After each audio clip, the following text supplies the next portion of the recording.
Chapter 1. The woman in the photo had delicate facial features. Her skin was delicate and fair, and the white work shirt made her skin look as white as porcelain. In the photo, she was kneeling on the ground, holding a rag in both hands. She was seriously and meticulously doing her job as a hotel cleaner. She did the dirtiest and most tiring jobs in every city. However, she only had a calm and tranquil temperament. She was like a weed growing on a cliff. But anyone who knew what the woman in the photo had gone through couldn't help but admire her tenacious perseverance and extraordinary wisdom. But for the rich lady holding the photo, she hated it to the core. "Yi Qian, do you want to live? Let's see if I'm willing or not." An elegantly dressed young lady with bright red lipstick pursed her lips tightly. She stared at the photo with a cold gleam in her snake fangs, cold and vicious. "Yi Qian, you shouldn't be alive." The rich lady said gloomily with a strong murderous intent. She wouldn't let go of someone who knew all of her secrets, even if it was her cousin. The lives of the poor were worthless. Those who shouldn't live should just disappear. She took away everything that belonged to Yi Qian. Now that she was in a high position and married into a good family, she naturally had to play with her cousin who knew her secrets. Yi Qian. She had no choice. If she died, it would be hard to explain to her husband, who knew that she had a cousin who didn't do her job properly. "You didn't pass the probation period. The hotel has decided not to hire you. Pack your things in 3 days and get out of here." Yi Jian, who was 28 years old, was fired again after 2 months of work. She was just like in the photo. Her temperament was calm and tenacious. She stood straight in front of the hotel manager in the lobby. She didn't bend over because of the manager's words, nor did she panic because she lost a job. She was used to losing a job every 2 months. While she became cold, it also made her heart stronger. Yi Qian calmly looked at the manager with her dark, obsidian-like eyes. She said faintly, "When will you pay me? We are a big listed company. How can your 2,000 yuan salary be small?" Manager Lu looked at the face in front of him that was so beautiful that it could make any man's heart flutter, and his heart itched badly. 10 minutes ago, he had been scolded by the HR manager because he had recruited a woman who had offended a big shot. He stared at Yi Qian as he pulled open the drawer of his desk, took out an envelope, and threw it out. Yi Qian threw the envelope containing his salary to the ground. His pupils constricted as he clenched his fists. The phone on the desk rang, and Manager Lu picked it up in a bad mood. Damn it, he had to turn off his phone later. "Manager Lu, I know you're a man who has tender feelings for women. Yi Qian, who seduced his teacher at the age of 14, you should know what to do. Don't worry, nothing will happen. Just don't kill him." A gentle voice came from the phone. Hearing that voice, Manager Lu felt that the other party was a beauty. "Train her well. I'm happy. You want to be the vice president of the hotel? It's just a word from me. Stupid B*TCH. She got involved with a man at the age of 10, and she's still pretending to be a loyal woman in front of me." After hanging up the phone, Manager Lu's lust was aroused, and he became even more unbridled. He was so damn lucky. He had ordered someone to make Yi Qian drink the drugged water. He wanted to forget about it after doing it once, but this phone call came at the right time. If he did it well, the wife of that big shot would be his backer in the future. Yi Qian bent down to pick up the envelope containing her salary. Before her fingers touched the envelope, she looked up as if she had a premonition. Danger! Danger! She had to leave immediately.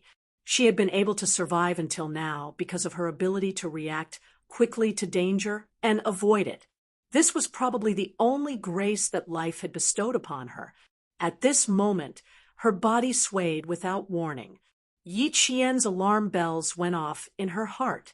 Before she could stand up, an indescribable feeling of embarrassment spread through her limbs and bones.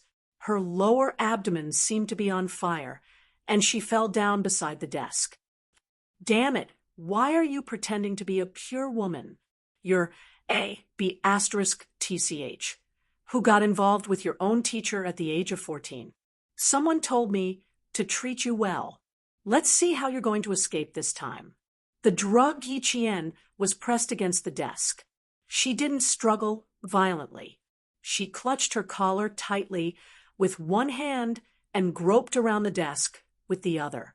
When she came in, she saw the display on the desk clearly. With just a glance, she could remember the things on the display, where they were placed, and which were things that could be used as tools for self-defense. For example, there were 7 pens, 2 pencils, and 3 fountain pens in the black leather pen holder. One of the fountain pens was not capped. 2 ballpoint pens. Oh, and there was also a pair of office scissors. 2 buttons on her shirt had been ripped off, and that pair of dirty hands was holding onto her collar. Her pearly white teeth bit down on her lower lip. Even if she bit it until it bled, she didn't let go. Pain could make her more clear-headed, and she wouldn't succumb to the drug. Yi Qian was a woman who could fight with her life on the line, and she was also a woman who could be ruthless. At the age of 14, she was framed for seducing her own math teacher. So many years had passed, and no matter how much her cousin, who had married into a powerful family, had played dirty tricks, she still managed to survive. Today, whether or not she could survive, she had to fight for it. Yi Qian, who hadn't wasted any energy struggling, grabbed the uncapped fountain pen and stabbed it hard into the man's arm. The sharp tip of the pen pierced into Manager Lu's arm. Caught off guard, the man screamed and let go of the pen. Yi Qian, who was already battered and exhausted, picked up the envelope containing her salary without any emotion in her eyes. She dragged her weak legs and staggered away without looking at the beast, whose arm was covered in blood. Before she could take 2 steps, the hair on the back of her head was grabbed. "Damn it! How dare you hurt me?" Manager Lu was a man after all. Even if he was injured, he still had the upper hand against a drugged woman. Bang! Yi Qian, who was holding her head, was slammed onto the office desk. Immediately, warm liquid flowed out. Manager Lu was furious. He slammed Yi Qian's head onto the desk again and again. He roared violently, "You shameless B***TCH. I'm going to kill you today." Yi Qian knew that she had lost a lot of blood. Her head felt like it was going to shatter from the impact. She placed her hand on the office desk and reached for the scissors in the pen holder. The office phone was swept to the ground. If she moved forward a little more, she would have swept the pen holder over. Holding the scissors, Yi Qian used the last of her strength and stabbed it into Manager Lu's chest with extreme precision. The sharp scissors accurately pierced his heart. Yi Qian had cleaned the autopsy room at the medical school. She was a woman who was better at her professional classes than medical students who attended formal classes. She knew the structure of the human body very well. She couldn't just stab the scissors in. She had to pull them out. Only by pulling them out could the blood in the heart gush out like water from a high-pressure water gun. You want to save him? Maybe in your next life. Yi Qian's face was covered in blood. Even her hair was drenched in blood. It was as if she had just walked out of hell. She leaned against the office desk with her eyes closed and felt for the office phone. Her bloody fingers pressed a string of numbers. Chapter 2. Shuku Village in Fujian Town was a village guarded by a troop deep in the mountains. In the middle of the night, the villagers of Shuku Village could faintly hear the sound of a truck. It was the sound of a military truck driving past the village entrance at night. It was past 2 in the morning, and the villagers were all sound asleep. Even if they heard it, they wouldn't deliberately wake up. Even if some people woke up, They would wait until they couldn't hear the sound before turning on the lights. The village chief had said that if anyone dared to disobey the rules, the road that the country had painstakingly repaired would be dug up. As for the person, he would be sent straight to jail and never be released. Yi Qian had been awake for a long time. When she heard the sound of the military truck disappear, she endured her headache and climbed out of bed. She turned on the flashlight, and the flashlight shone on the wall with the calendar hanging on it. So, it really wasn't a dream. So, she could open her eyes again and see the sun tomorrow. So, the grace that life had bestowed upon her, and fate had arranged for her to grow through hardship and be reborn from the ashes, and not die so pathetically. Time ticked by. At 6:00 in the morning, smoke was already rising from the chimneys in Shuku village. The mountain village, bathed in the morning sun, was lush and green, and the water gurgled. Outside the window, swallows flew and landed on the power lines, chirping happily. The clear morning sun passed through the thin mist and softly sprinkled down, making the flowers on the branches bloom even more brightly. The tender green buds and leaves supported the flowers, making the flowers on the branches look even more delicate and beautiful.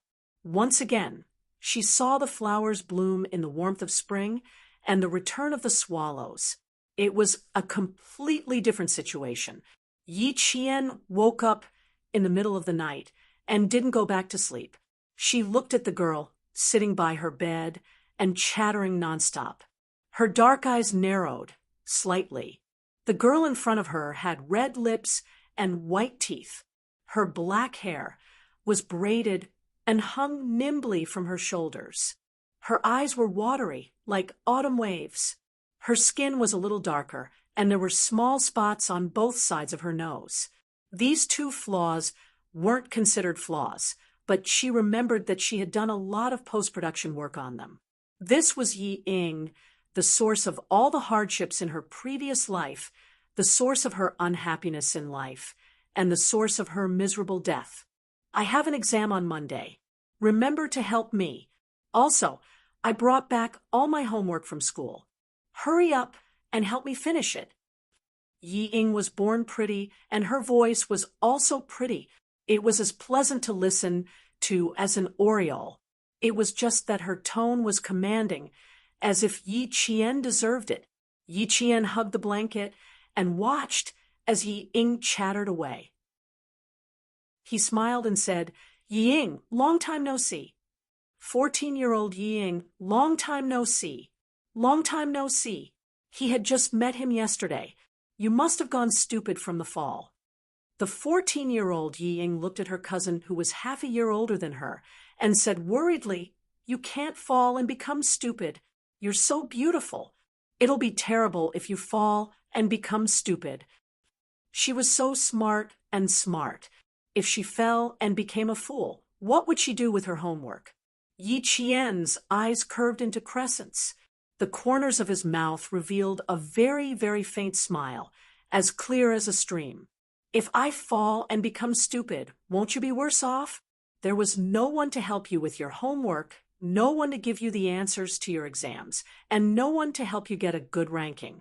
Sigh, thinking about it, why do I feel like you'll be worse off?" While admiring the changing expressions on Yi Ying's face, Yi Qian chanted, "Amit-ba," in his heart. What a sin, what a sin. It felt so good to bully others. Why didn't she realize it before? As a 14-year-old again, she had to cherish this opportunity. You really fell and became stupid. Do I need you to help me with my homework? Yi Ying gritted her teeth and said unhappily when Yi Qian said what she was thinking. Her face was a mix of green and white. She tried hard to resolve her embarrassment, but in the end, she was still young and didn't have enough skills. It was inevitable that her expression would be a little twisted. Yi Qian looked at her expression and felt as if his withered heart had been injected with fresh blood. His whole person became much more lively. Chapter 3. In Yi Ying's eyes, it was as if she was going to apologize to her at any time.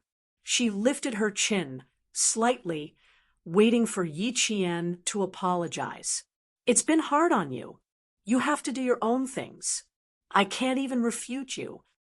Yi Qian said with a smile, looking helpless. She raised her hand and rubbed her head. Ignoring Yi Ying, who was so angry that her face was distorted, she asked her to leave. I want to change my clothes. You can leave first. Yi Qian, you bullied me. Yi Ying stood up, her watery eyes filled with tears. She looked delicate, but her actions were wild. She slammed the wooden door and left angrily. Bullied? Yi Ying, I told you, just you wait. She was putting on her clothes slowly when she heard Yi Ying's pitiful cries from the courtyard. She was complaining to her mother. Yi Jian counted to 3 in her heart. When Yi Jian counted to 3, Sun Dongqing rushed in with a bamboo stick in her hand. She glared at Yi Jian and shouted angrily, "Stupid girl! You freeload in my house and bully your sister? Little brat, don't let me feed you until you become an ingrate." She rushed in front of Yi Qian. The bamboo stick was not aimed at his body, but at his face. How much hatred did she have for him? If she didn't hit him well, he would go blind. Yi Qian had already dodged when the bamboo stick was about to hit his face. She had returned to her 14-year-old self. She would not allow herself to be hit again, nor would she allow anyone to hit her. No one could. Yi Ying even needs me to do her homework. It wasn't easy for me to persuade her to do her own things. Aunt, aren't you going to thank me? Why are you hitting me? Sun Dongqing was both an aunt and an aunt. 2 sisters married into the same family. They were sisters in their mother's family and sisters-in-law in their husband's family.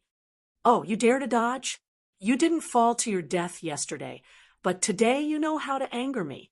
Sun Dongqing glared.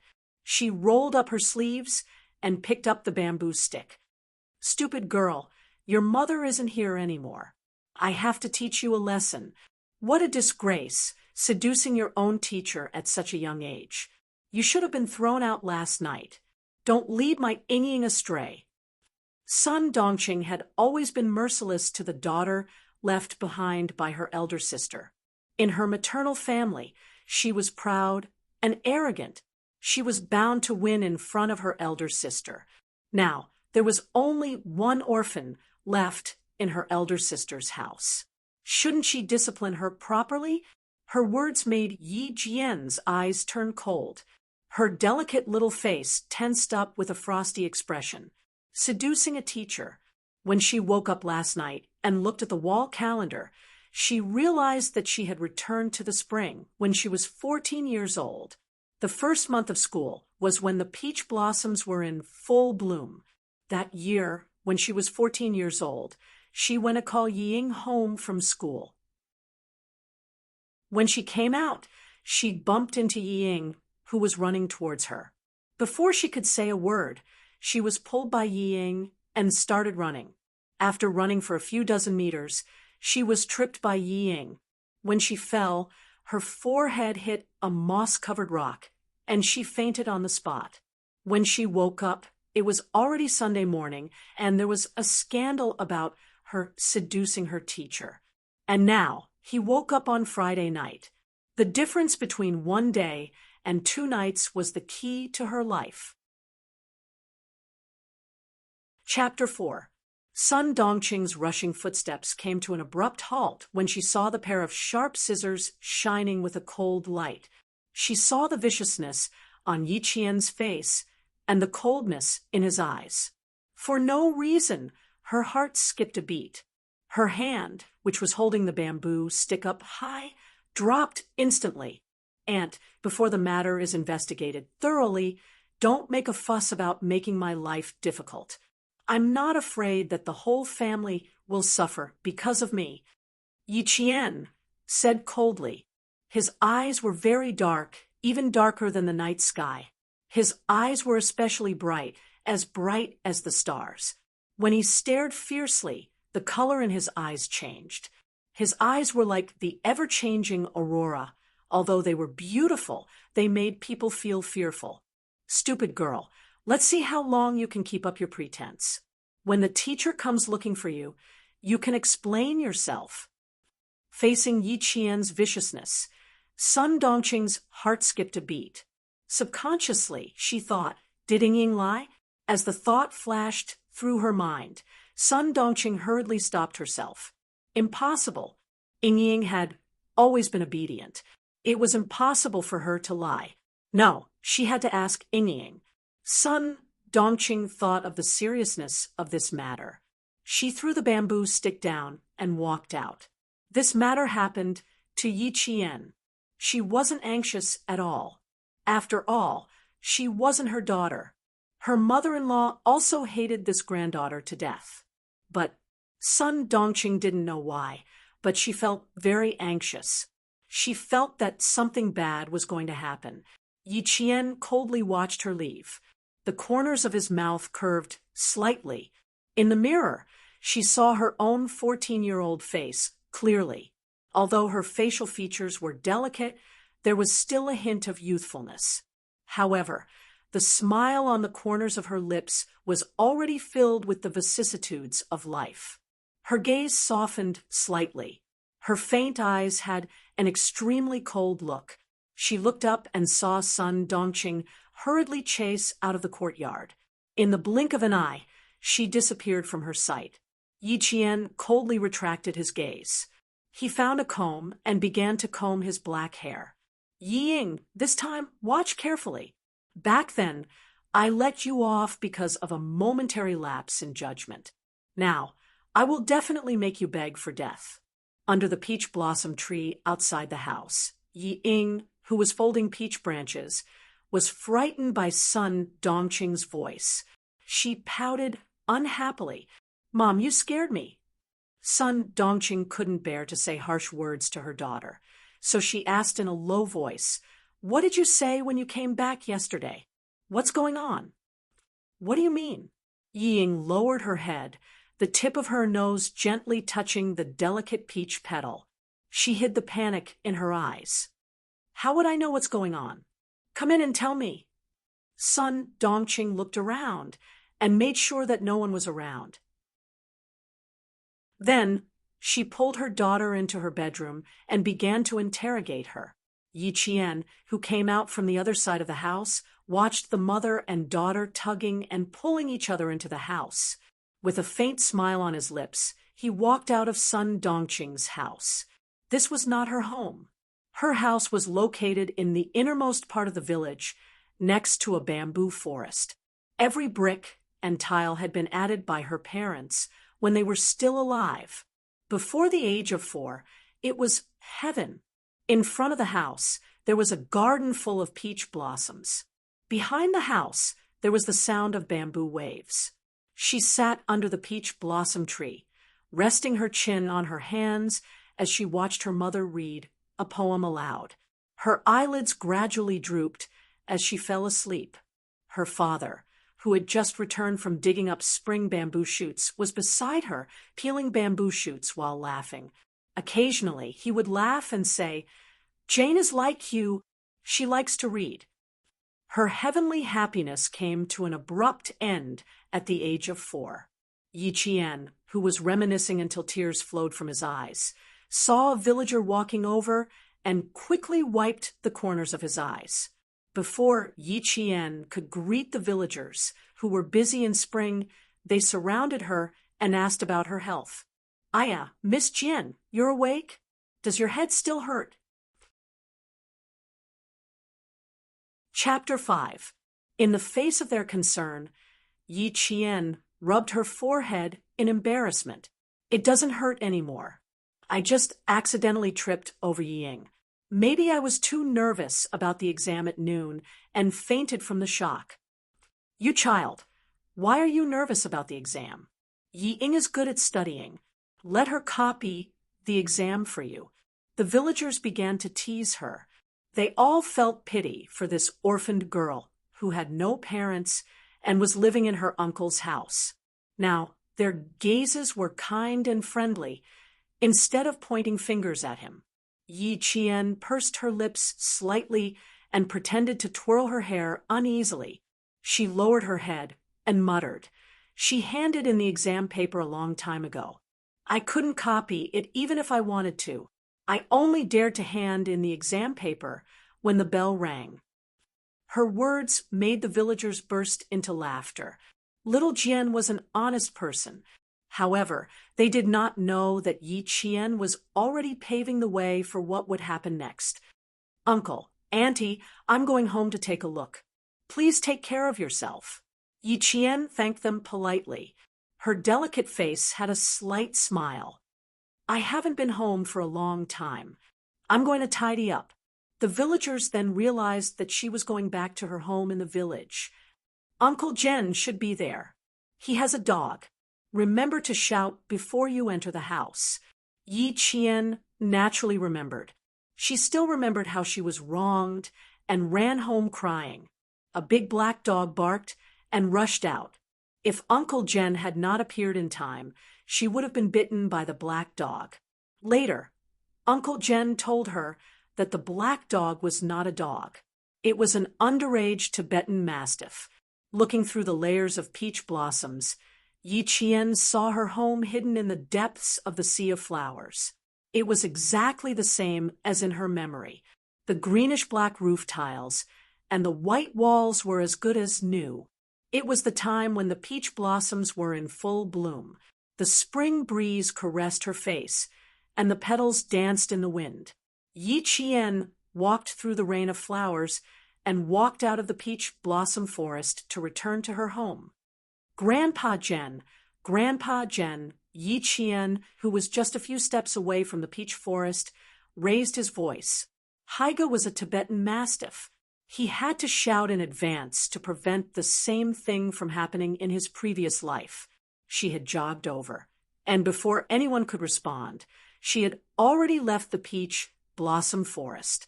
Yi Jian stopped in her tracks and looked at the 4 unfamiliar men who were sitting in the field and eating noodles. He nodded slightly and asked, "Is Grandpa Jen here?" She only glanced at it once before lowering her gaze. She saw someone raise his hand and quickly take something off the wooden table. It was a gun. Looking down again, the 4 of them were wearing boots that ordinary people wouldn't wear. They were military boots. They were sitting upright, with their backs as straight as a poplar tree. Also, their hairstyles were crew cut, which was the uniform crew cut in the army. These 4 people were all soldiers. They sat in front of their house with smiles on their faces. They seemed to be chatting casually about something. Because of her appearance, the 4 of them were surprised. Uncle Jen, who had a piece of cloth around his waist that had been washed white, smiled and said, Come, loud and pickled cabbage. I know you guys. Hey, Miss Jen." It was a girl from the village. The 4 of them quickly stood up. One of the men with square features, who seemed to be the leader of the 4, laughed and said, "Don't be afraid, little girl. We're not bad people." Of course she knew that they were not bad people. Besides, what kind of bad people had she not seen before? Chapter 6. Yi Qian nodded slightly and smiled at them. He did not show any fear of strangers. Instead, he walked over to Uncle Jen, who was holding a few plates, and said softly, "I'll carry them. Your foot is not good. It hurts when spring comes. It's better for you to sit down." When these words fell into the ears of the 4 soldiers who had stood up, it was really unpleasant.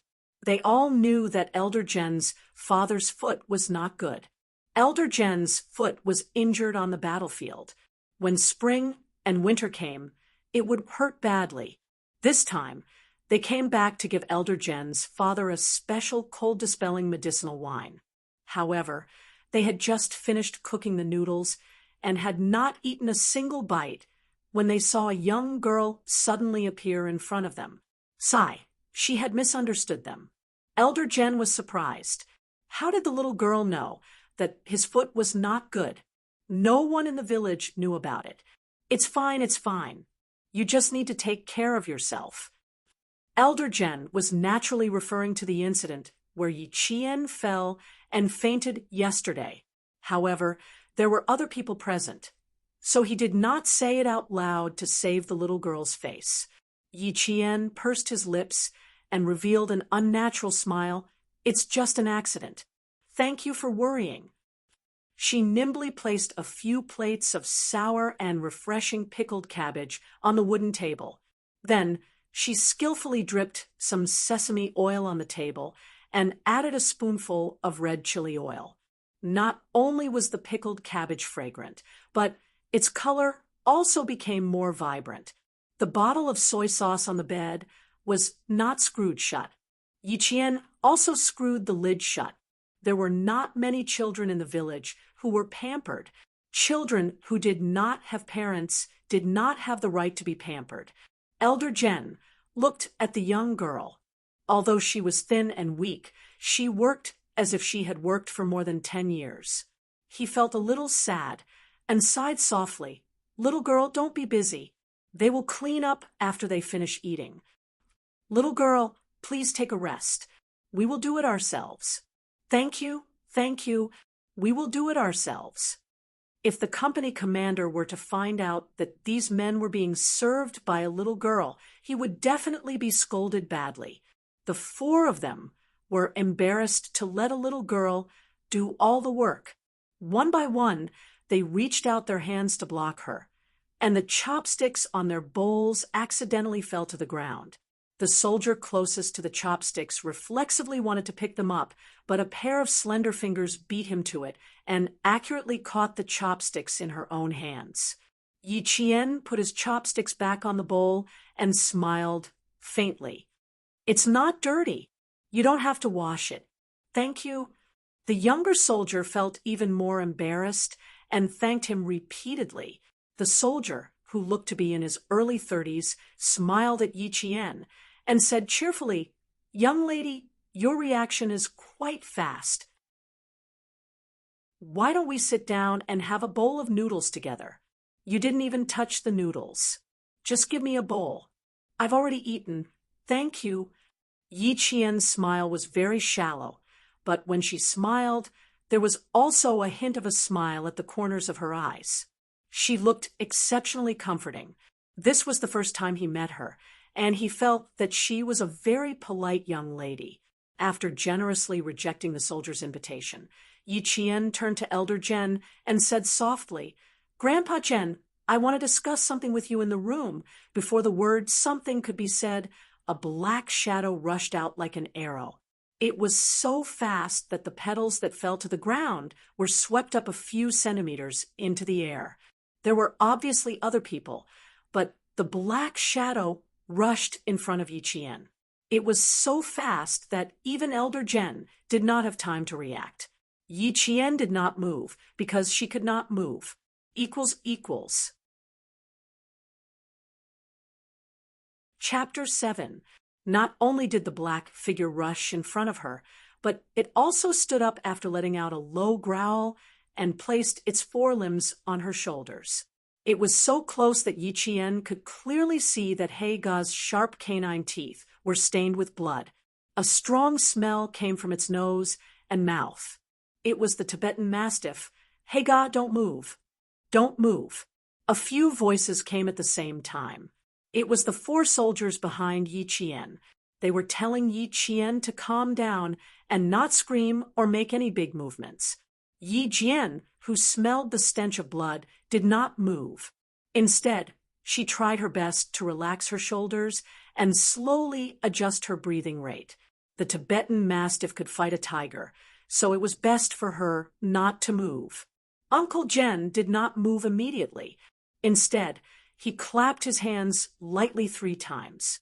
Heijie, whose fur was standing on end, let out a low growl and bared its fangs ferociously. It looked like it was going to bite Yi Qian's neck in the next second. The man and the dog looked at each other for a few seconds. Heijie let out another low growl and moved away from Yi Qian. It obediently leaned against Uncle Jen's side. Yi Qian, whose expression did not change, took a deep breath and finished what she wanted to say with a smile. Grandpa, I have something to tell you in the room. There were many brave people, but not all brave people could be so calm. What was a Tibetan Mastiff? The 4 soldiers sitting there all knew what it was. The Tibetan Mastiff by Uncle Jen's side was the first generation of the Iron General. Its fighting ability, reaction speed, and ferocity were all at the first level. A normal soldier would not be scared to the point of peeing his pants, but his expression would definitely change drastically. This little girl in front of them could still finish her sentence so calmly. It was indeed admirable. Uncle Jen seemed to have guessed something. He looked at the 4 soldiers who were looking at Yi Qian in shock. He nodded and brought Yi Qian to a room with new furniture. Little girl Jian, this room has always been prepared for you. This is your home. As long as you want to come back, you can come back anytime. His simple words instantly touched the softest part of Yi Qian's heart. She turned around and bowed deeply to Uncle Jen. Grandpa Jen, thank you. This was a big gift, coming out of nowhere. It really startled this old revolutionary who had walked through a hail of bullets. His calloused hands firmly supported Yi Qian. He said with a deep voice, Little girl, I can't accept your bow. This is your home. I'm just staying here. As long as you don't come back. Of course, I have to keep watch for you. He was strong and did not give Yi Qian another bow. Little girl, stand up. Man, if you want to establish yourself, you must first straighten your back. Grandpa Jen, thank you. Yi Qian raised her head and looked at the gray-haired old man who was teaching her how to behave like a family member. Yi Qian will remember your words. Uncle Jen did not ask why Yi Qian suddenly wanted to come back. If he wanted to ask, he would not have tidied up the room so well. Chapter 8. Old Uncle Jen glanced at the empty wooden table and said to Yi Qian in a gentle voice, Girl, you'll know who they are in the future. I can't promise you anything else, but I promise you that you won't be bullied in this house. Bullied? She wouldn't let herself be bullied again. Yi Qian nodded lightly. She thought about it seriously and blinked her eyes playfully. Don't worry, I won't say anything. There was no shortage of smart people in this world, but there was a shortage of smart people. Old Uncle Jen laughed loudly and looked at Yi Qian with even more kindness. Okay, Grandpa will wait for you to come home. When Yi Qian walked out, He Jie suddenly appeared. Old Uncle Jen smiled at her. Weren't you afraid just now? You weren't scared? A young Tibetan Mastiff was stronger than an adult dog. Yi Qian glanced at it and smiled. I'm not scared. All intelligent dogs can recognize their masters. Girl, you're a brave person. But this isn't a dog, it's a Tibetan Mastiff. A very intelligent one. Old Uncle Jen saw that she was calm and didn't show any fear. He was happy. Let it smell you. It'll recognize you when you come home. He clapped his hands, and He Jie reacted quickly. It dashed over as if it had received professional training. Come, Haga, smell your little master.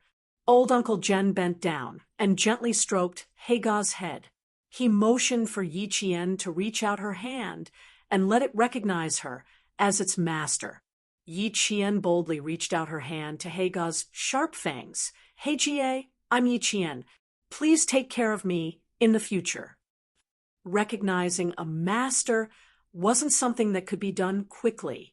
A Tibetan Mastiff would only recognize one master in its lifetime. Only an intelligent Tibetan Mastiff would be able to recognize a second master. Hating didn't approach Yi Qian immediately. Instead, he shook his fur and circled around Yi Qian's feet like an arrogant general. From time to time, he would sniff and whimper.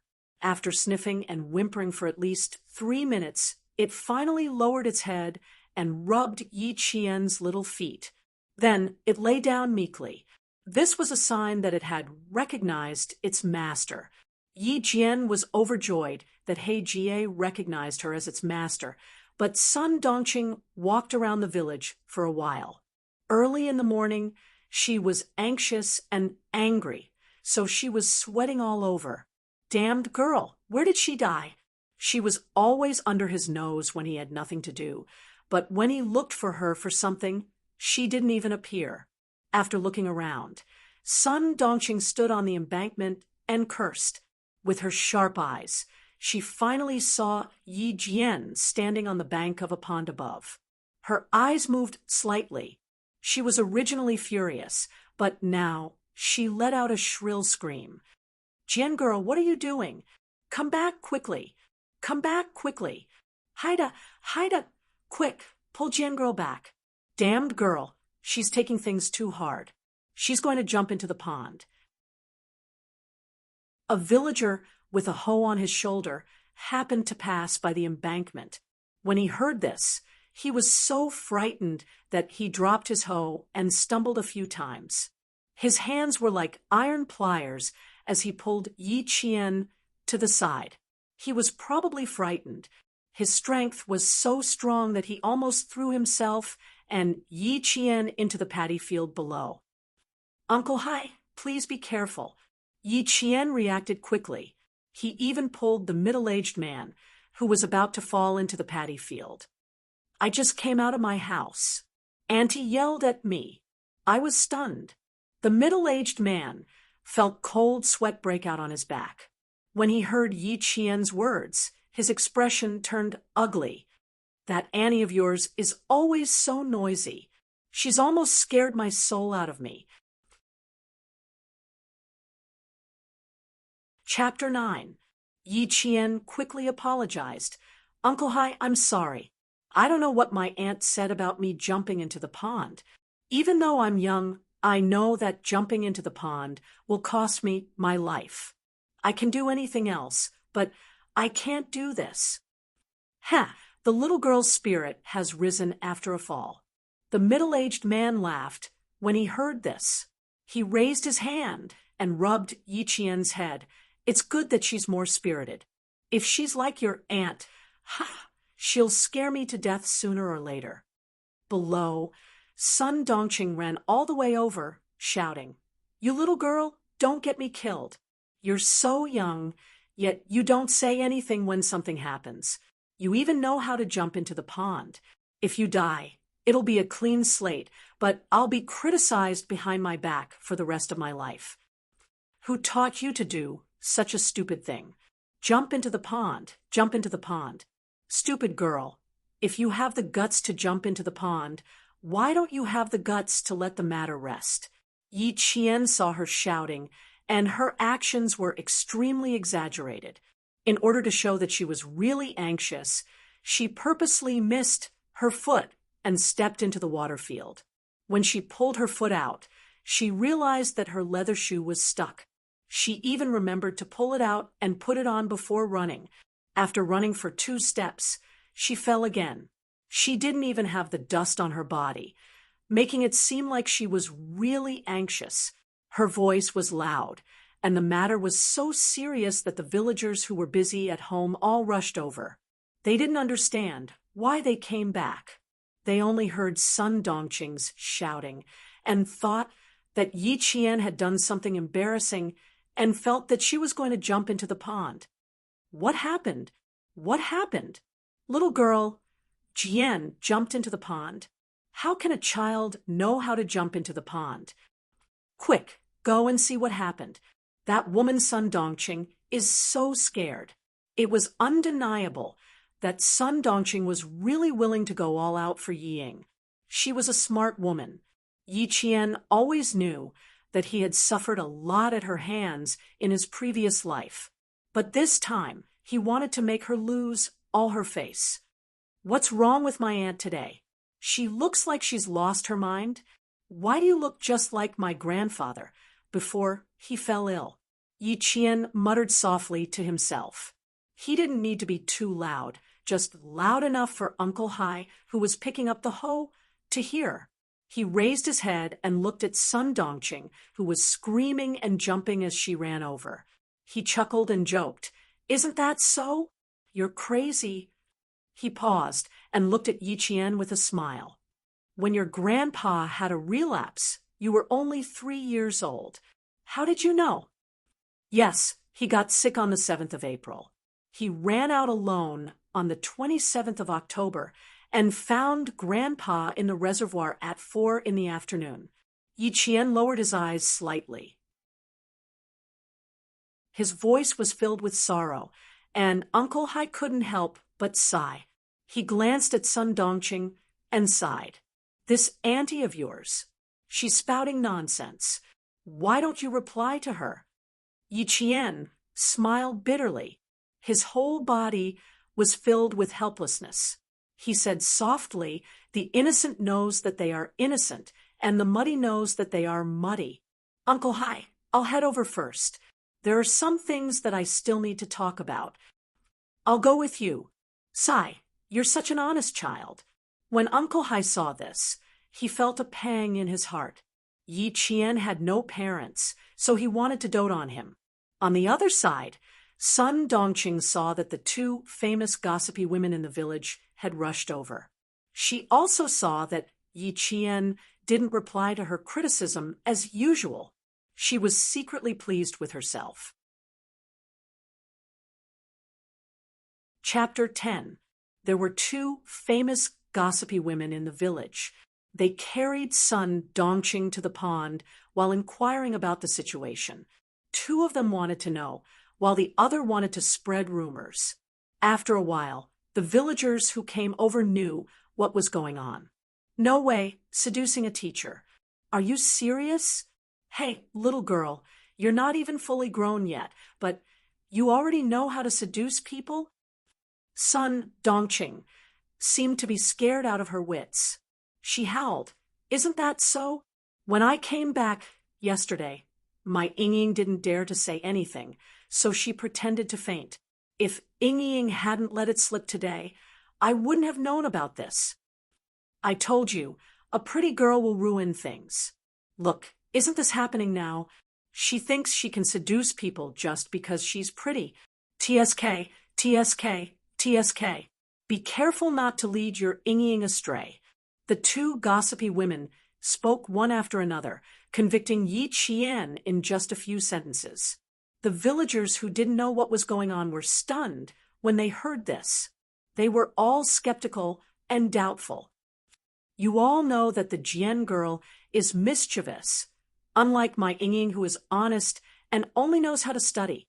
With such a big thing happening, I only hope that the school won't come knocking on our door. Sun Dongqing howled even louder, throwing all the blame on Yi Qian. "Auntie Yu, I've never thought of myself as pretty, and I've never done anything just because I'm pretty. I really can't bear to hear you say that. What would a little girl like you know?" Yi Qian walked over and stood in front of them, blocking their way. He raised his voice and said calmly, "And Auntie Cho, you know that I'm not fully grown yet. How could you believe that I seduced a teacher? Your daughter is my classmate. You can ask your daughter, Wenli, if I seduced a teacher. Have you two seen me seduce a teacher with your own eyes? Yi Qian, may not have parents, but I know that a teacher is not to be bullied. The best way to fight back was to stand up bravely in the face of rumors and slanders." Yi Qian's experience from his previous life allowed him to stand upright in front of them at the age of 14. Her gaze was as clear as the sun at this moment, so clear that it was as if all the darkness could be seen in her eyes, and there was nowhere to hide. Sun Dongqing was stunned when Yi Qian stood in front of her and said his first sentence.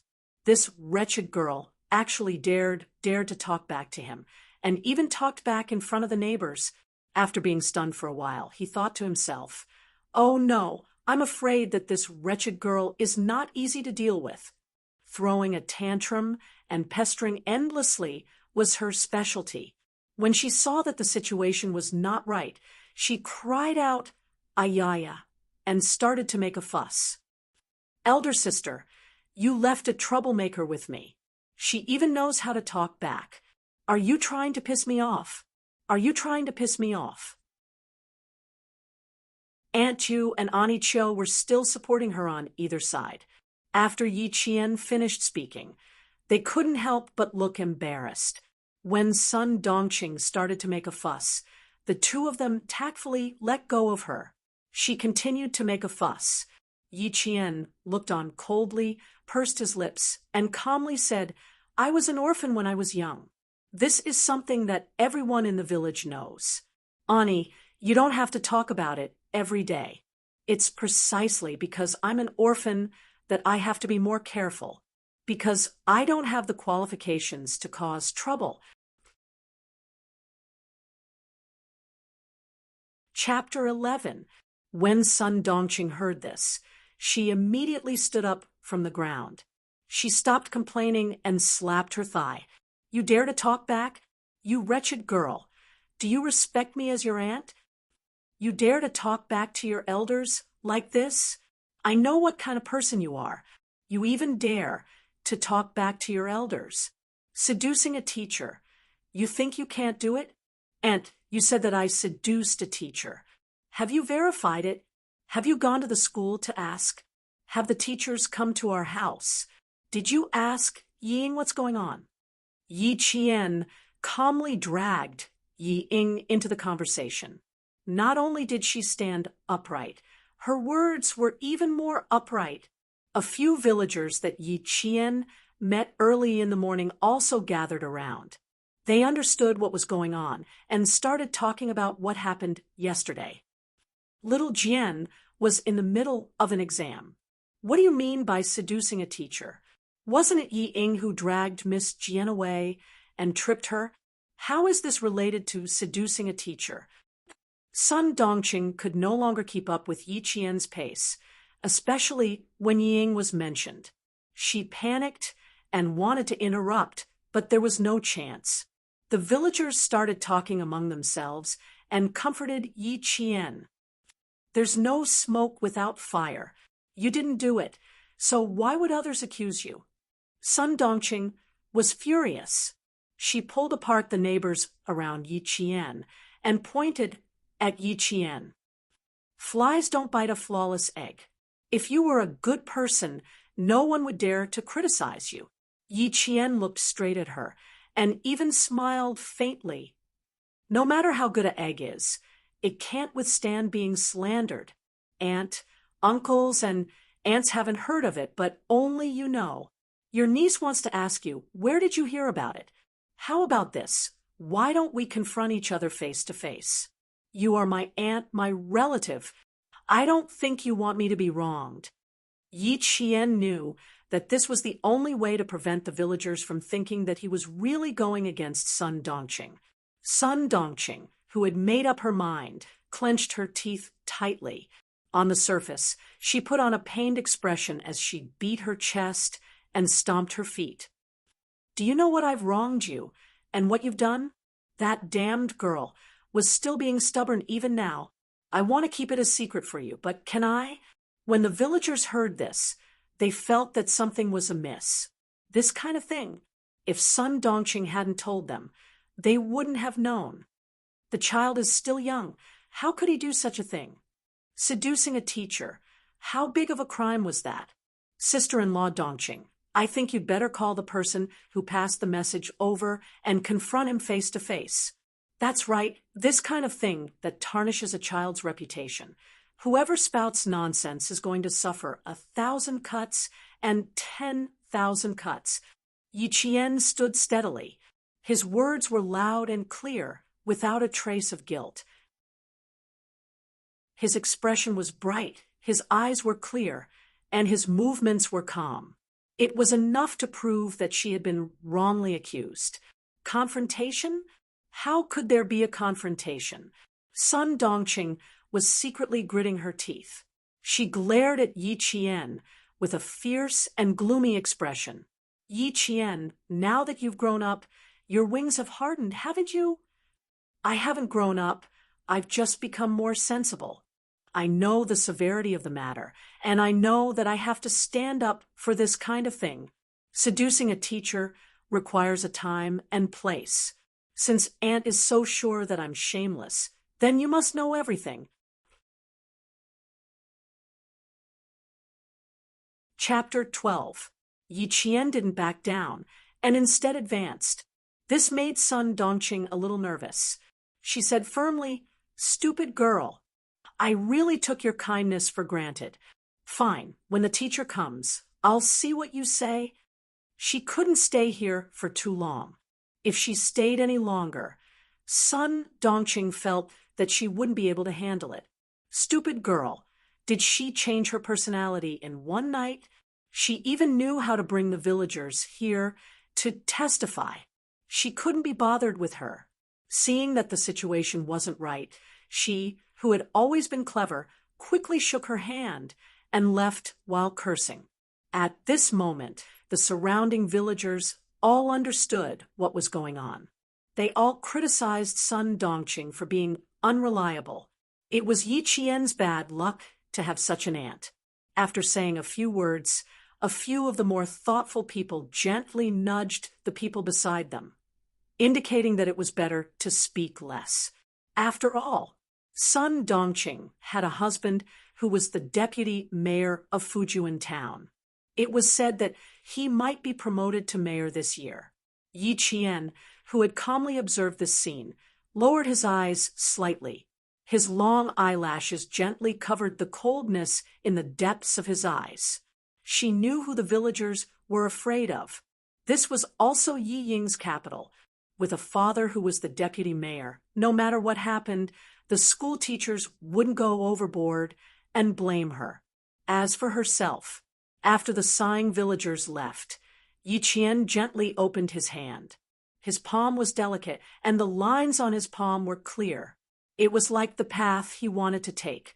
In the end, it should be in his own hands.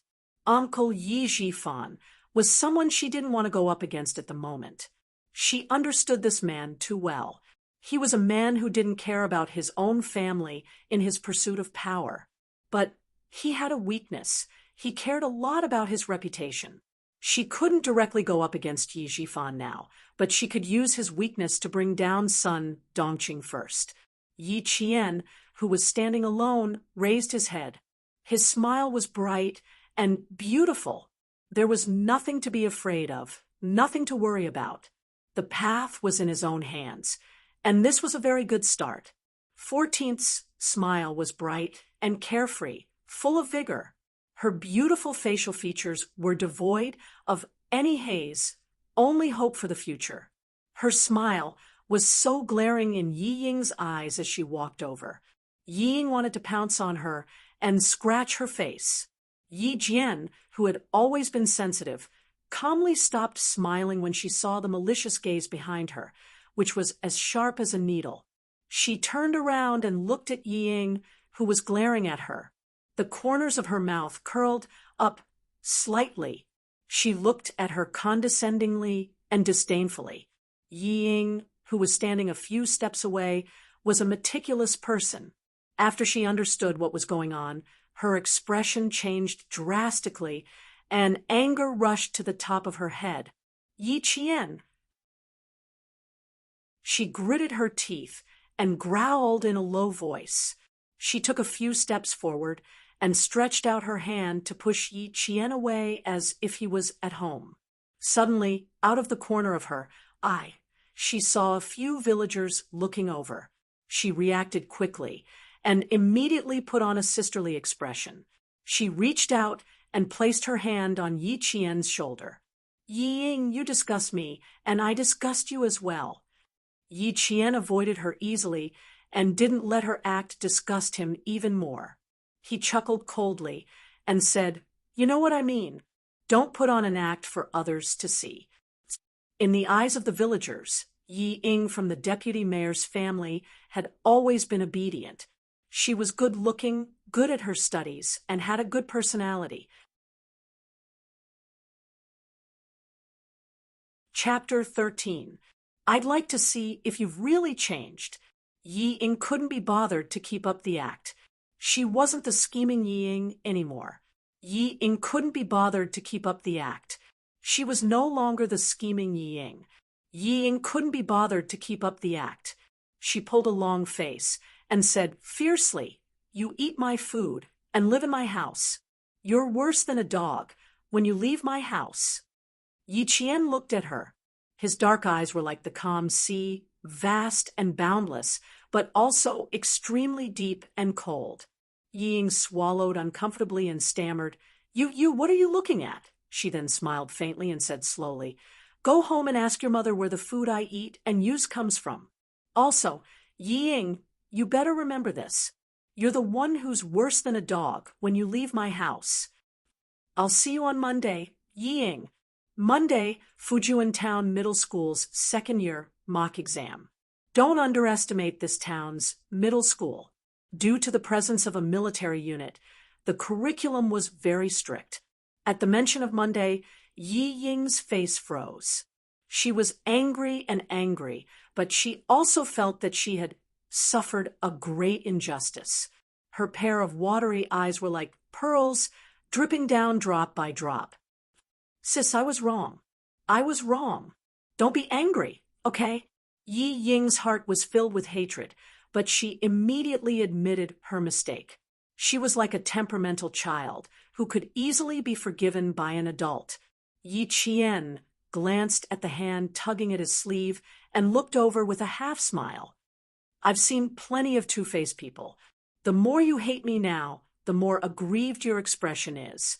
I know what you told your mother." As Yi Qian spoke, he suddenly leaned over slightly. His dark eyes were cold as he carefully stared at the flustered Yi Ying.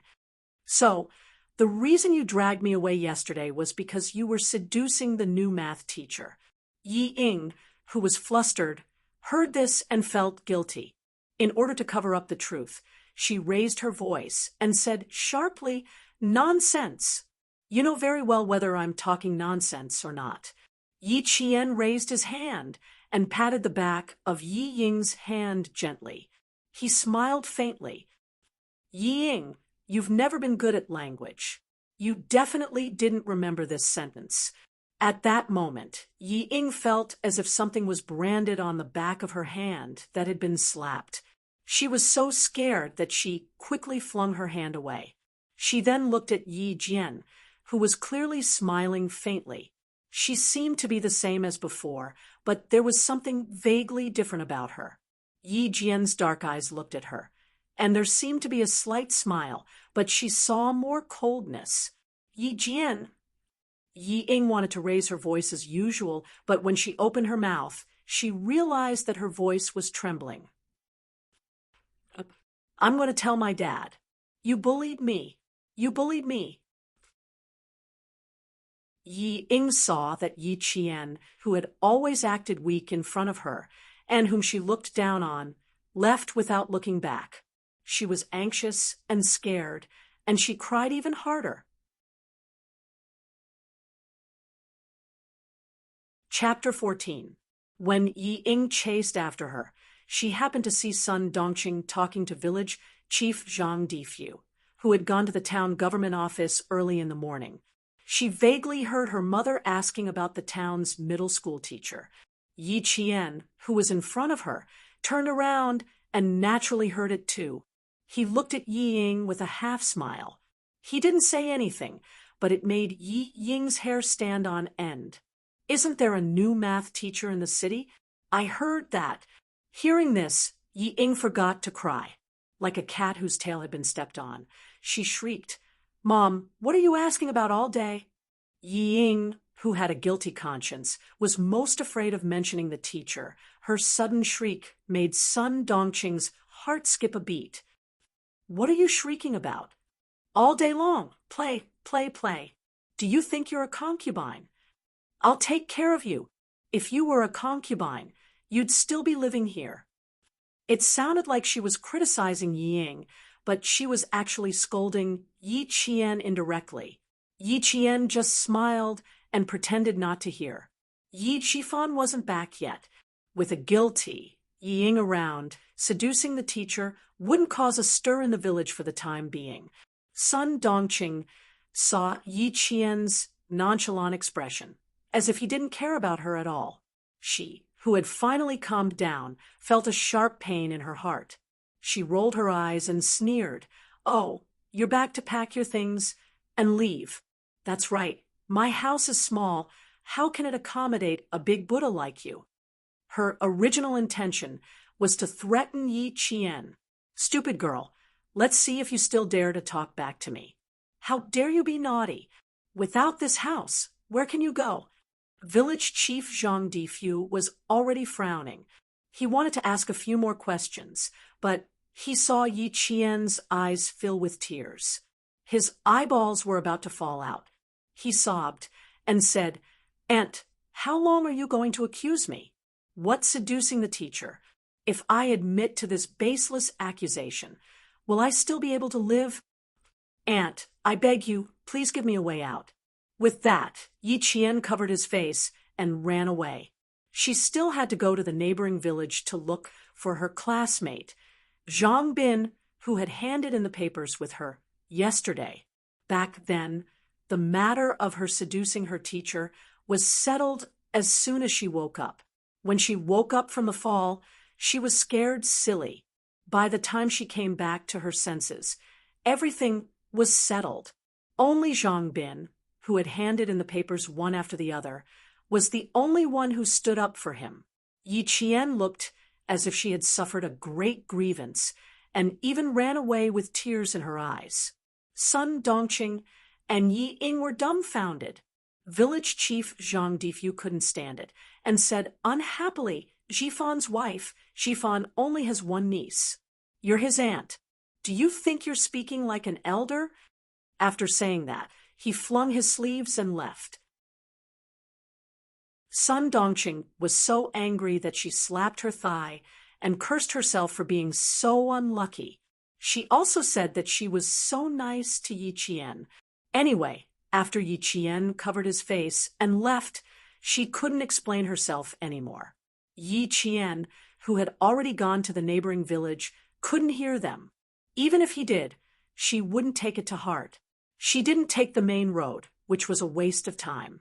Instead, she took a small path that only required her to climb over a mountain. When spring came, all the hibernating animals came out. Even the hibernating snakes started to come out.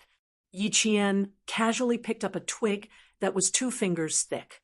It wasn't to ward off snakes. She wasn't afraid of snakes since she was young. Holding the twig in her hand was just a habit. Chapter 15. The flowers on the mountain were in full bloom. As they walked along the mountain path, the white birch trees blocked out the spring sun. Deeper into the mountain, Yi Qian could see an iron fence that stretched along with the mountain. This was a fence set up by the troops stationed deep in the mountains to prevent civilians from trespassing into the restricted area for fear of accidentally injuring the children in the mountains. Halfway up the mountain, Yi Qian heard the rustling of leaves. Someone was walking in the mountains. It was normal for villagers to walk in the mountains, but Yi Qian felt unreasonably nervous.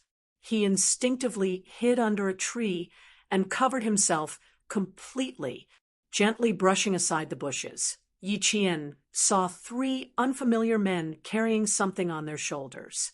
They seemed to be searching for something. F***CK. That kid took the money and didn't do anything. What can we get from this place? The man who spoke was only in his mid-20s, but he was the shortest of the 3. He carefully placed the thing on his shoulder against the tree. "We have to climb up." The tallest man was probably tired from walking and leaned against a white birch tree to rest. "Let's take a break. F***CK. We've been walking in this deep forest for days. If we can't do it, we can go down the mountain and find a farmer to get some food." "Humph, if you're not afraid of death, then go down the mountain and get some food." The man with a pair of gloomy eyes, who was of average height, and also the strongest, snorted coldly. He reached into his pocket and took out a cigarette. He sniffed it and put it back into the cap. Let's go. Let's go up. If we can't complete the task, we'll be starving for the rest of the month. The other two men obviously only listened to him. When he said to go, they immediately packed up and left. The shorter man was struggling to carry the thing, so he said to the taller man, "Give me a cannon barrel. My shoulders are peeling." Cannon barrel? Camera lens? When the shorter man took out the thing from the waterproof canvas bag, Yi Qian's pupils constricted. It really was a camera lens, and it was not an ordinary lens. It was an imported lens that cost at least tens of thousands. In a split second, Yi Jian guessed what they had said before and instantly understood what these people wanted to do by carrying expensive lenses in the mountains for a few days. They were here for the troops deep in the mountains. They wanted to steal the military's secrets. Yi Qian, who was supposed to go to the neighboring village, was stunned. If they really wanted to film the troops, they had to go to Eagle Beak Cliff, which would take at most an hour from here. If she went down the mountain to find Grandpa Jen, he would definitely have a way of contacting the troops. The tall man put one of the heaviest lenses into his bag and said sarcastically, "Don't plant seeds on women. If you have time, learn from Brother Liu. Go to the gym and walk around." The tall man put it aside and reached for his belt. As he unbuckled his belt, he said, "I'm going to pee. You can put it in yourself." Yi Qian, who had been holding on to the tree branch, clenched her fists. The man was coming in her direction. Yi Qian looked around quickly. She was no longer squatting. She slowly walked around the tree until she reached the back. She shrunk her shoulders and tried to use the tree trunk to block her. Yi Qian held her breath. She was so sensitive to smells that after a few days, she could smell even the slightest bit of residual scent. A jet-black snake slithered down from the tree branch, then slowly slithered towards the feet of the man, who was dealing with an urgent matter in his life. The man, who was shivering comfortably, lowered his head and looked at the snake. He was so frightened that he screamed and stepped back. Chapter 16. If they couldn't hide, then there was no need to hide anymore. If they continued to hide, it would only boost the other party's morale and put them at a disadvantage. Walking out from behind the tree, Yi Qian glanced at the three people indifferently. "I've startled you guys." She flicked the branch lightly at the snake's body and threw it into the air. She then raised her hand and grabbed the falling snake. "Oh shit! Oh shit! F***CKU. The tall man who was frightened by the snake saw a mountain girl whose face was still covered in mud walk out from behind the tree. She nimbly picked up the snake and threw it into the air. Then she grabbed it lightly. The black snake, which was at least 50 centimeters long, twisted in her hand. The snake's 7 inches were pinched, and its entire body wrapped around Yi Qian's arm. She didn't use any strength and gently wrapped it around the snake like it was a tree branch. "Kugong snake, highly venomous. You didn't get bitten. You're lucky." Yi Qian grabbed the snake's head and skillfully opened the snake's mouth, exposing the venomous fangs hidden in its upper and lower jaws. "Good fangs, good venom. It can be used as medicine. It's worth a lot of money." The three men's scalps went numb at the sight. F***CK. Didn't the children in the mountains play with toy snakes? Did they play with real snakes? The tall man was so scared that he didn't even buckle his belt properly. F***CKU. You're scared out of your wits. The man in the lead quietly placed his hand behind his back before gently retracting it. He stared darkly at the girl in front of him, whose face was so dirty that he couldn't even see her facial features. After sizing her up for a while, he squeezed out a question and asked, "Little girl, where are your parents?" Yi Qian, who used to work in a top security company, narrowed his eyes slightly when he saw him pull his hand back. This person had a gun on him, and it was behind his waist. Bitten by a snake. I couldn't save her. With one hand holding the snake, Yi Qian replied coldly. She calmly walked away from the leader and let the shortest man stand in front of her. Using the man in front of her as a human shield would at least make her safer. Even if the opponent had a gun, she could still escape. Not only was he bold, but he was also extraordinarily calm. The short man who was closest to Yi Qian raised his hand and blocked Yi Qian's path. Little girl, you want it. Yi Qian did not let him finish his sentence. His eyes narrowed slightly, and the venomous snake with its mouth wide open suddenly moved closer to the other party's eyes. If you want it, sure. I caught the snake. Pay for it.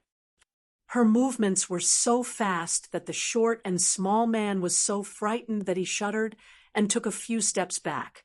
He gasped and shouted, F***CK. You scared me to death. Who the hell wants to buy it? The mountain path was only so wide, and he bumped into the leader, who was unprepared for the sudden retreat of his men. Crash! Both of them fell into the bushes on the side of the road. The leader, who fell accidentally, revealed the gun at his waist. This made Yi Qian's pupils contract. He nimbly turned around and walked down the mountain. When the tallest man saw his men fall into a mess, he, who had gathered his courage to stop Yi Qian, hurriedly shouted, Brother Kuan! F***CK.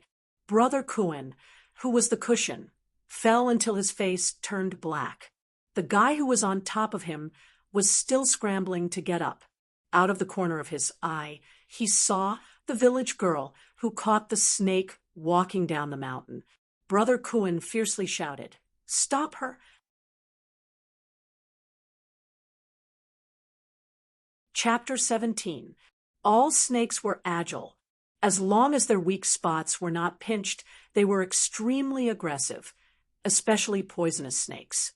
The free Mr. Crow moved its body and opened its mouth wide, biting Brother Kuan's arm. Brother Kuan, who was bitten, grabbed the Mr. Crow snake and threw it into the forest.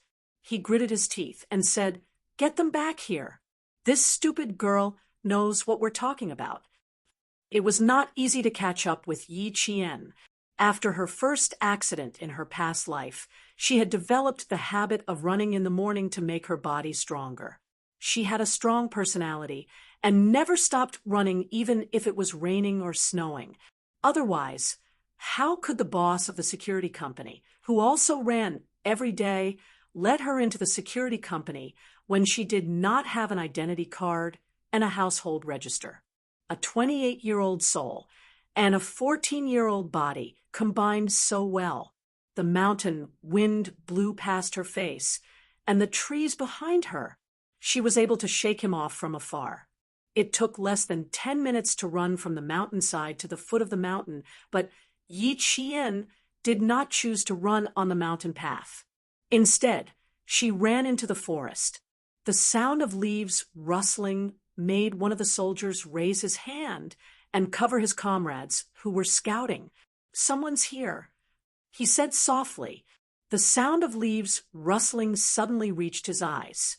She was extremely fast and rushed out like a chamois in the forest. She bumped into the muzzle of the soldier's gun. Yesterday at around 5 o'clock in the morning, the soldiers patrolling the mountain discovered traces of someone squatting in the mountain. Until today, the person was still searching.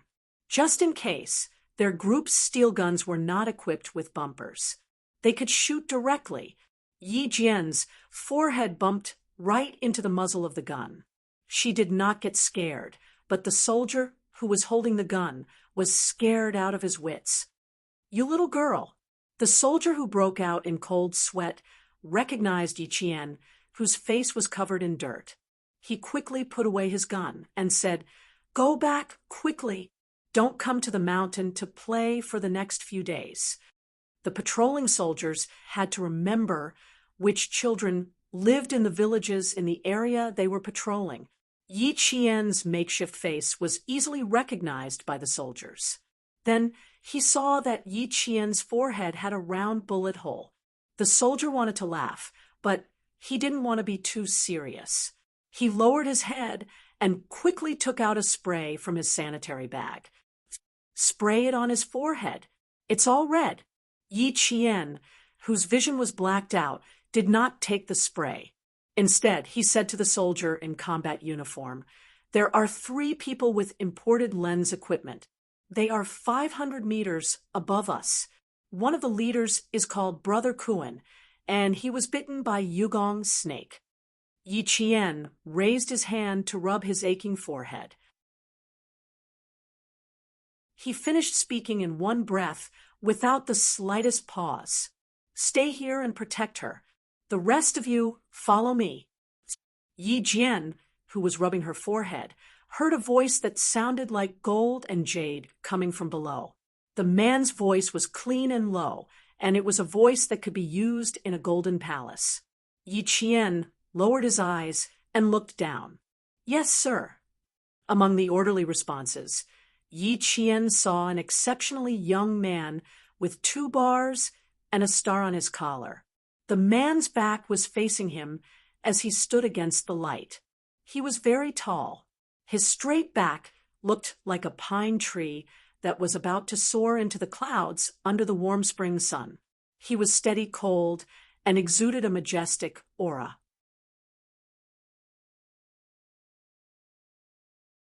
Chapter 18. On his body, there were 2 different auras. One was noble, and the other was cold and ruthless. However, the 2 of them seemed to blend together naturally. Yi Qian lowered his head and said, "I don't need protection. I'll lead the way." She had never looked at a man with such a strong aura, one so strong that it seemed as though he could devour the weak. It was as though if he looked at her one more time, all of her secrets would be exposed, leaving her with nowhere to hide. The soft sound of the military boots stepping on the bushes made people's scalps tighten involuntarily. How are you going to protect yourself? And how are you going to lead the way? The young man stood in front of Yi Qian. His voice was slightly raised, and there was a hint of a smile in it. It was faint, but like the morning breeze, it blew away the cold and ruthless aura around him. Jin Yu's voice suddenly became clear and refreshing, and the cold and sharp aura around him dissipated the moment he opened his mouth.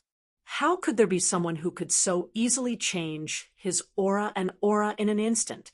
Yi Qian raised his head in shock and saw Zhang Neng's handsome face that stunned Shiguang.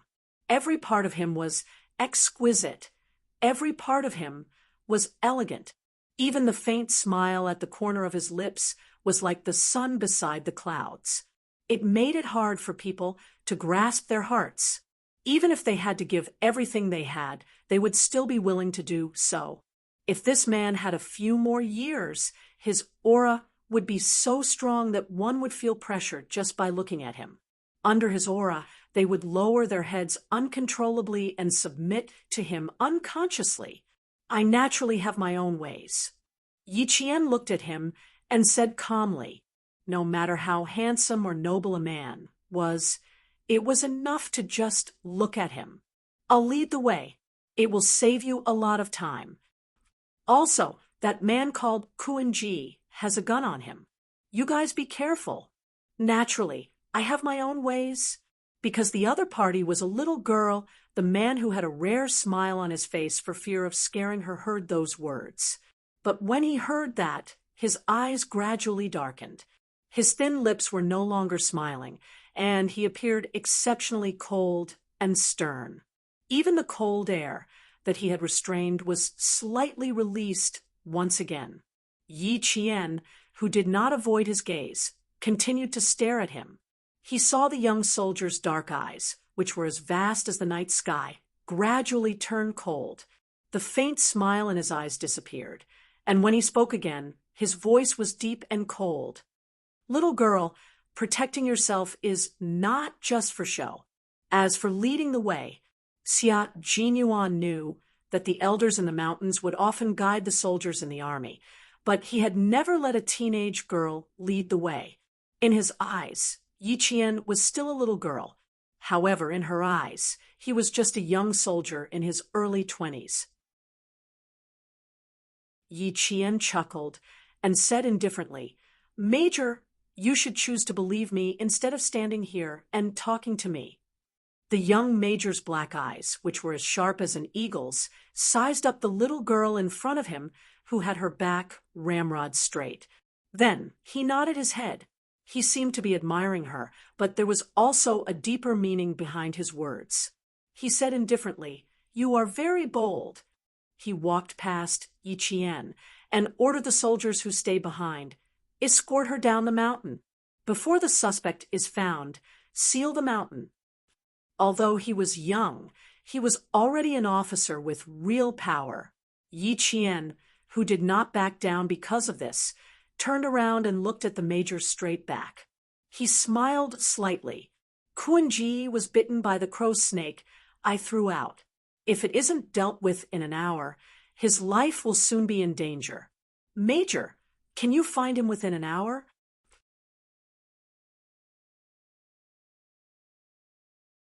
Chapter 19. Xia Jinyuan had never been threatened like this in his entire life. He did not expect that the young girl in front of him would be so bold as to follow them into the mountains. The sun shone through the leaves and scattered sparsely. Standing in the mottled light, the girl had a pair of dark eyes that were filled with tenacity. They were dark and had an all-encompassing coldness.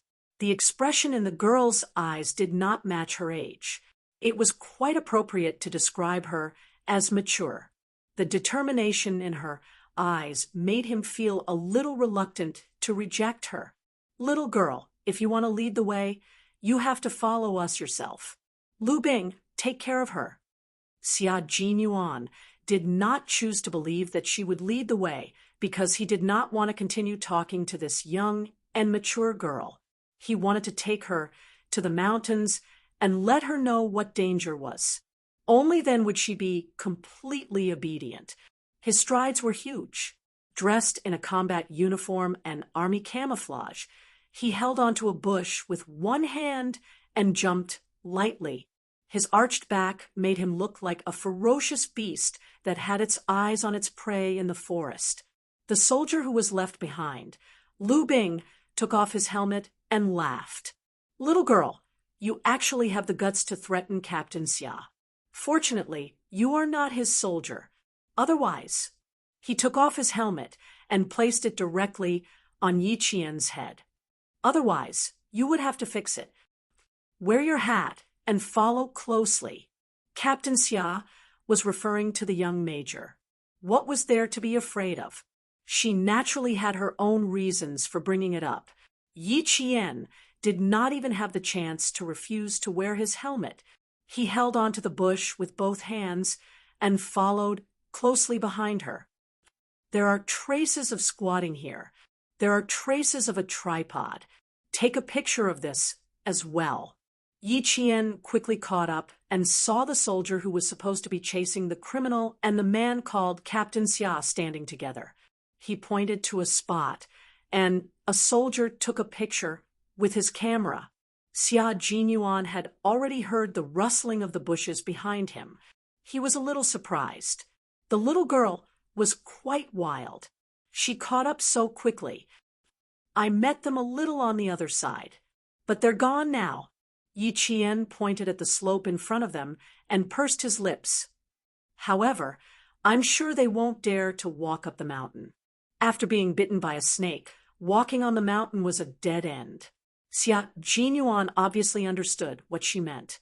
He turned to look at her and smiled faintly.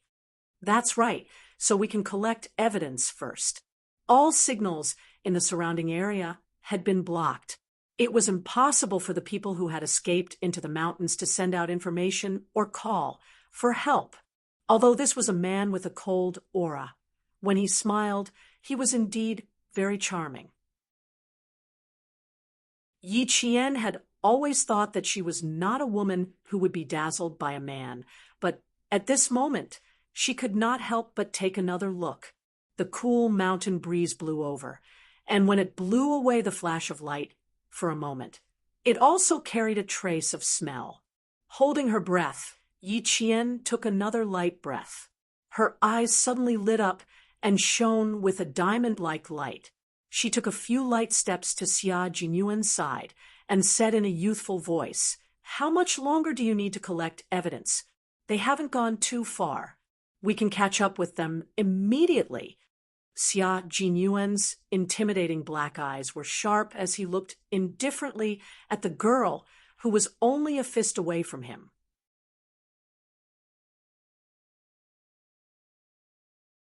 Chapter 20. Xia Jinyuan, who always had his own plans for the operation, did not answer immediately. Instead, he quietly looked at the little girl who had a determined and cold expression in her eyes. Perhaps it was because he had been silent for a long time. She spoke again, anxiously. "If we go down from here, we'll reach Yangjiao Creek. If we run in that direction, we'll reach the main road. Captain Xia, if you trust me, please follow me this way." Yi Qian, who had chased after them in a hurry, had a small cut on her face from the leaves of a shrub. Her forehead was red and swollen, and her little face was dripping with blood. However, her gaze was firm and unwavering, like a sapling that had taken root at the edge of a cliff. Even the wind and rain could not break her proud and unyielding character. Xia Jinyuan was silent for only a few seconds. His thin lips curved slightly. Under the helmet, although his extremely handsome face was cold, it gave Yi Qian warmth. Because he said, "Okay," concise and crisp without any pause. "I can guarantee it." Yi Qian pursed her lips and nodded gently. She said in a clear and childish voice, "None of you are as familiar with this place as I am. You won't go wrong if you follow me." Xia Jinyuan, who was smiling, clasped his slender fingers together, then slowly and coldly waved them out, indicating for Yi Qian to go first. "I can also guarantee that with us around, you'll return home unscathed." Sometimes one chose to believe because of a look, an action, or a sentence from the other party. Xia Jinyuan believed in Yi Qian because he could see calmness and confidence hidden beneath the calmness in her eyes. She was an interesting little girl. She was wild and knew when to advance and when to retreat. Believing in her was actually not a difficult thing to do. In order to make himself believe in her, her face was tense and her eyes were filled with defiance. It was like the sun shining down from the sky, bright and dazzling. She really wanted to help them. Xia Jinyuan smiled faintly and nodded. He said in a low voice, "We'll be in front, and you'll be at the back. Don't act rashly under any circumstances." "Okay, I won't be a burden to you." Yi Qian knew that he heaved a sigh of relief. The wind blew gently again, and the smell in the wind grew fainter. The soldier in charge of the map glanced at Yi Qian and whispered to Xia Jinyuan, "Captain Xia, she's right. This is the fastest way to escape to the main road. You three, this way." Xia Jinyuan's slender fingers gently stroked across the map. With a serious and cold expression, he was like a king who was guiding the country and guarding his great mountains and rivers. "The three of you stay here and guard the rear." Xia Jinyuan raised his head and looked coldly in the direction of Yi Qian. "Little girl, since you know he has a gun, you'd better hide it well." Yi Qian nodded. "Okay." Although the soldiers didn't quite understand Xia Jinyuan's decision to bring a little girl with them, they didn't immediately ask. They carried their guns and quickly chased after them under Yi Qian's lead. There was no mistake in the direction she chased in. A soldier who used to be a scout secretly looked at Yi Qian, who was walking in front of him, in surprise. This little girl didn't observe her surroundings, didn't look at the scene, and didn't analyze the possibilities. How did she do it? Compared to the scout's surprise, Xia Jinyuan was only shocked for a short while before calmly accepting it.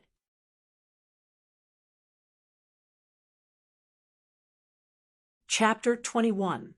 Yi Qian, 14 years old, second year of middle school, no parents after the age of 4.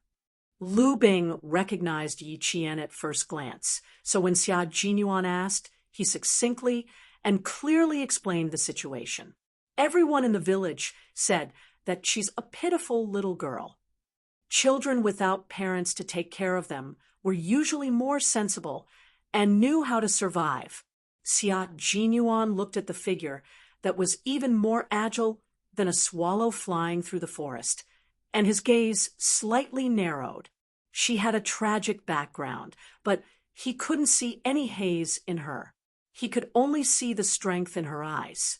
He only glanced at her once, but it was hard for Yi Jian to ignore his gaze, especially when he had such a strong aura.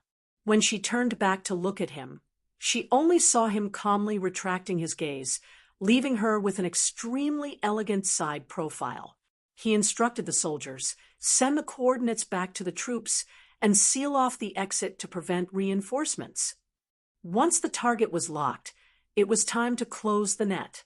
Yi Qian kept her promise and stopped after a certain distance. It should be in front. We can still hear the sounds. She knew that too. They didn't notice. Xia Jinyuan couldn't help but squint. She raised her hand and gestured to them to move forward. The group of people searched in the direction she pointed. It was indeed in front. The rustling of the leaves was obviously different from the sound of the wind. She wondered if they could tell the difference. Yi Qian pursed her lips and thought. Xia Jinyuan, who was the first to come down, glanced around the rocky slope and found the traces left behind by the 3 suspects.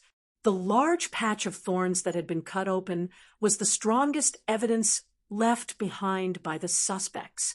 How did she know the exact direction the suspects had gone? How did she know that the suspects had stopped here? Yi Qian came down after her. Before she could steady herself, she felt a questioning gaze on her. She looked up and met the gaze of the person who was looking at her. What a sharp girl! Xia Jinyuan suppressed the growing doubts in his heart and reminded Yi Qian again, hide well and wait for us to come back. I'll send someone to send you back to the village later. Who asked him to send someone? As soon as they left, she immediately turned back. She only helped them because in her previous life, when she was at her lowest point, a soldier wearing the same military uniform bought a ticket for her. This was a favor that he would never forget, no matter what. Brother Kuan and the other 2 were captured while they were resting. As Yi Qian was leaving, he vaguely heard the sound of a gunshot behind him. Finally, everything returned to silence. Yi Qian did not go back the way he came. Instead, he went to the spring and washed his face. He washed off the dirt that he had smeared on his face before heading to Zhang Bin's house in the neighboring village. By the time Yi Qian returned home, it was already past 4 in the afternoon. As soon as he reached the main road, he saw Sun Dongqing and Ying standing by the roadside with a suitcase in their hands. Seeing her come over, the mother and daughter both rolled their eyes coldly at her and ignored her. When they ignored him, Yi Qian was happy to relax. Mom, have you locked up the house? You won't be coming back for a while. If you don't lock up properly, you might attract thieves. Yi Ying's worried voice came from behind him. Her voice was neither loud nor soft, and it sounded like she was really worried about attracting thieves. Sun Dongqing snorted coldly and continued her daughter's words with a fake smile. If she dares to come in, I'll beat her up. Beat her until she doesn't dare to do it again. He turned around, thinking that Yi Jian would stop. Who knew she had already walked far away. Sun Dongqing bit her cheek and spat in disdain. Her narrowed eyes flashed with malice.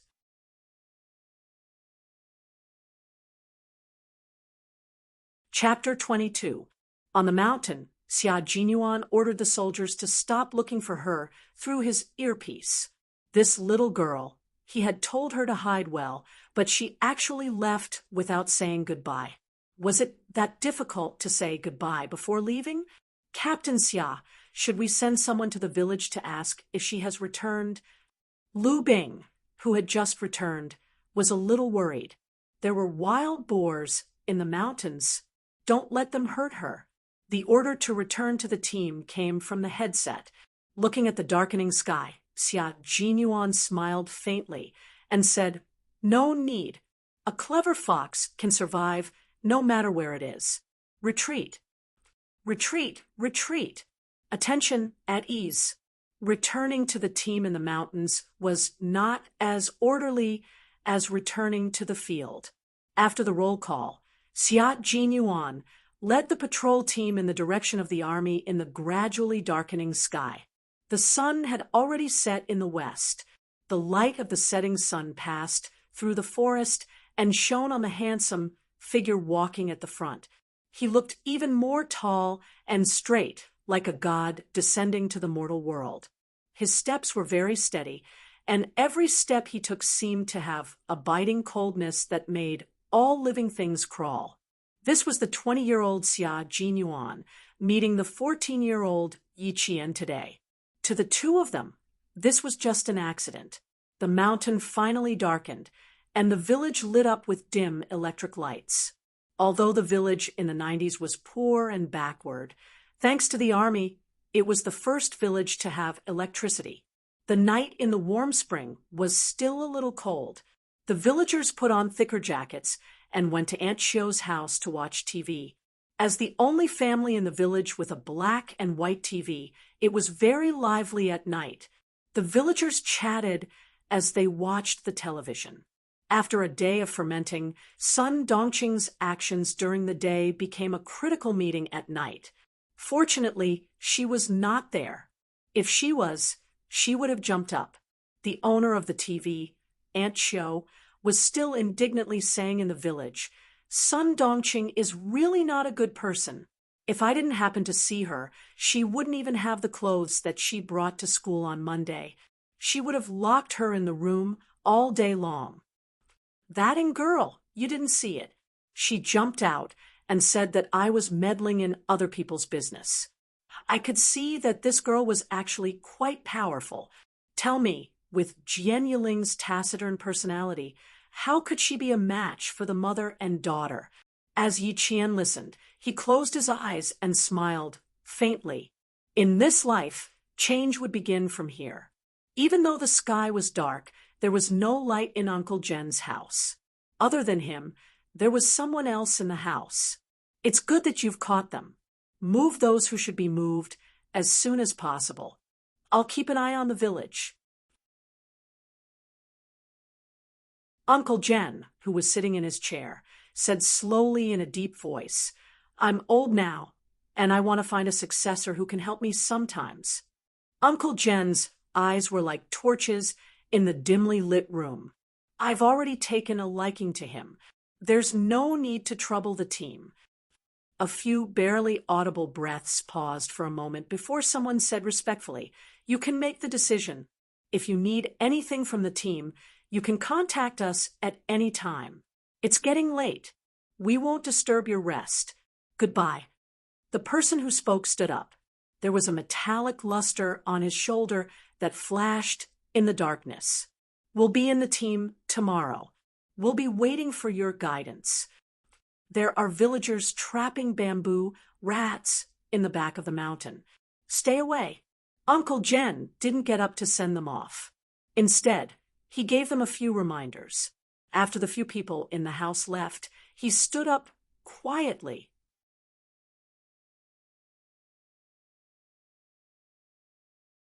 Chapter 23. The village chief, Zhang Difu, was having dinner when he saw Uncle General. His heart sank as he ran out to greet him personally. "Uncle, You could have just sent me a letter if you needed anything. Thank you for coming here personally. I want to tell you about Jian Yiling. Uncle Jen walked into the yard with his hands clasped behind his back. At 70 years old, he had carried cannons and walked out from piles of corpses. Even though he was old, he couldn't change the military prestige that was deeply rooted in his bones. The villagers didn't know what military prestige meant, but they were all in awe of Uncle General Zhang. Difu invited old man Jen into the house and asked his wife to leave first. He sighed and said, "Little Jian, I'm afraid you've suffered a lot of grievances that we don't even know about. Uncle, it's my fault. I thought it would be inconvenient for you to take care of a girl, so I thought it would be better for you to take care of her aunt. She's her biological aunt, and she's also her aunt's." Who knew? Uncle Jen raised his hand and said, "It has nothing to do with you. It's your fault." This morning, Jian Yiling thought it through and said she wanted to come back. I've said it before. She was young, so I couldn't make the decision. But now she asked for it herself, so it has to be done. She looks like a smart girl, as smart as her parents. She'll definitely become a talent if she's trained well. I won't go to Yi Jifan's place.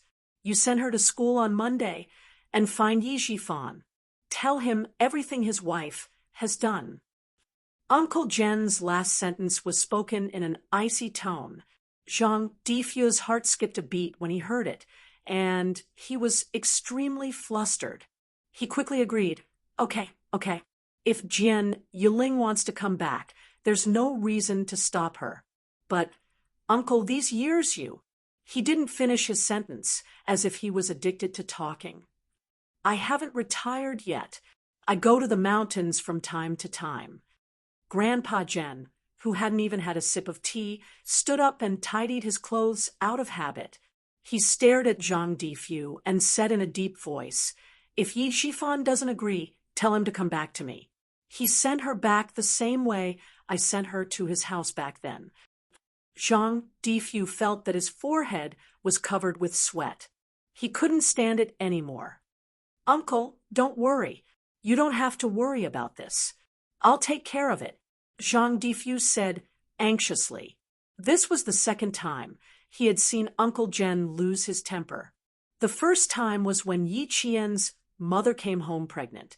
The second time was when Yi Qian was kicked out of the house by Sun Dongqing. Zhang Difu wiped the cold sweat off his forehead as he watched Uncle Jen walk out of the house. He didn't even finish his dinner before he called Yi Jifan in town. He couldn't handle his uncle's temper. Yi Jifan, who received the call, didn't know at all that his wife had brought his daughter over. After hearing the news, his anger rose. "Brother Defu, I'll personally apologize to Uncle when I come back tomorrow. However, I'll have to trouble you to help me deal with Jian Yiling's matter. My deputy mayor, please don't make things difficult for me. Can I call you brother? I can't make the decision on this matter. Uncle said that you should send her back in the same way that he sent her to your house back then." Zhang Difu made up his mind not to interfere. Who was Uncle Jen? Did he dare to? Back then, when the army sent the banner over, although it was done secretly, he was still a village official. He knew a little about it.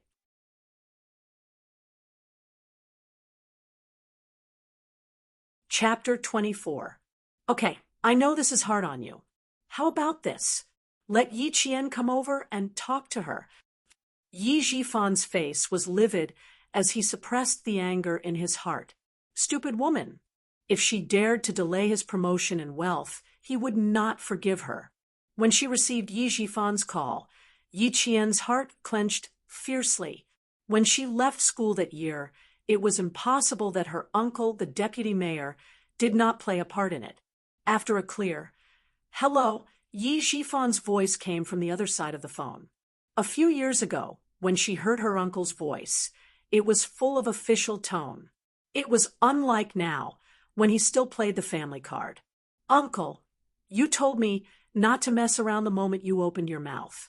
Forgive me for needing to defend myself. I was wrongly accused by Auntie and kicked out of the house. This was something that the entire village saw. Me messing around. Uncle, based on your indiscriminate behavior, I don't dare to go back. Sorry, Uncle. Auntie Chio is still waiting for me to go back for dinner. I'm hanging up. Goodbye. That home that did not belong to her. She would definitely not go back. Even if it was just a little bit closer, she would not be willing. That night, Yi Qian stayed at Auntie Chio's house. She slept in the same room as her daughter, who was her classmate, Wen Li. She did not immediately go back to her own house.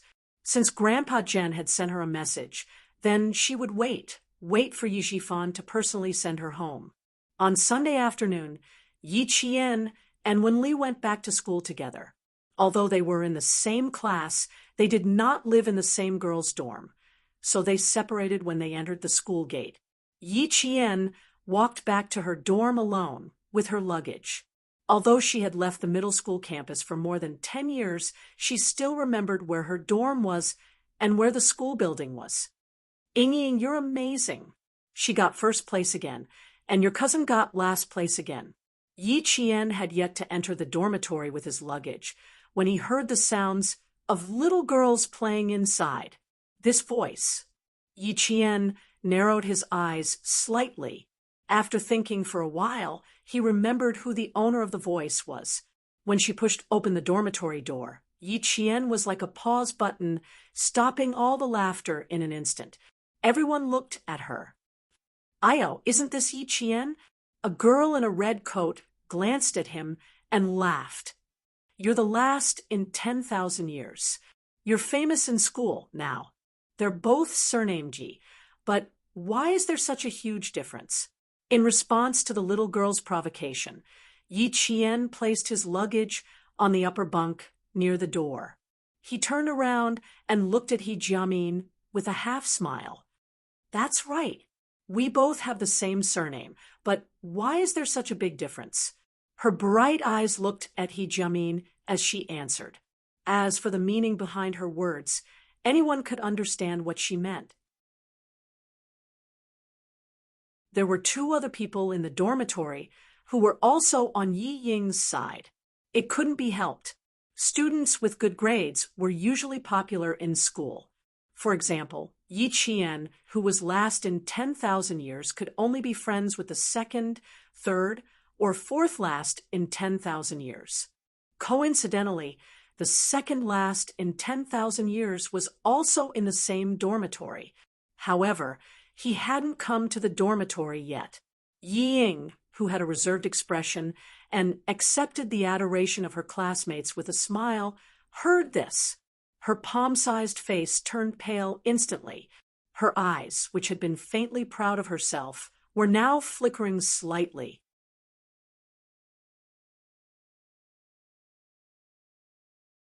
Chapter 25.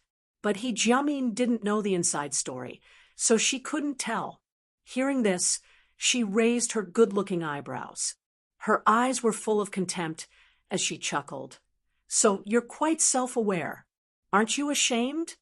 She turned around and smiled at Yi Ying, who didn't look too happy. Ying, go back. She's much more pleasing to the eye than before. Wasn't she much more pleasing to the eye?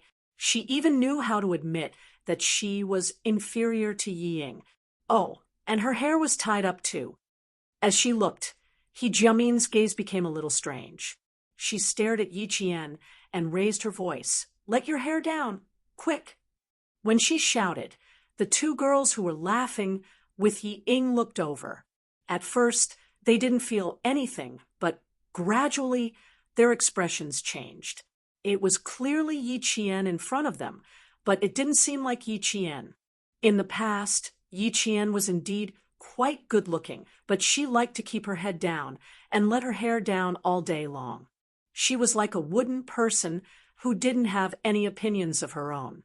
She obeyed everyone's words, so it was inevitable that people looked down on her. In Yi Ying's words, she was her little pet. If she was told to go east, she would never go west. But now, Yi Qian had her hair tied up. Her eyes were clear and calm, and there was even a faint smile on her lips. She stood there gracefully. Even if she didn't smile or speak, she was still bright and beautiful. She was like a blooming flower. Her face was beautiful, and her eyes were like ice, making people unable to look away. This was not the Yi Qian they knew. It was as if she was a completely different person. The girls slowly pursed their lips. They didn't like it. They really didn't like it. Yi Qian, make our beds. He Jiamin suddenly pointed at her bed and shouted, Quick, I want to sleep. With her speaking, the other two girls' eyes flickered. They looked at Yi Qian as if they were watching a good show. So what if she was pretty? She was still being bullied. Yi Qian raised her eyebrows. Her calm eyes contained some coldness. She said calmly, If you admit that you're disabled, I can be kind and help you. You. He Jiamin was so angry that her face turned red. Without thinking, she raised her hand and swung it at Yi Qian's face. Raising his hand, Yi Qian fiercely grabbed He Jiamin's wrist. He stared coldly at He Jiamin and said word by word, You still want to bully me like before? He Jiamin, you can try. He swung his arm and pushed her forward, pushing He Jiamin down without any hesitation, as she was caught off guard. Yi Ying and the other two girls, who had wanted to watch a good show, screamed when they saw her push He Jiamin down. Yi Ying was the first to stand up. She reprimanded him sternly. Yi Qian, why did you hit him? Beat someone up. What a huge crime. Hit people? Student Yi Ying, if this is called hitting someone, then you're wrong. I was just defending myself. Yi Qian laughed coldly. He glanced at Yi Ying, who was the embodiment of justice, and turned around to make his bed. He Jiamin, who felt that she had lost face, could not take this lying down. She got up from the ground and threw herself at Yi Qian. Yi Qian, you dare hit me, you dare hit me. A delicate girl facing off against Yi Qian, who used to work in a security company. The outcome was clear, a shoulder throw, and she fell to the ground again. I said, don't provoke me. Yi Qian clapped his hands and looked at He Jiamin, whose face had turned pale from the fall. He looked up and coldly glanced at the other two girls, who were so scared that their shoulders shrank back. Tan Wei, Xie Sifeng, if you want to play tricks behind my back, I don't mind playing with you.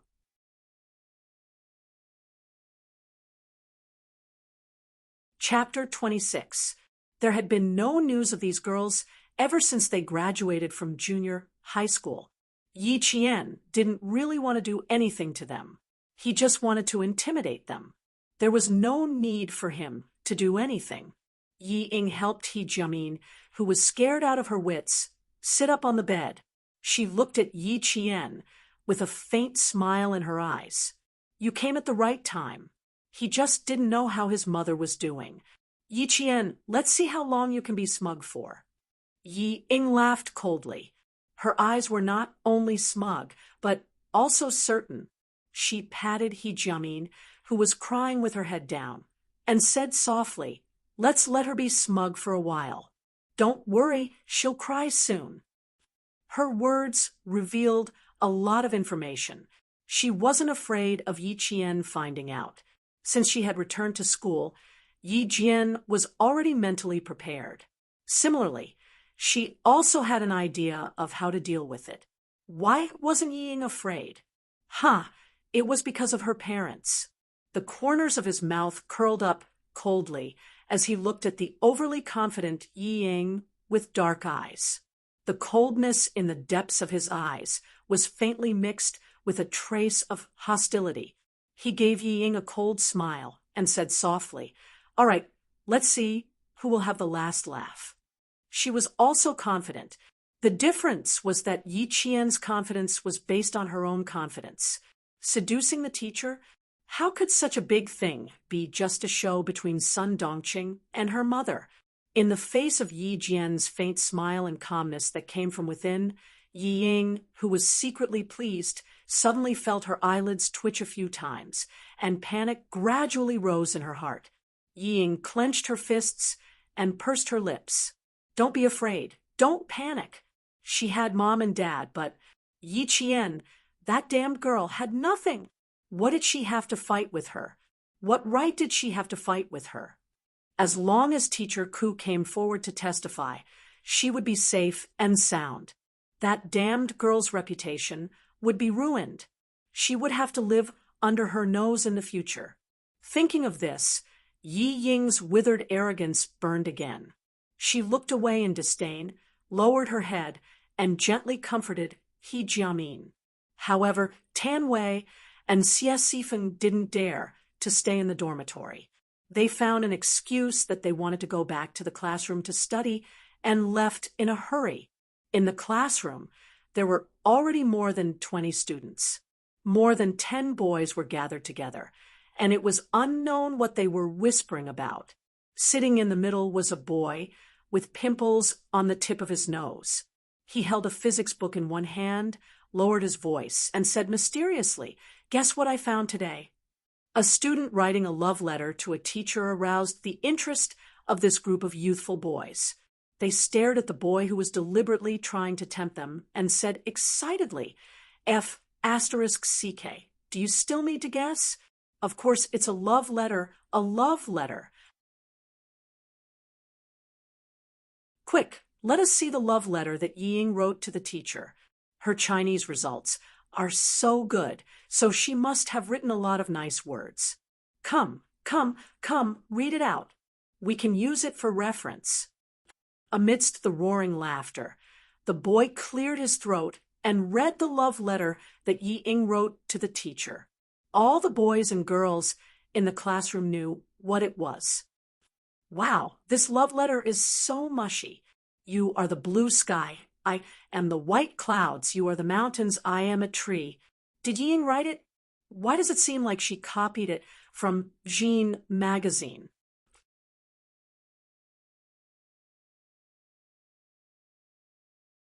Chapter 27. Tan Wei and Xie Sifeng, who had run into the classroom, were dumbfounded. They stood at the door of the classroom in a daze. They had heard every single word of the love letter. Zhang Bin, what nonsense are you talking about? Xie Sifeng's reaction was a bit faster. She rushed into the classroom and yelled at the boy who was reading the love letter. Shut up. There's no way Yi Ying would write to the teacher. Don't accuse Yi Ying. The girl was thin-skinned, so she vaguely said the word love letter. How could there be a mistake? Who doesn't know Yi Ying's handwriting? Zhang Bin jumped down from the desk. He was the tallest boy in the class, standing in front of the girl, who was only 5 meters tall.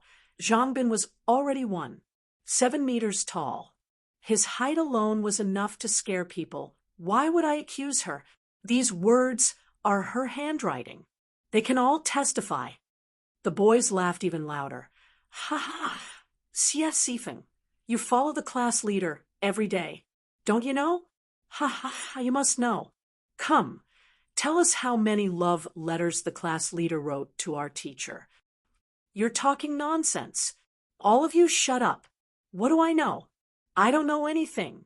When Xie Sifeng heard that she was involved, she couldn't help but feel anxious. She still wanted to argue, but Tan Wei grabbed her arm. Don't argue with them. Go back to the dorm and tell Ying. Tan Wei's face was pale. She didn't say anything to defend herself. Clearly, she knew something. The two of them quickly ran back to the dorm, but there was no one there. After asking the dorm next door, they found out that Yi Qian was called away by the teacher. Yi Ying accompanied He Jiamin to the town's hospital. In the principal's office, the teacher in charge of class 2-2, Teacher Ku, said righteously, Principal, this kind of problem student can't stay in school anymore. She's so shameless at such a young age. If she continues to stay in school, she'll lead the whole class astray. Vice Mayor, I know you want her to stay, but I'm sorry. Kuyu will never accept a girl who would seduce a teacher. The principal, Mr. Ku, Yi Jifan, Sun Dongqing, and her husband were all in the office. There was also Yi Jian, who couldn't be left out. In the face of her homeroom teacher's reprimand, she had been indifferent since she came in. Her gaze was calm, and her posture was as straight as a pine tree. There was no trace of panic on her face, only an extraordinary calmness. When Sun Dongqing heard Teacher Ku's words, she quickly stood up and reprimanded Yi Qian. "Why are you still standing there? Hurry up and apologize to the principal. You're so young, but instead of studying, you're thinking about finding a boyfriend. You're trying to drive me and your uncle to death." She wanted to force Yi Qian to confess to the crime of seducing a teacher. "Principal Chun, this niece of mine has been an orphan since she was a child, so she lacks proper discipline. How about this? Teacher Ku, I'll transfer her out of your class, but she'll drop out of school. Principal, please make an exception. After all, she's still young, and our country has a 9-year compulsory education. Although she has made a big mistake, I ask the principal to give me, Yi Shifan, face and let her finish her junior high school here. I promise that I'll educate her well when she gets home. I'll make sure she doesn't cause any trouble for the school during her 3 years in middle school."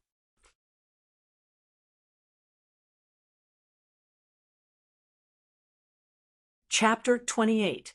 Teacher Ku of Grade 2, Class 2, was a 40-year-old female teacher. She was dressed very formally and looked like a model of a teacher. However, she had a son who spent money like water and was studying in the provincial capital. She had always doted on her son and sent almost all her money to him. She only kept a little for herself and her husband for food. No one suspected that she received red packets in private. Yi Qian did not suspect her in her previous life either. Until the middle school exams, she saw Sun Dongqing hand a red packet to Teacher Ku when she visited her home. Later on, she gradually understood why Ying was so arrogant back then. It turned out that she had Teacher Ku's support. Yi Qian, who had been silent all this time, stepped forward and blocked Teacher Ku's path. His dark eyes held a faint smile as he looked at Teacher Ku, who was in a hurry to leave. He said calmly, "Teacher Ku, don't be in such a hurry to leave. I'm afraid you can't leave until I've resolved this matter." Teacher Ku could not accept being blocked by a student. She shouted angrily, "Yi Qian, don't you dare?" "I don't dare. I just want to ask you to wait a little longer." Yi Qian smiled and turned to lock the door to the principal's office. After locking the door, it was time for the show to begin. Yi Qian was not in a hurry. His voice was slightly restrained as he said, "Principal Chun, I know you're from the military. You've emphasized to us that integrity and justice are essential to a person's character, and I've engraved that in my heart and never dared to forget it." The moment she spoke, Headmaster Chen was shocked. This little girl was very calm. She did not panic in the face of such a serious matter. Indeed, this is the foundation of being a person. I'm very pleased that you've engraved it in your heart. Although Principal Chen's expression was stern, his eyes were full of encouragement as he looked at Yi Qian. "Tell me what's going on." A little girl who was so calm that her eyes were calm, and her every move was calm and unhurried. She had the charisma to make people trust her. Teacher Ku's expression changed slightly. She pursed her lips and said, "Principal, no student will take the initiative to admit their mistakes after making a mistake. Yi Qian, Teacher Ku, even if it's a death sentence, the court has to give him a chance to refute. This is your student, but he is also a student of our town's middle school. Deputy Mayor Yi, I don't want there to be any misunderstanding." Principal Chen interrupted Mr. Ku with a serious expression. He turned to look at Yi Jifan and said in a deep voice, "If a student makes a mistake, the school will definitely punish him. But we will never wrong a student, especially when it comes to this kind of thing. Thank you for giving me a chance to speak." Yi Qian spoke at the right time. Out of the corner of his eye, he saw Yi Jifan secretly pull Sun Dongqing, who was about to stand up to speak. He sneered in his heart, but his mouth spoke slowly and calmly. "First of all, I will never admit that I seduced the math teacher. As for confessing to the math teacher on Friday, Teacher Ku, I handed in the test paper with Zhang Bin at 2:45 in the afternoon. I walked to the school building at 2:50 in the afternoon. I went to Chaoyang to find Yi Ying at 2:55 in the afternoon. I fell and fainted at 2:58 in the afternoon. And the math teacher left the school with Zhang Bin at around 3 o'clock in the afternoon. In terms of time, Teacher Ku, there's no way I could have gone to find the math teacher."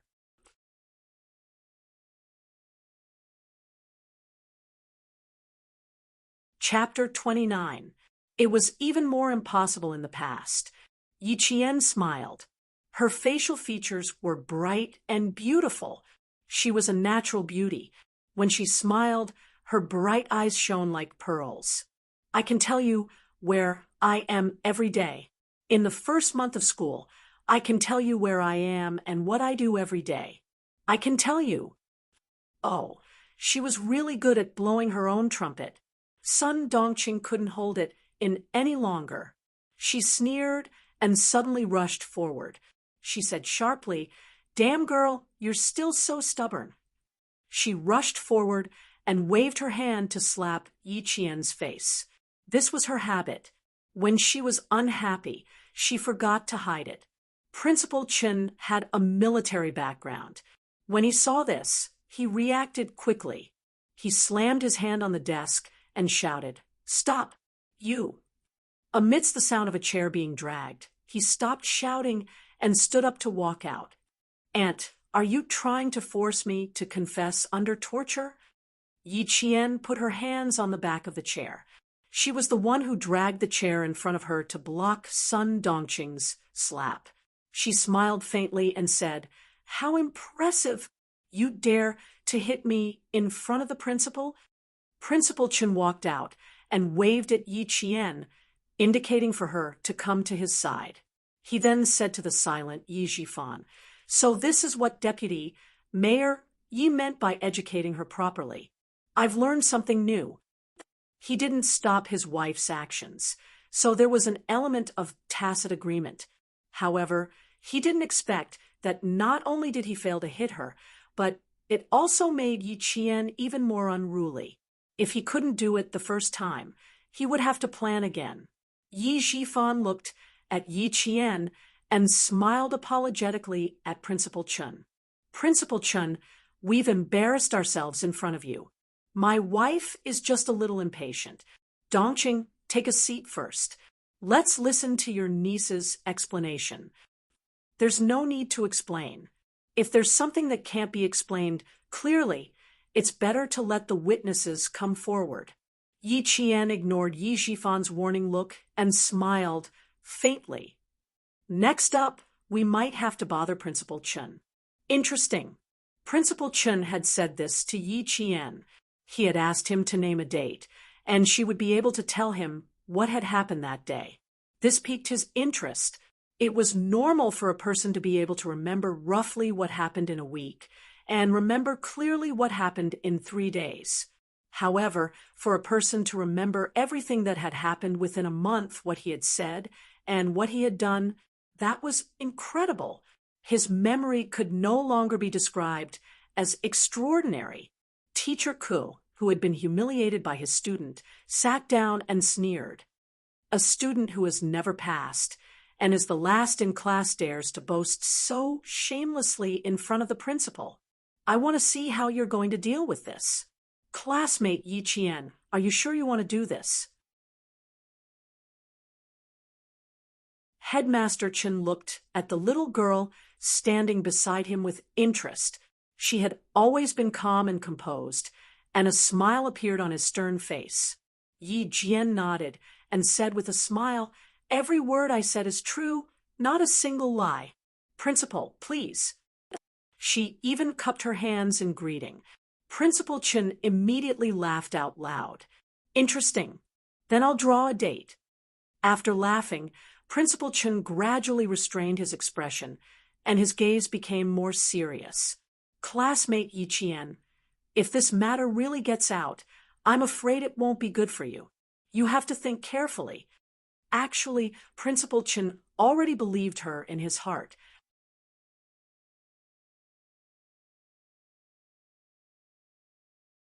Chapter 30. It also made him believe that the so-called seduction of a teacher did happen, but it was definitely not Yi Qian. Yi Qian first invited a few students over. They were all students that she had met before and unintentionally overheard their conversation. Every student who was called in was confused at first and thought that they had gotten into trouble, who knew that when Yi Qian asked them and clearly said what they had said at a certain point in time, a few of the students who had secretly spoken ill of the teacher were so scared that their legs turned to jelly. "I know what you all said at that time, because I happened to pass by. I don't know anything else," Yi Qian explained with a smile. Immediately, the students whose legs had turned to jelly secretly heaved a sigh of relief. "So that's it, that's it." She scared them to death. They thought that she knew that they had spoken ill of the teacher, but it was also scary. There was still some time before the evening self-study session on Sunday afternoon. As the students and teachers who entered and left the principal's office changed again and again, Teacher Ke's face was already as white as paper. If she could still accuse Yi Qian of colluding with the first batch of students who came in, then the next few batches, what else could she say? "That day, you didn't answer the questions in math class, so you said something to Yu Jing."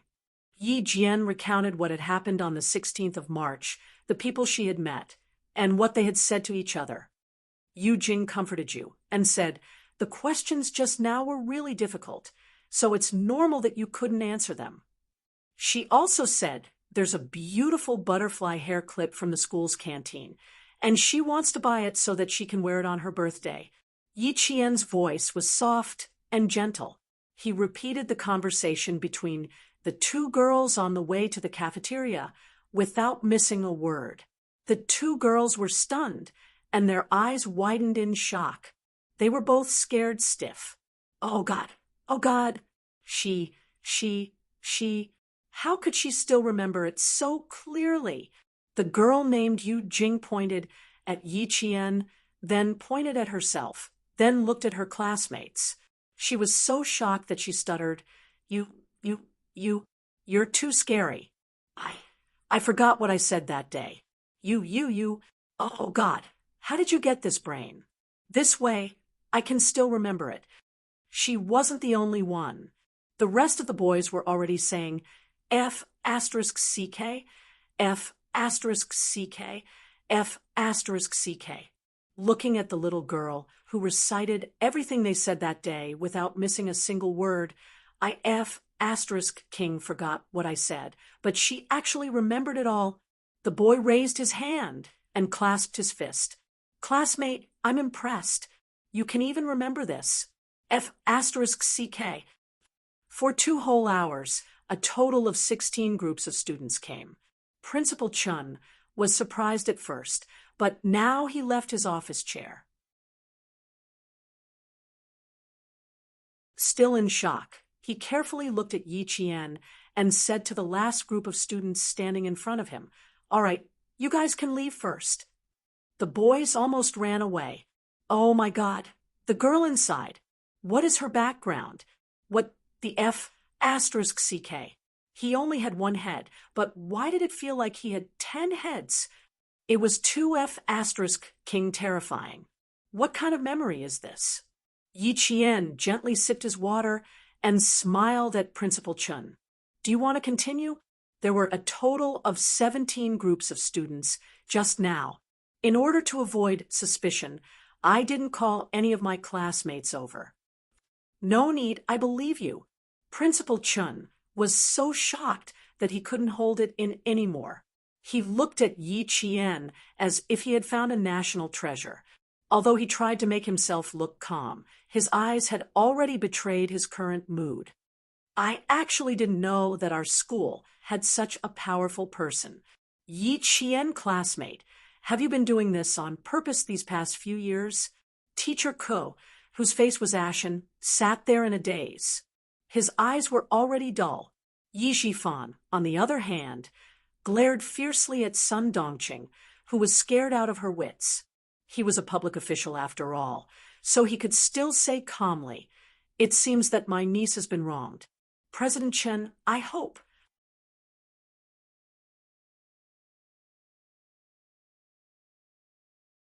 Chapter 31. Yi Ying had no idea what was going on in the principal's office. She was helping He Jiamin back to school from the town hospital when the bell rang for the evening self-study session. The classroom of the second-year class was on the third floor. When the two of them appeared at the door, the noisy classroom instantly quieted down. Everyone looked at Yi Ying. A few girls who were not on good terms with Yi Ying had already started to chuckle. Their chuckles caused the quiet classroom to be filled with low buzzing noises once again. Tan Wei had already run over from his seat. He grabbed Yi Ying's hand and pulled her outside. "Ying Ying, let's talk outside." Teacher Ku was not here yet. He had to tell her quickly. Yi Ying could not help but frown. She pursed her lips and asked, "What happened?" Why were they all looking at her with strange expressions? Something happened. Tan Wei looked anxious. He lowered his voice and said, "Zhangbin found that love letter somehow. He was called to the principal's office just now. Hurry up and go take a look." Love letter. Love letter. Yi Ying was only stunned for a second. When she came to her senses, her expression changed drastically. Her watery eyes widened, and her whole body trembled uncontrollably. In the principal's office, Sun Dongqing was so angry that her whole body was trembling. If Yi Zhifan had not held her back, she would have torn Zhang Bin, who had handed over the love letter, to shreds. "Auntie, I'm just telling the truth. Why are you glaring at me? The love letter was written by Yi Ying. It has nothing to do with Yi Qian. How can you accuse me wrongly?"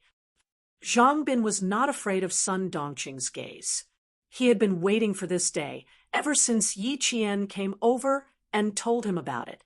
No wonder Yi Qian was so miserable in class. It had something to do with Yi Ying's family. He dared to say it today because he was not afraid of Sun Dongqing scolding him. He spoke with the truth. He did not feel guilty at all. Zhang Bin's words made Sun Dongqing so angry that her liver hurt. She could not scold Zhang Bin, so she glared at Yi Qian and scolded, "How did our family wrong you? How could you do this to your sister and ruin her future?" "So Aunt knows that this kind of thing will ruin your future if it spreads." Yi Qian laughed mockingly. Ming Yan's facial features were as cold as ice. Her eyes were as dark as the night, and there was not a hint of emotion in them. "I happen to know that this kind of thing will ruin your future, and if you dare to ruin my future, it's useless even if you're my aunt." Her eyes were too cold, and there was a faint hatred that could not be removed. What? You still want to?"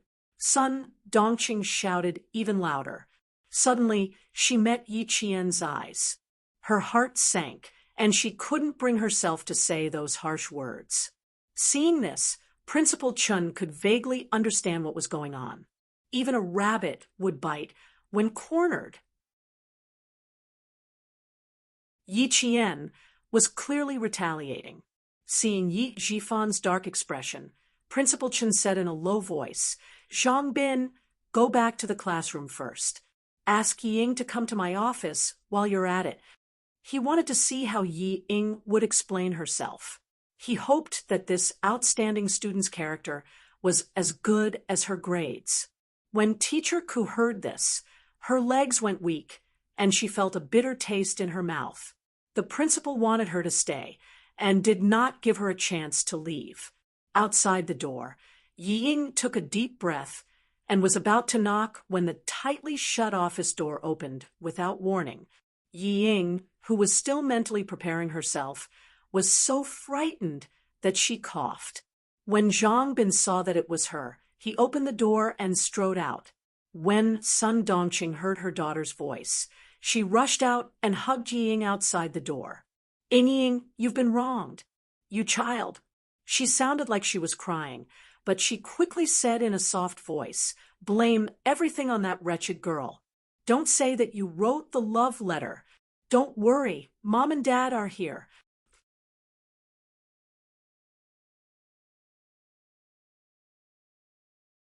Chapter 32. Of course, Sun Dongqing knew her daughter well. She could hear the lie in her daughter's tone. Sun Dongqing's expression darkened. She said in a low voice, "Unless you want to drop out of school. Otherwise." Principal Chen didn't know Yi Ying well, but he would first look at a person's eyes, then at the person. He had been secretly observing for a while. He smiled and tapped lightly on the love letter Zhang Bin handed over. He asked slowly, "Yi Ying should have an impression of this love letter, right?" "I have an impression of it." Yi Ying lowered her eyes and clenched her fists. Her voice trembled slightly. "I wrote it on behalf of Yi Qian. Principal, if you want to punish, punish me. I didn't persuade my sister. Don't punish her. If you want to punish someone, punish me." Principal Chen gently closed his eyes. He had to admit that he was quite disappointed in this student with excellent grades. When he spoke again, his tone was rather light. "Oh, then tell me why she asked you to write it. Why didn't she write it herself?" "Huh, Principal, you don't know? My niece's handwriting is like a chicken. She can't even write properly, so how can she write a good love letter?" Sun Dongqing liked her daughter's calmness. That was how it should be. If her daughter didn't admit it, would the school force her to admit it? Under Principal Chen's gaze, Yi Ying pursed her lips and nodded for a while. She didn't speak, but she had already agreed with her mother's words. Sun Dongqing couldn't wait to jump out and confirm her daughter's words. "Principal, our Ying never lies. She's a very honest child. You can tell just by looking at her grades. She has excellent grades every year." Teacher Ku was already looking up and rubbing her temples. Yi Ying was taking one step at a time. Who knew that an adult wasn't as steady as a child? "You're good at studying. As for your character..." Headmaster Chen paused for a moment, and his gaze became extremely sharp. "Yi Jian, you ask him. I want to see who dares to wrong you with me here." This meant that they were completely on Yi Qian's side. Yi Ying, whose heart was thumping, suddenly had the urge to rush out of the door.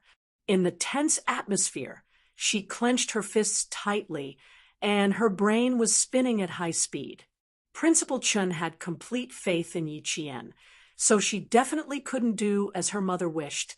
Then she abruptly turned around and looked at Sun Dongqing. Seemingly puzzled, she asked, "Mom, you and Dad didn't come to school just because of a love letter, right?" "It's true that I wrote the love letter on behalf of Yi Qian, but it's normal for us little girls to write love letters in private and only show it to ourselves. Are you making a fuss over nothing again?" Yi Qian had always known that she was a very scheming woman, but he did not expect the young Yi Ying to ruin her mother's reputation for him. She didn't even recognize her own family. As expected of Yi Zhifan's daughter, Sun Dongqing, who could not keep up with her daughter's pace, was dumbfounded. Before she could regain her senses, Yi Zhifan slammed the table and stood up. "Sun Dongqing, can you stop making trouble for me and my daughter? Isn't it just a love letter with the thoughts of a little girl? Why did you have to make such a big deal out of it? You made me think that my niece really seduced the teacher." Hearing this, Ying covered her mouth and exclaimed, "Seduce the teacher?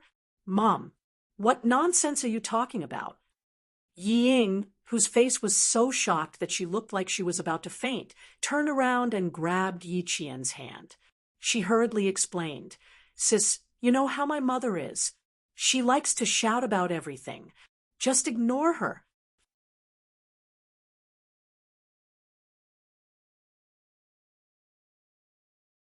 Chapter 33. Of course, Yi Qian had never thought of using this incident to bring Ying down. Fortunately, what she wanted was simple.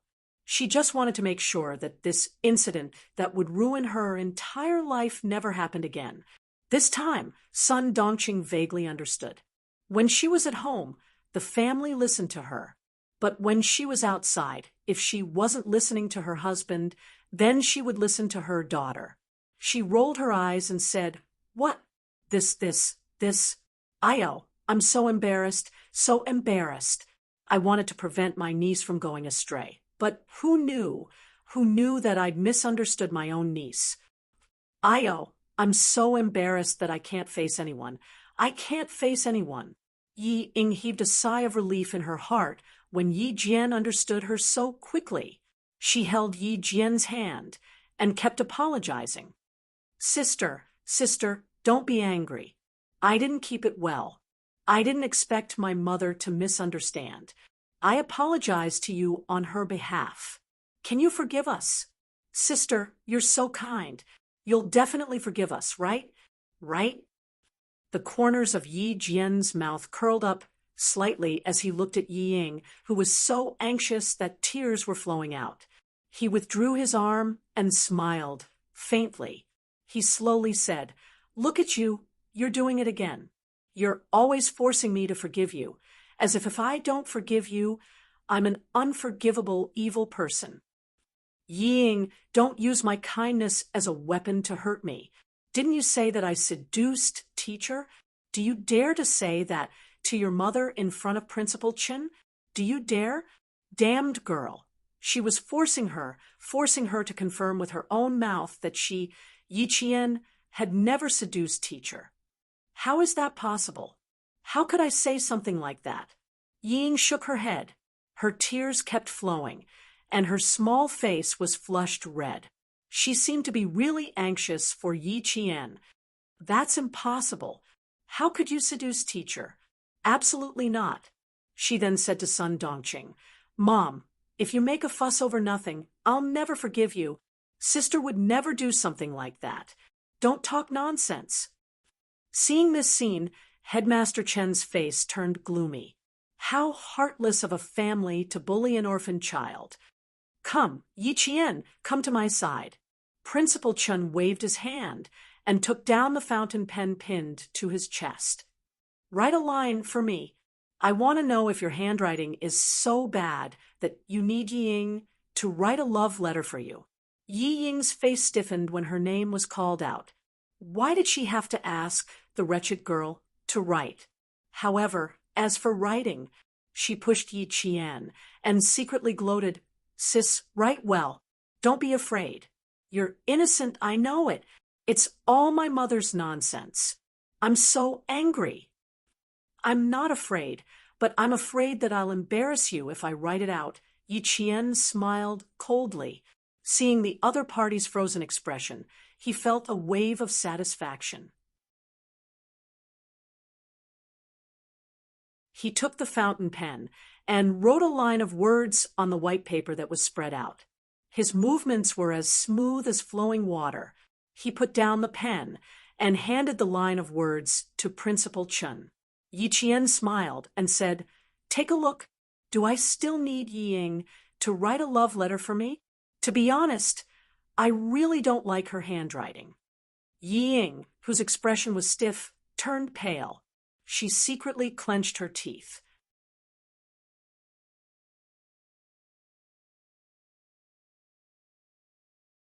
Chapter 34.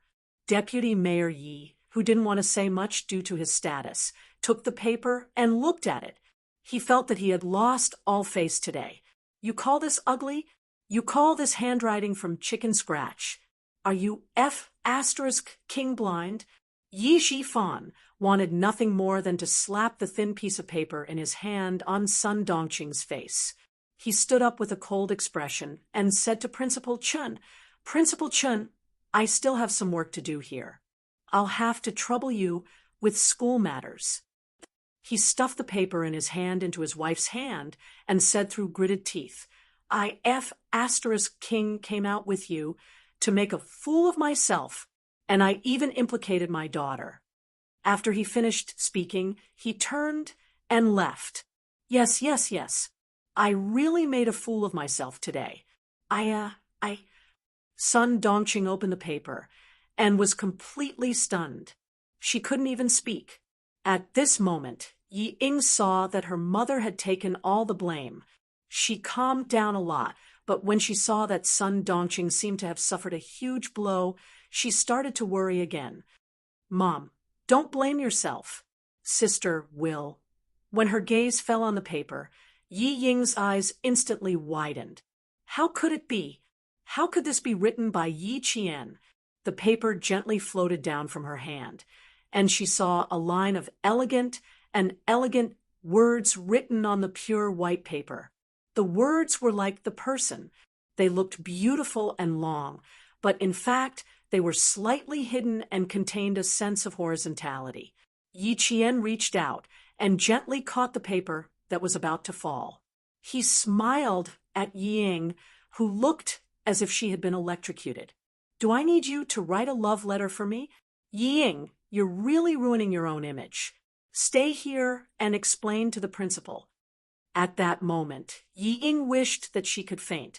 It was better than being laughed at by someone she looked down on. Yi Jian, who had returned to the classroom for her evening self-study session, received the attention of the entire class.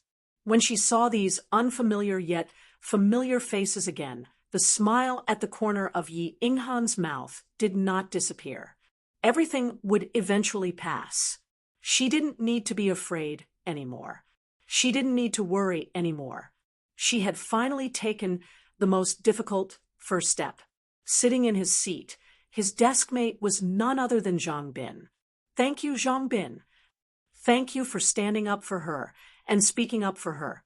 In her previous life, she owed him a word of thanks. In this life, she must personally thank him. Yi Qian raised his head.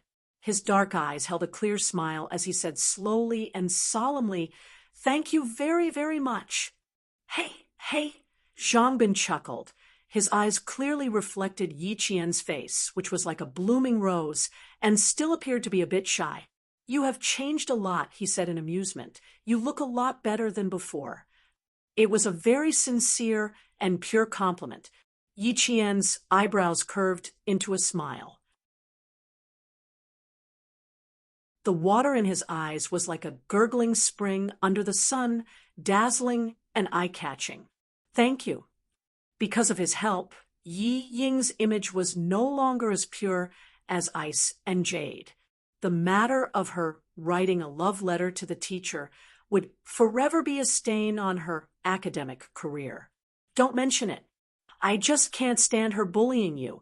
Shoo, the teacher is here. The boy who spoke immediately sat up straight, not daring to lower his head and whisper anymore. Yi Qian lowered his head, flipped open his English book, and quickly immersed himself in his life as a student. The night gradually deepened. The lights in the school were turned off, and there was no sound of people. Occasionally, a few stray cats scurried by, making a somewhat frightening sound. After the meeting that night, Principal Chun, who had reported that the matter with teacher Ku had been settled, didn't go to bed. He was still in the office and didn't leave. His gaze occasionally glanced at the silent landline and then lowered to look at his watch.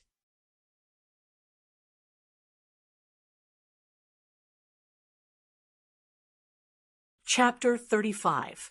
It was the first time that Principal Chun, who absolutely obeyed the army's arrangements and stayed in the town's middle school, was absent-minded because of a student. Student Yi Qian from Class 2 shocked him, but also made him see a dazzling rising star. She didn't hide her ability. She stood at the forefront in a way that would make her classmates remember her. Such an extraordinary classmate, because she lived under someone else's roof, had to suppress her ability, and carefully survive in the cracks. However, she still couldn't live in a corner. He really felt sorry for her.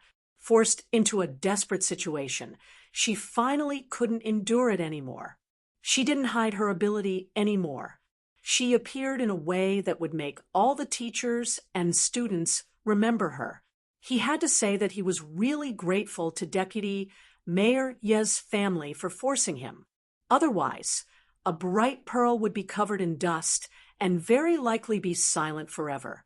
The quiet phone suddenly rang, interrupting Principal Chen's thoughts. Principal Chen, who picked up the phone, lost the scholarly temperament he had during the day and gained a steel-like coldness. "I'm Chen Dongfeng." A steel-like cold voice faintly came from the phone. "I'll be there in 5 minutes." "Okay." Principal Chen hung up the phone, picked up the black coat on the office chair, and turned off the office lights. He, who was at least 8 meters tall, blended into the thick darkness. He walked directly to the back of the office building. That was the school's freezer, which was funded and built by the army. Everyone knew that the town's middle school specially built a freezer to store fresh meat, vegetables, and fruits in order to ensure the quality of the students' meals. However, no one knew that under the freezer was an oil depot transfer station. Logistics needed to be guaranteed. The army would never put all its eggs in one basket. Principal Chen had been the principal here for as many years as he had been guarding the freezer. No one knew that this middle school principal, who had a scholarly temperament and faint white hair at his temples, was a world-class sniper before he retired from the army. The soldiers who came here didn't know, but the deputy company commander who accompanied them knew. Not only was there a world-class sniper here, but there was also a 70-year-old first-grade sergeant major, who even the chief would salute when he saw him. Jumping down from the front passenger seat, the deputy company commander trotted to Principal Chen, who had been waiting for a long time. He stood at attention and saluted without hesitation. "I'm here to disturb you again. Recently, the oil depot has been tight. The time it will take to replenish the reserve oil depot will be extended. When war breaks out, resources will be tight." Principal Chen briefly mentioned that Rwanda in 1994, Yugoslavia, and Bosnia in 1995, these 3 wars affected the international community. In the past few years, the Chinese border has been guarded by a large number of troops to prevent people from taking advantage of the chaos to challenge the prestige of our country. Fujian Town was a town that had to be passed through when transferring weapons between the north and the south. The oil reserves and supplies had to be followed closely and could not be delayed. The oil depot was in the basement. It was pitch black down there, without a trace of light. In order to prevent the electric circuit from misfiring and causing danger, the oil storage depot didn't even have electric lights installed.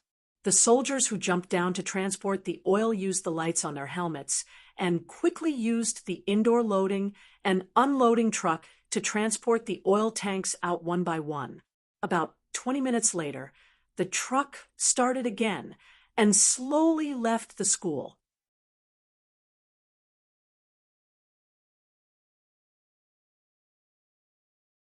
Chapter 36. Regardless of whether it was in her previous life or now, her sleep was as light as ever. She would wake up at the slightest sound. But the good thing was that once she woke up and confirmed that she was not in danger, she could quickly fall asleep again. However, the refrigerated truck that came tonight was a little strange. It came with a full load of goods, and when it left, it was still full of goods. It was as if it had left without unloading the goods. Yi Qian turned over slightly, closed her eyes, and smiled. Not long after, she fell asleep again. Before 5:30 in the morning, Yi Jianjian had already washed up. She put on her school uniform and ran to the playground alone. The playground of the town's middle school was as big as 2 football fields. 14.5 laps around, it was almost 12 kilometers. Her experience from her previous life told her that training required perseverance. With enough stamina and a strong body, she could protect herself in times of danger without relying on others. After 14.5 laps, the school bell rang, and there were already students on the field who had started their morning run. When Yi Qian returned to the dorm, he bumped into Xie Sifeng, who was about to wash her face and rinse her mouth. She was probably not fully awake yet. She yawned and said out of habit, "Hey, did you get us some hot water?" Just as she finished speaking, Xie Sifeng realized something and her face froze. Her eyes flashed with obvious fear, and she rushed out of the dorm. "Good morning." Tan Wei pursed his lips and greeted her in a low voice before leaving in a hurry. They used to be all high and mighty, but now they were like mice that had seen a cat. Yi Qian laughed and shook his head. He got some hot water to wipe his sweat, then took his textbooks to the cafeteria for breakfast. "Look, that's the girl. You guys know her?" "What about her?" "She's quite pretty, and her skin is good too. She's the one I told you guys about last night. The girl with super good memory. Oh my God, now that I think about it, she's quite scary." After a few girls passed by, they whispered to each other. They were afraid that Yi Qian would hear them, so they lowered their voices to a whisper. "Ah, it's her. She's really pretty. How come I've never heard of her before?" Not only were the girls discussing her, but the boys were also discussing her. During breakfast, Class 2, which had not been alerted yesterday, learned about what had happened in the principal's office. When they returned to the classroom one by one, they saw the upper and lower grades discussing Yi Qian. They had mixed feelings. Good memory? He could remember the events of a month. Could she still remember every word spoken by everyone at that time? Why did it sound so scary? A boy in the class who usually liked to bully Yi Qian walked over with a steamed bun in his mouth.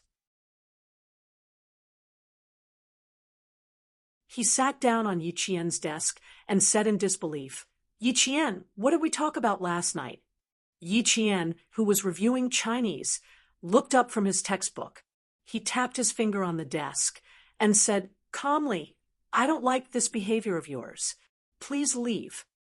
"Aya, Ying didn't come. You've become bolder." The boy chuckled and deliberately twisted his body to shake the desk. He said provocatively, "So what if you don't like it? What do you want?" It hurts. Let go, let go." His provocation instantly turned into a plea for mercy. Yi Qian stood up, grabbed the boy's index finger, and pressed it down forcefully.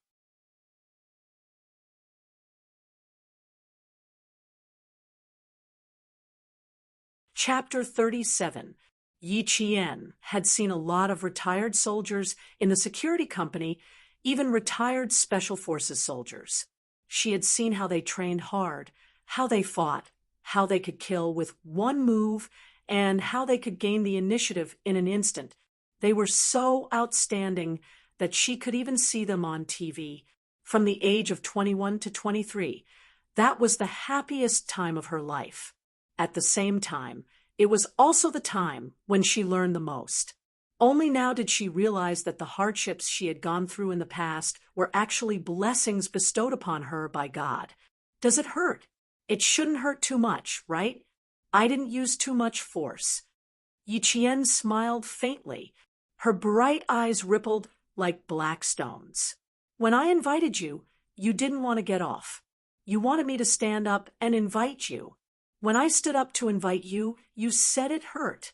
Liao Jian, you're really making things difficult for me. Listening to her clear and melodious voice that sounded like the gurgling of a mountain spring, her person, her smile, and her voice made people feel as if they were sitting beside a mountain and listening to the sound of the spring water. Was this really Yi Qian? Was this really Yi Qian?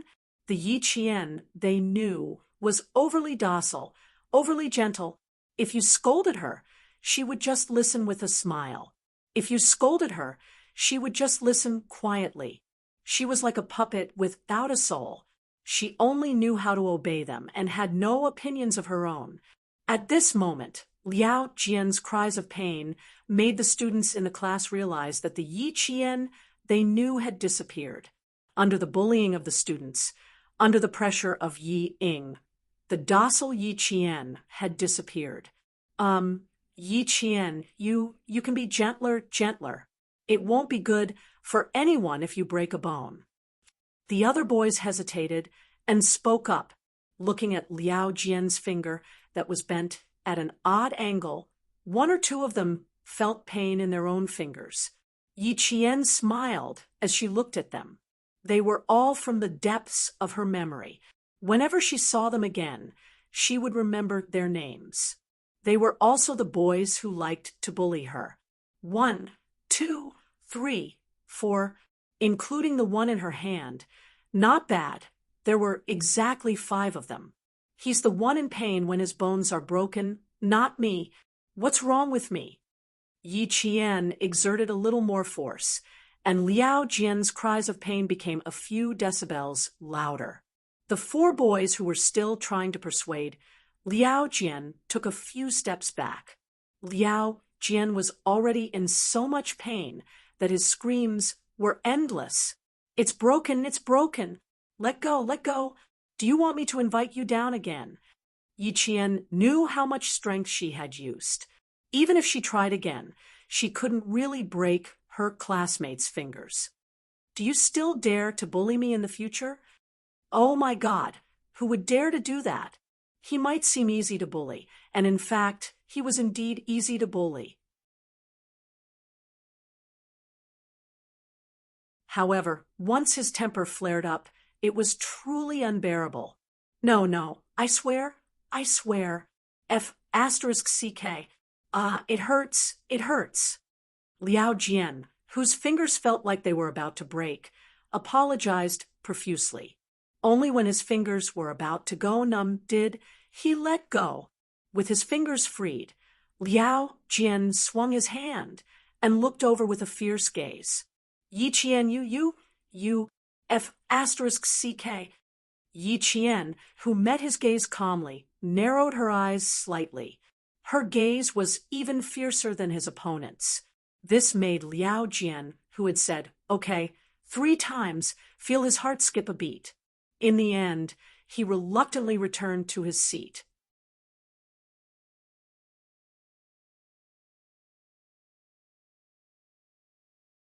Chapter 38.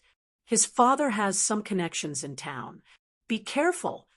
Zhang Bin came in from the back of the classroom and sat in his seat. He reminded him in a low voice, "I heard that he has some connections in the city.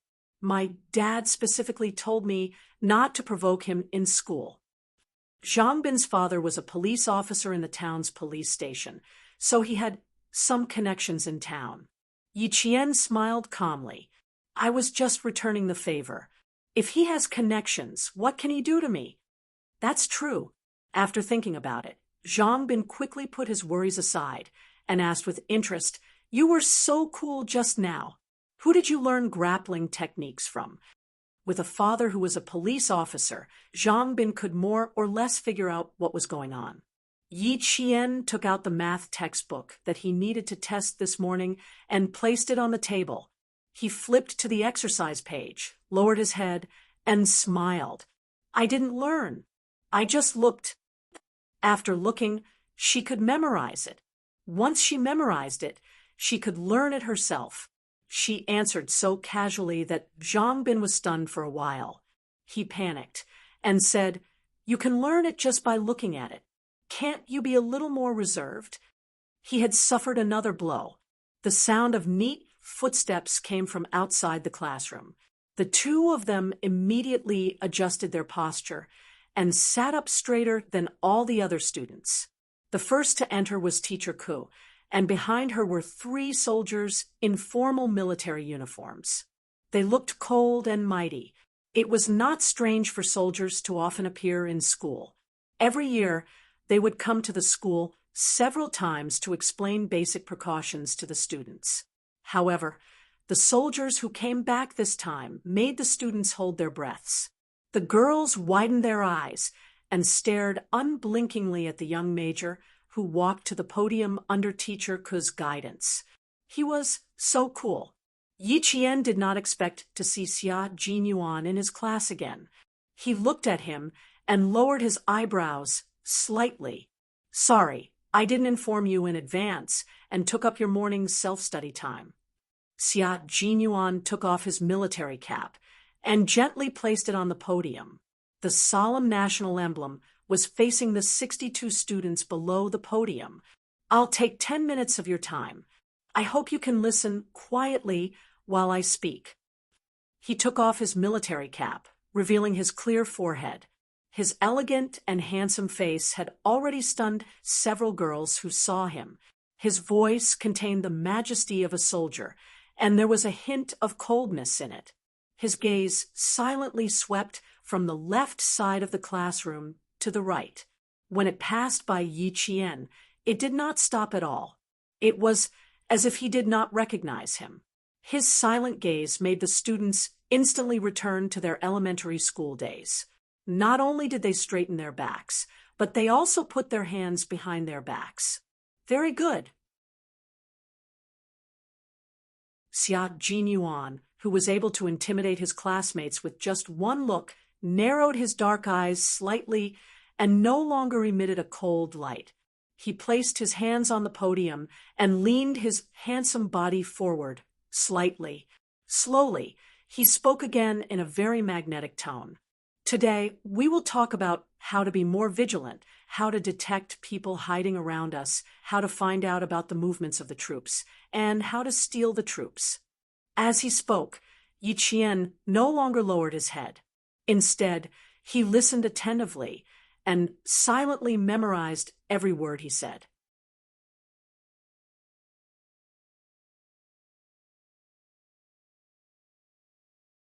Chapter 39. Some countries have a huge intelligence system. They are not only active in their own country, but also in other countries. I hope that every student will stay vigilant and stay away from spies for the sake of the safety and prosperity of our motherland, as well as for our peace and happiness.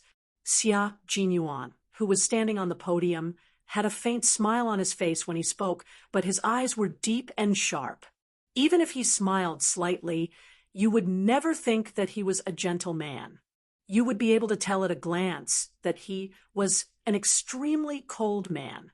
At the same time, he was also a very charismatic man. He was elegant and powerful, and his handsome face was elegant. When he smiled, his dark eyes were like the waves of the sea. When he was serious, they were like an ancient sword unsheathed. His movements and stillness were filled with an incomparable, noble temperament. No one was more suited to wear a military uniform than him. The golden epaulets were luxurious and majestic, and the dark green military uniform was fitted to his body. His every movement exuded the military aura of a soldier. Perhaps it was because he was now facing a group of students. Yi Jian saw that he had concealed the cold and ruthless aura that had appeared between his eyebrows when he was arresting the criminals that day. He spoke calmly, hiding the cold and ruthless aura of decisiveness to kill. Even if they have killed people, they are still bad people. Looking at him, Yi Qian answered Zhang Bin calmly, "They are soldiers. It is their duty to protect the country. They use guns to protect the country, and the people they kill are those who deserve to die." Captain Xia had an intimidating aura, just like the aura of the retired Special Forces soldier at the security company. Yi Qian absolutely believed Zhang Bin when he said that he had killed people. The two of them conversed in a low voice. Although they did not make any big movements, Xia Jinyuan saw everything. His gaze swept over them slightly and paused on Yi Qian's face for about half a second. His deep eyes darkened slightly. So this little girl is a student of grade 2 class 2. Although you are only students, you are the main targets of foreign spies. At this point, Xia Jinyuan's smiling eyes paused slightly in a certain direction. He held onto the podium and quickly made a gesture to the two soldiers' left hands. Yi Qian's gaze instantly froze. He followed the direction of his gaze and tried to use his peripheral vision to see who their target was. However, just as she was about to take a look, Xia Jinyuan suddenly called out a name on the stage. The third last female student in Group 5. Can you answer my question about how many tests you usually use to lure students? Third from the bottom in Group 5. Wasn't that Yi Qian? The moment she was called out, the 60 or so gazes of the entire class all turned to look at her. They didn't quite understand why she had to be called out when there were so many students in the class. Yi Qian immediately realized that he was trying to prevent himself from looking over to avoid alerting the enemy. Under the gaze of the entire class, she stood up with a faint smile on her face and slowly answered, "Students looking for help, invitations for research, payment by piece." Most of the time, it's in these seemingly reasonable scenarios to open the curtain and lure students into the trap.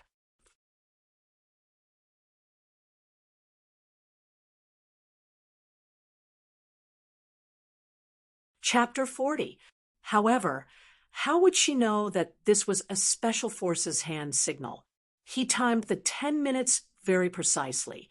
He didn't need to look at his watch to know that the 10 minutes were over. If the students have any questions or find anyone suspicious, you can contact our team or the local police immediately. Sorry to disturb you. Goodbye. He picked up the military cap on the podium and habitually patted the brim before putting it back on. The brim of the military cap covered his clear forehead, leaving only a pair of dark eyes that were as sharp and deep as an eagle's. When this pair of eyes swept across the students below the podium again, they paused briefly on Yi Qian's face. The other students didn't notice, but Yi Qian did. She smiled slightly and met his gaze calmly. Her petal-like lips moved slightly. "Hello, Captain Xia." What a bold girl, she even greeted him. The smile on his handsome face seemed to deepen. Xia Jinyuan nodded at Teacher Ku, who was standing next to him, looking a little dispirited. He politely said, "Sorry to disturb you." Then, under the gaze of all the students, he left with the two soldiers standing by the door. Although they only appeared for 10 minutes, Xia Jinyuan's influence was too great. As soon as he left, the sighs of AI could be heard continuously. Naturally, most of them were girls who couldn't restrain their thoughts for a while. It wasn't until Teacher Ku slapped the blackboard on the podium a few times in warning that the girls who had yet to restrain their thoughts secretly stuck out their tongues and obediently picked up their books to prepare for the lesson. The first lesson is math.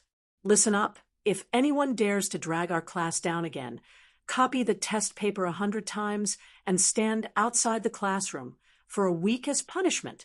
When the self-study session was about to end, Teacher Ku, who had been silent all this time, angrily said a few words before she left. Her gaze swept across the students, who had been dragging the class down again and again, and lingered on Yi Qian's face for at least 10 seconds. It seemed that this sentence was only directed at Yi Qian. Yi Qian, who was flipping through his book, completely ignored the gaze that swept over him. No matter how she looked or stared, he did not take it to heart. The school's music broadcast was interrupted. Then came the slightly sweet voice of the third-year school's announcer, who spoke in Mandarin with a bit of a local accent. "Students from Year 2nd Class 2, Yi Qian, please come to the principal's office. Students from Year 2nd Class 2, Yi Qian, Please come to the principal's office." Teacher Ku, who had just walked to the door of the classroom, stopped in his tracks.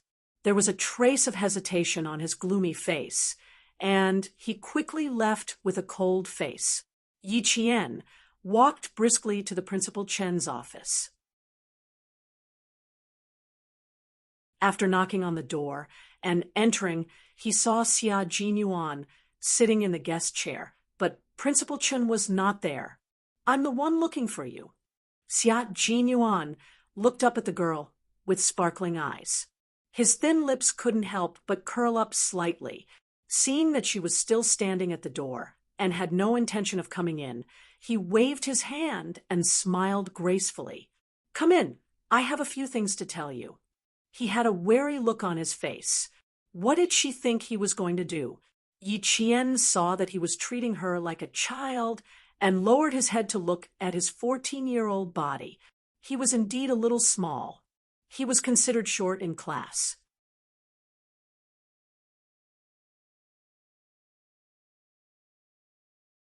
Chapter 41. It's not good for people who know too many secrets. Xia Jinyuan took off his military cap, and the smile on his face became clearer. "How do you understand hand gestures? Who taught you?" That handsome face with a slight smile looked elegant and gentle, but it made Yi Jian's nerves begin to tense up. He was smiling, but his eyes were extremely sharp, like a sharp blade that could split a person's soul in half and could flash a cold light at you at any time.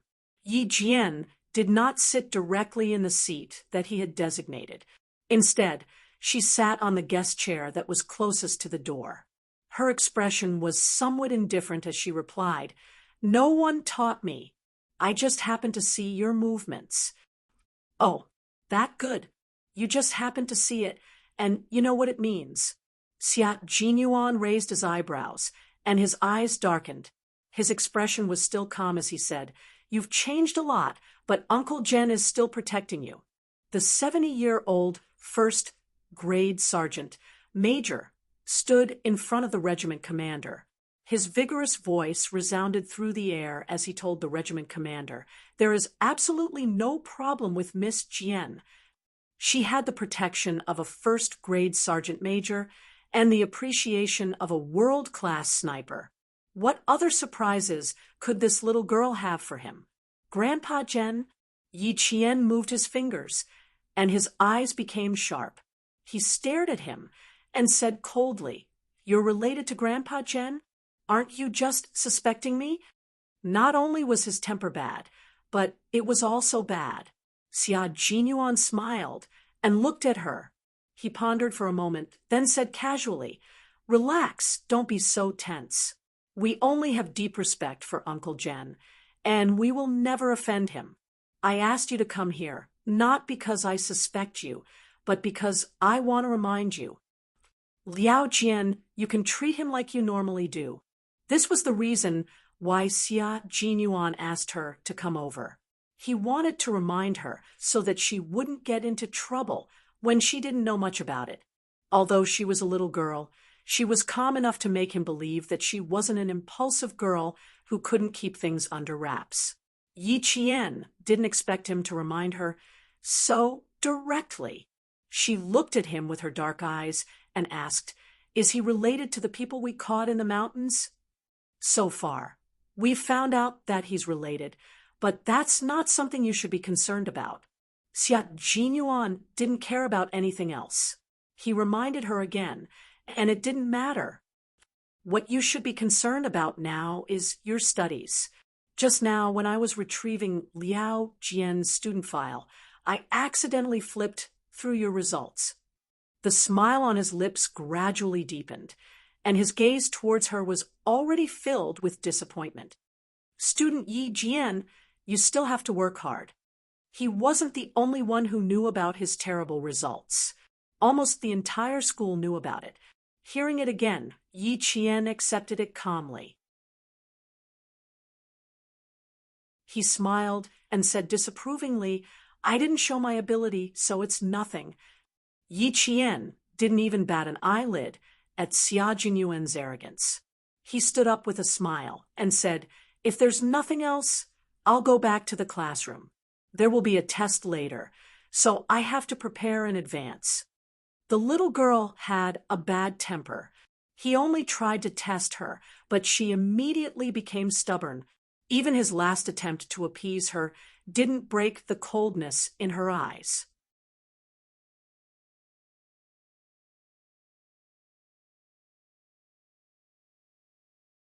Chapter 42.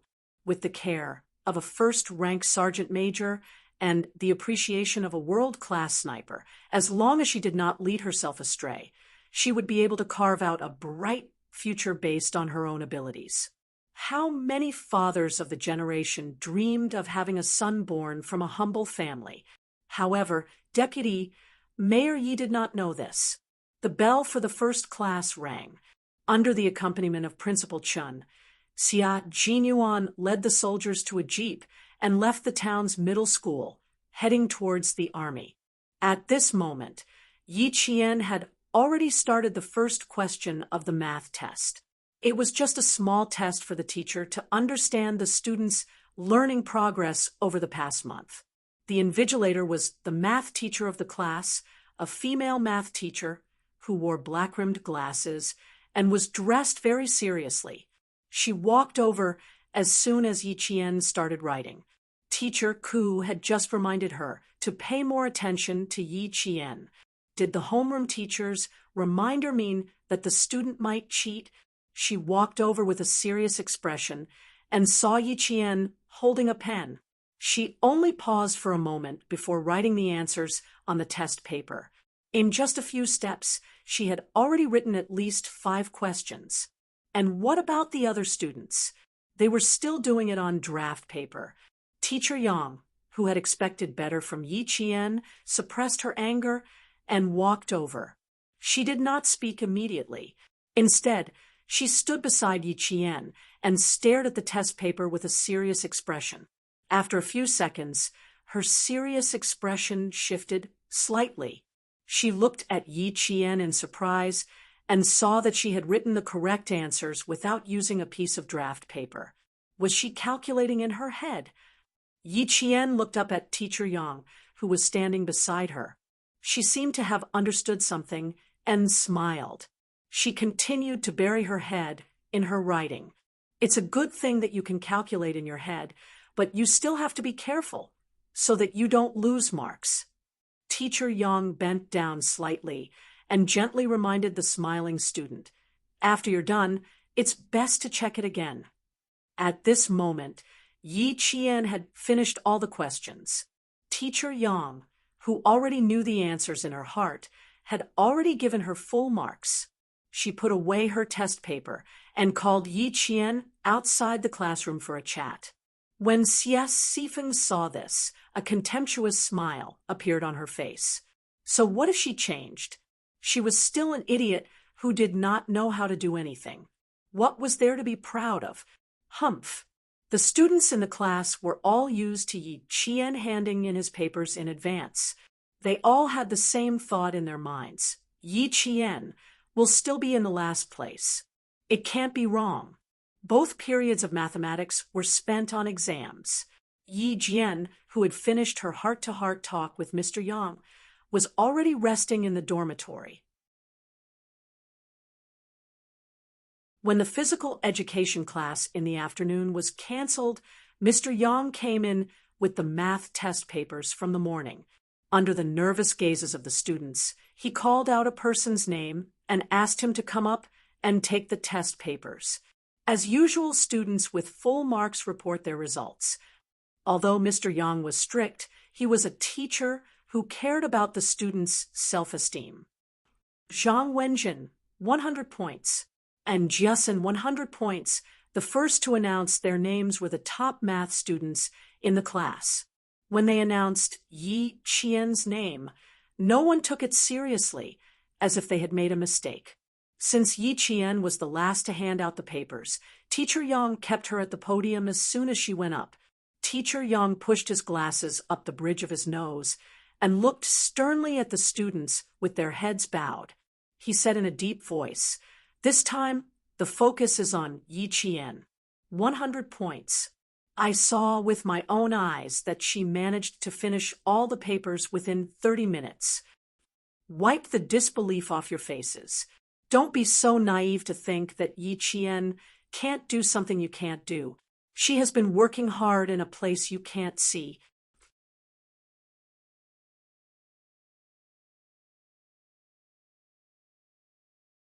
Chapter 43. Every teacher would assume that a diligent student must be very hardworking, taking notes in class and doing exercises at home. All of them grasped the main points of the teacher's teachings and formulated a study plan. Therefore, Teacher Yang also took it for granted. Unfortunately, Yi Qian could only take out her math textbook, but she couldn't take out a single notebook. Yi Qian, who never liked to lie and would never lie about such trivial matters, shook her head. Under the ambiguous gazes of the entire class, she smiled calmly and said, "Teacher Yang, I'm sorry, but I don't have the habit of taking notes." She admitted it so honestly that her classmates couldn't help but laugh out loud. This time, they weren't laughing at her. Sometimes the interactions between people were just that subtle. Just because Yi Qian embarrassed the teacher in front of all the students, many of the students who both loved and hated the teacher suddenly had a good impression of her. Teacher Yang looked stern, but she was an extremely broad-minded teacher.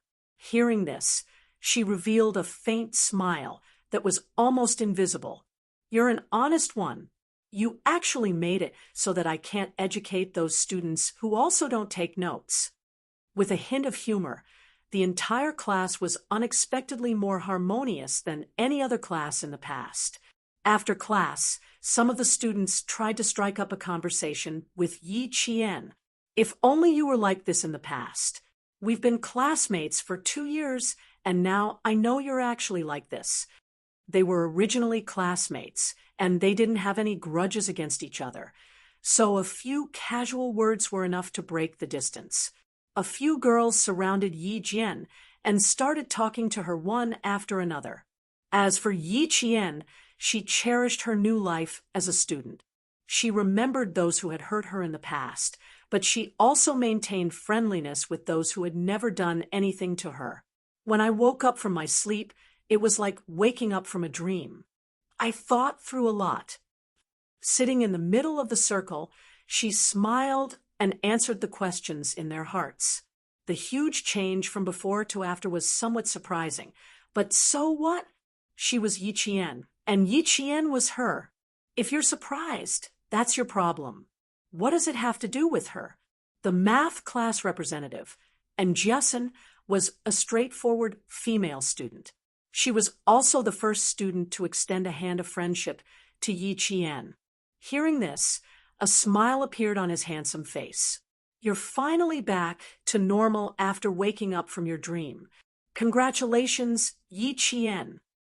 "Same to you.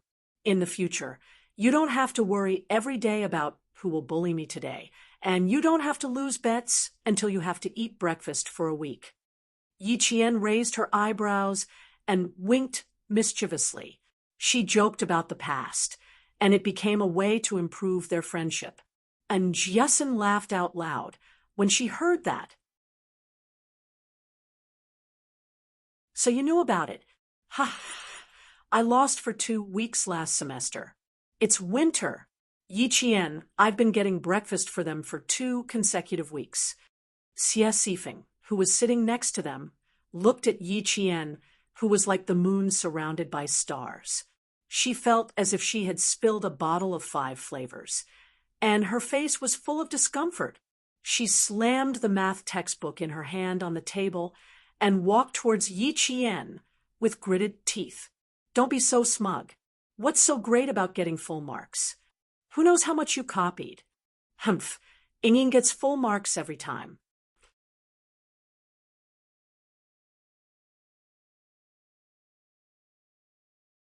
Chapter 44. "Xie Sifeng, you're being unreasonable." And Jiasen frowned as she spoke. She had always disliked these girls who always bullied Yi Qian. After a few times, she realized that Yi Qian was willing to do so, so she stopped bothering. Xie Sifeng, who was in a fit of anger, glared at Jiasin, who was blocking her. "It's none of your business. Get out of my way." Xie Sifeng used a little too much force, and Jiasin, who was caught off guard, was pushed backwards. Just as she was about to hit the desk, a pair of slender hands caught her firmly. "Go back to your seat. I'll handle it myself." Yi Qian steadied her. His smile had completely turned cold. He stood in front of the furious Xie Sifeng and said coldly, "It seems like last night's lesson wasn't enough. Do you think this school is your own home?" Xie Sifeng's father was a contractor. Her family had some money, so she usually looked down on others. She never cared about the consequences of her actions and only wanted to feel comfortable. When she saw Yi Qian stand up, she instinctively took a step back.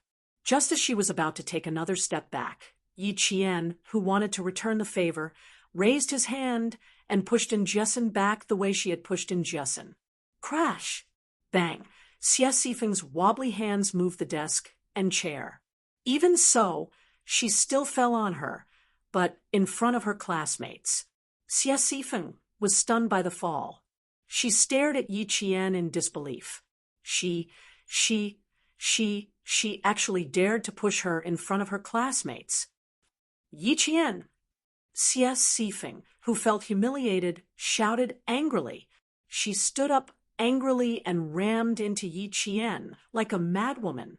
Who was Yi Qian? He was someone who had worked in a security company for a few years. Her way of ramming into him was undoubtedly asking for humiliation. She was crazy, but Yi Qian wouldn't go crazy with her. He dodged to the side and pulled in Jiasin, who was standing behind him. He smiled as he watched the crazy Xie Sifeng fall forward. He couldn't bear to watch any longer. He closed his eyes slightly. After hearing an even louder plop sound, he slowly opened his eyes.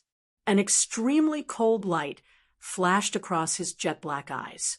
Xie Sifeng, who had lost her face again and again, cried on the desk throughout the rest of the music class. She cried until the end of class. "You were so cool just now. I didn't expect you to push her back." After class, and Jiasin, who walked out of the classroom with Yi Jian like a buddy, put his arm around Yi Jian's shoulder and said with a bright smile, "To tell you the truth, if you didn't push it back, I would have stood up and pushed it back myself." She had a very straightforward personality. No wonder she had always disliked Ying. Yi Jian chuckled and said, "There's no reason to give in to her.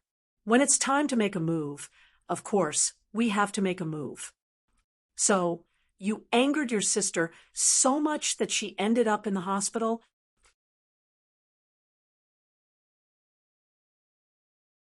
"She's still staying in the hospital, but you're enjoying yourself today." A man's cold voice suddenly cut in with a hint of anger and hostility. The voice was a little unfamiliar. The person was also a little unfamiliar. Yi Qian looked at the boy with his hands in his pockets. His gaze was cold. He was dressed differently from the rest of the classmates. He narrowed his eyes and said, "Oh." Then he remembered who he was. Gao Yang, the top scholar of grade 3 Class 1. He was from Skytown Middle School last semester. It was said that someone saw him being sent here on the first day of school.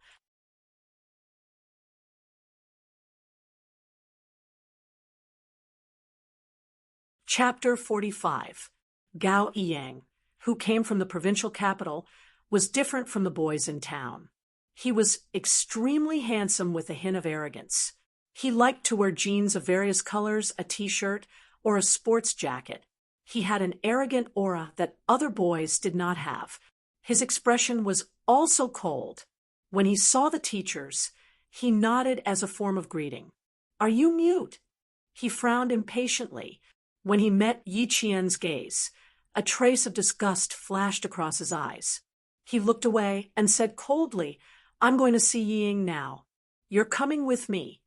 Yi Qian raised his eyebrows and said with a half-smile, If the school didn't forbid students from dating early, I would have thought that you were her boyfriend.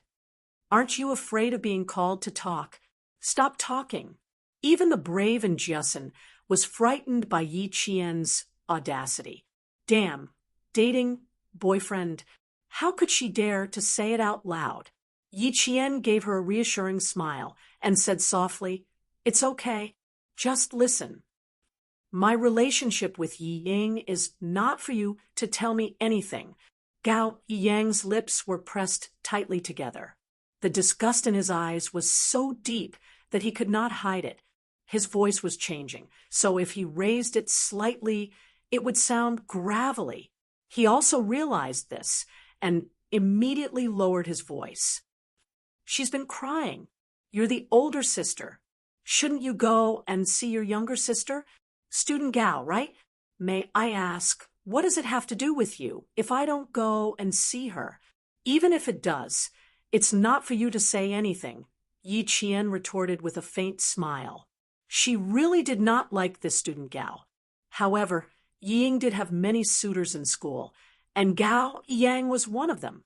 Probably because he was not used to Yi Qian's change, Gao Yang's handsome face instantly darkened. He reached out and blocked Yi Qian's path. "Stop right there. If you stop me one more step, I'll call you molestation right now." Blocked again, Yi Qian's eyes suddenly turned cold. He looked up and stared at him with his dark eyes. "Student Gao from the provincial capital, you should know what molestation is."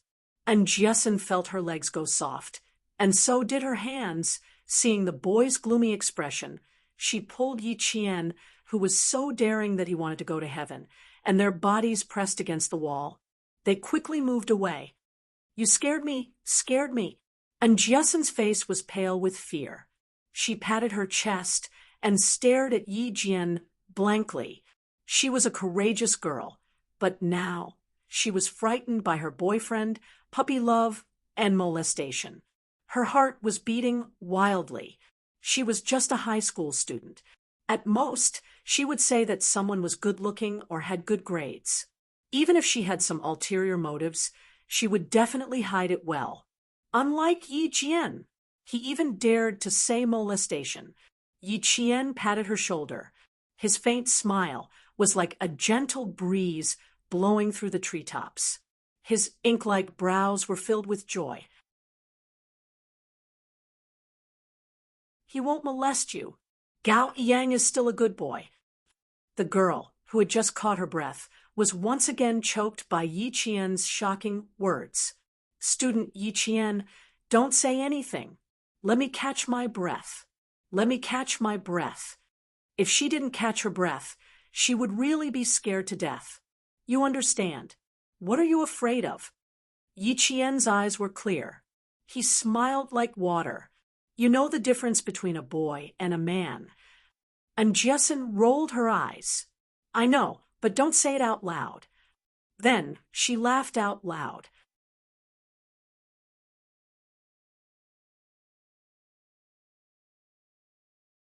Chapter 46. On the fourth floor of the school office building, Principal Chen walked out of the office with a white-haired old man as he said, "Uncle, don't worry. I will take good care of Yi Qian. You don't have to worry. I will take care of everything." The white-haired old man was wearing an old-style military uniform from the 1970s. Even though he was old, his footsteps still carried the air of a soldier. Even a world-class sniper had to be respectful in front of Uncle Jen, who had enjoyed a lifetime of special benefits from the country. "I feel guilty towards her. I hope you can teach her more." Uncle Jen sighed softly. "This child is smart. She is a good seedling. You can give her some pointers from Monday to Friday. When she gets home, I will give her some pointers. It will be easier for her in the future. At least, it would be easier for her than her mother." Principal Chen paused on his right foot as he walked down the stairs. He said happily, "It seems like I have the same idea as you. But I still have to observe this child's results. However, I heard from Teacher Yang that she got full marks on her math test today. Maybe I am just worrying for nothing. Speaking of this, Headmaster Chen's face darkened slightly. Deputy Mayor Ye's family is too outrageous. Do you want to give them a warning? They are enjoying the glory that sister brought to them, but they are treating Yi Qian so harshly. Bad people have bad people to deal with. I am old. I don't really want to care about the outside world. I just want to nurture Yi Qian into a talent. Yi Qian, who was already playing badminton with her classmates, did not know that Uncle Jen had specially come to the city for her. He had a 2-hour-long talk with Principal Chen and also developed a very strict training program for her. After the evening self-study session, Yi Qian was called to the principal's office for a talk. This made Teacher Ku, who was the messenger, so tired that she was even a little scared to look at Yi Qian. She was called to the principal's office for no reason. What if she made things difficult for her in front of Principal Chen? Even though there were only 2 pieces of paper, Yi Qian felt as if they weighed 1,000 pounds. Her eyes were fixed on the first few words. After a while, she looked up and smiled bitterly. Principal, you really think too highly of me. The 4-year plan was developed just for her.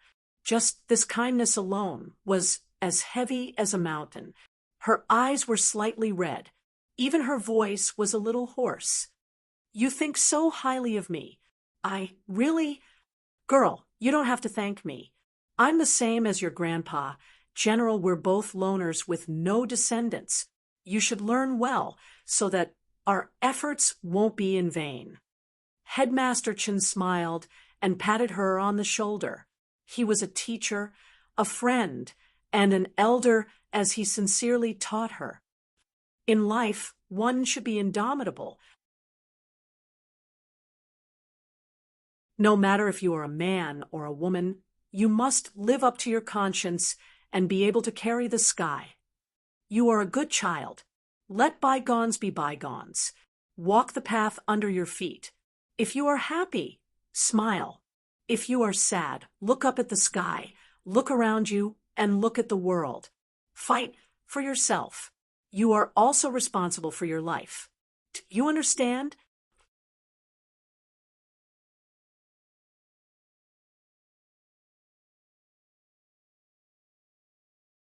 Chapter 47. To live up to the heavens above and the earth below. She did not have that much self-awareness yet. She only hoped that she could live up to the teachings of her 2 elders and live up to their expectations. Go back to the dorm tonight and calm down. After self-study tomorrow night, go straight to the school's back door. I'll pick you up. She knew that the road ahead was difficult, but she was fearless. Principal Chen admired this kind of Yi Qian. If she wanted to go far and stand high, she could only rely on herself. This child had a clear mind. Principal Chen admired Yi Qian's self-improvement. In the face of the current, she also maintained a calm mentality. From how she handled Yi Ying's matter, it could be seen that she was very clear about the severity of the situation. On Tuesday night, Yi Qian began his first training. Yi Qian, I'm a sniper. What I can teach you is all the experience I've accumulated in my career as a sniper. You still have a choice now. Retreat or advance. I'll give you 1 minute to consider. In the dimly lit training room, Principal Chen stood in the darkness like a leopard roaming in the night. Even though his voice sounded old and weathered, it was impossible to ignore the murderous aura around him. Sniper. Under the dim light, Yi Qian's entire body trembled slightly. It turned out that this seemingly amiable principal was actually a sniper. No wonder he exuded a murderous aura that made people feel fear from the bottom of their hearts. He pursed his lips and suppressed the trembling in his heart. His calm gaze was like an ancient well without ripples in the dim light. He said calmly, "There's no choice. I can only advance. I will never retreat. Good. From now on, there's no turning back. Principal Chen nodded, standing with his hands behind his back. He began the first training session in a low and serious voice. Snipers are the grim reaper in the eyes of the enemy, but in the eyes of their comrades, they are heroes. They are the most outstanding comrades. They go deep into the enemy's camp alone and use the guns in their hands to win the first victory of the war. Yi Qian, you better be mentally prepared. The snipers I train will not stay in peaceful countries. They will go deep into the front lines of any country and complete the mission given to them by the country. Since he wanted to train, the training program he came up with was so harsh that it would make a soldier's scalp tingle. Yi Qian, who was listening intently, had already adjusted his breathing. Under the cold gaze of Principal Chen, he pursed his lips, straightened his back, and listened intently. In the recruit assembly camp in town, the cold-eyed Principal Chen began the first step of his 4-year plan.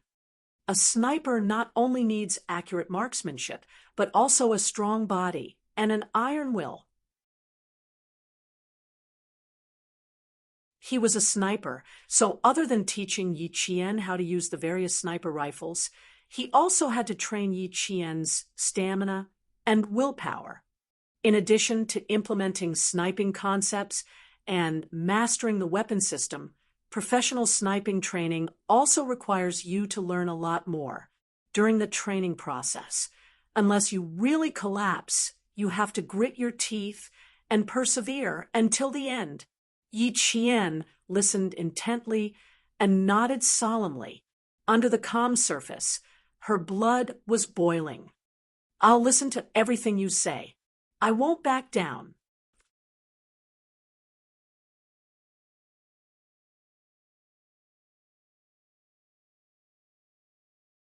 Chapter 48. Do you understand? The last sentence was as merciless as metal, a stern command. Yi Qian did not pause for a moment. She held her head high and answered firmly, "Understood."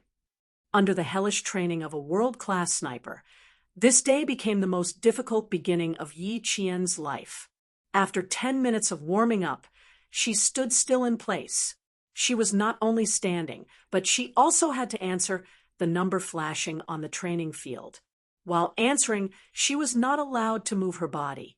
If she moved even the slightest bit, an ant would be placed next to her neck. 34, 27, 870,994. All the number flashes were controlled by AI. In 3 seconds, 4 to 5 numbers would appear at the same time, and the maximum number would be 7. From 1 to 100, Yi Qian had to answer correctly in the blink of an eye. This was to train Yi Qian's reaction and observation skills to her surroundings. It was also to train Yi Qian's willpower and concentration. The firing time of a sniper rifle is 0, 22 seconds. After 0, 22 seconds, either your bullet will pierce the enemy's forehead or the enemy's bullet will take away your soul. If you want to survive, basic training is the first step. Because he was concerned that Yi Qian was still a child, Principal Chen did not use the real thing at the beginning of the training. It was like ants crawling into a person's neck. This was child's play. Even ordinary soldiers would encounter it when they were in hiding. After standing for an hour, Yi Qian's concentration did not waver because of the passage of time. Instead, she became more and more focused. By the time the number flashes appeared, she had already called out the exact serial numbers from beginning to end. Left 187, right 591. Over. Not only was her concentration high, but her reaction was also at an excellent level. Principal Chen, who had a folder in his hand, scribbled on it, recording Yi Qian's performance on the first day of training. Basic training and sniper training were carried out simultaneously. After 2 months of intensive basic training, he would let Yi Qian touch a real gun, a loaded gun. From Tuesday to Friday, Yi Qian was an ordinary student during the day. At night, he would become a sniper in training, constantly learning and strengthening himself. In just a few days, the changes from inside to outside were obvious. Her clear and beautiful face was no longer delicate.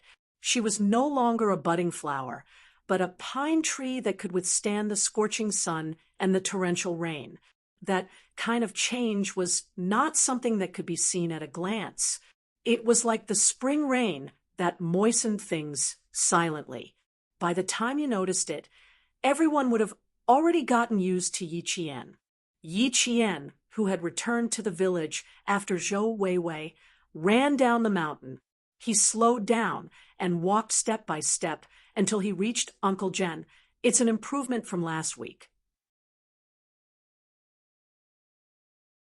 You're 3 minutes faster. Not bad. Uncle Jen took a puff of his hookah and put the stopwatch in his pocket. He looked at the hard-working girl in front of him and said in a kind voice, "Don't rush it. Let's take it slow."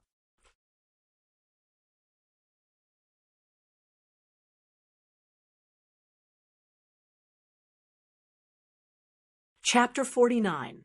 It's good that you understand. Learn from Principal Chun at school. He's very capable. Grandpa is old, so there's not much I can teach you.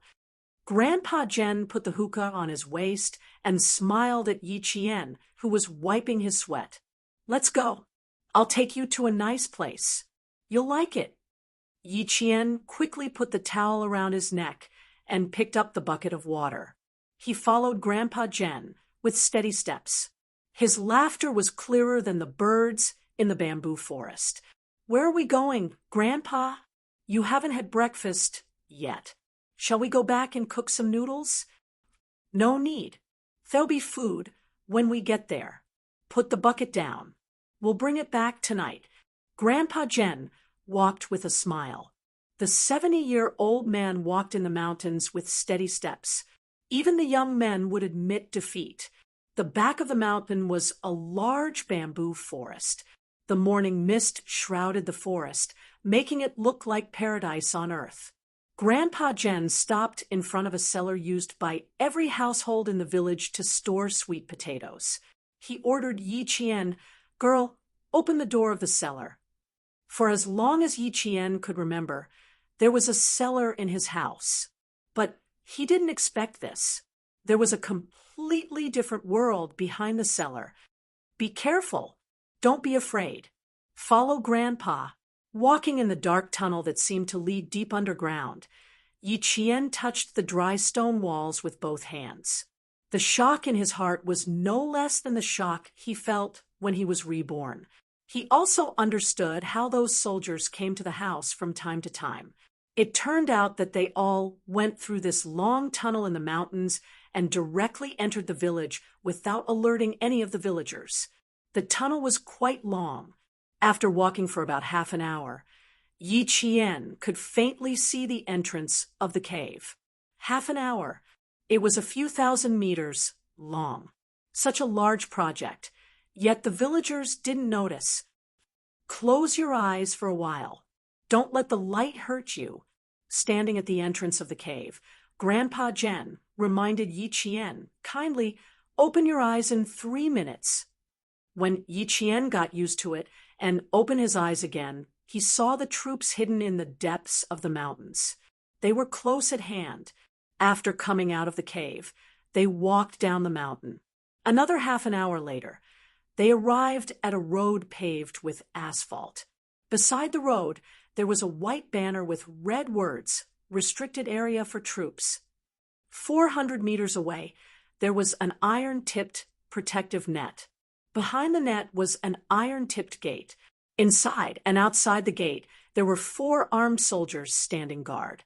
He then looked into the depths of the forest and saw the sentry post hidden in the depths of the trees. This place was heavily guarded, and under Grandpa Jen's lead, he was actually able to enter so easily. The soldier with the gun walked over and saluted Uncle General. It was a routine check of his identity. The sound of a car came from the front. A very ordinary car came from afar, and stopped steadily in front of the sentry post. The left and right car doors opened at the same time. As the car soldier handed over his ID, the young soldier who jumped down from the front passenger seat strode out of the sentry post towards Yi Qian. "Grandpa Jen, you're here." The young soldier in the military uniform smiled and saluted Grandpa Jen. "I'm afraid I have to go back on my promise from last time. The school called me urgently, and I need to go back. I can only come back later."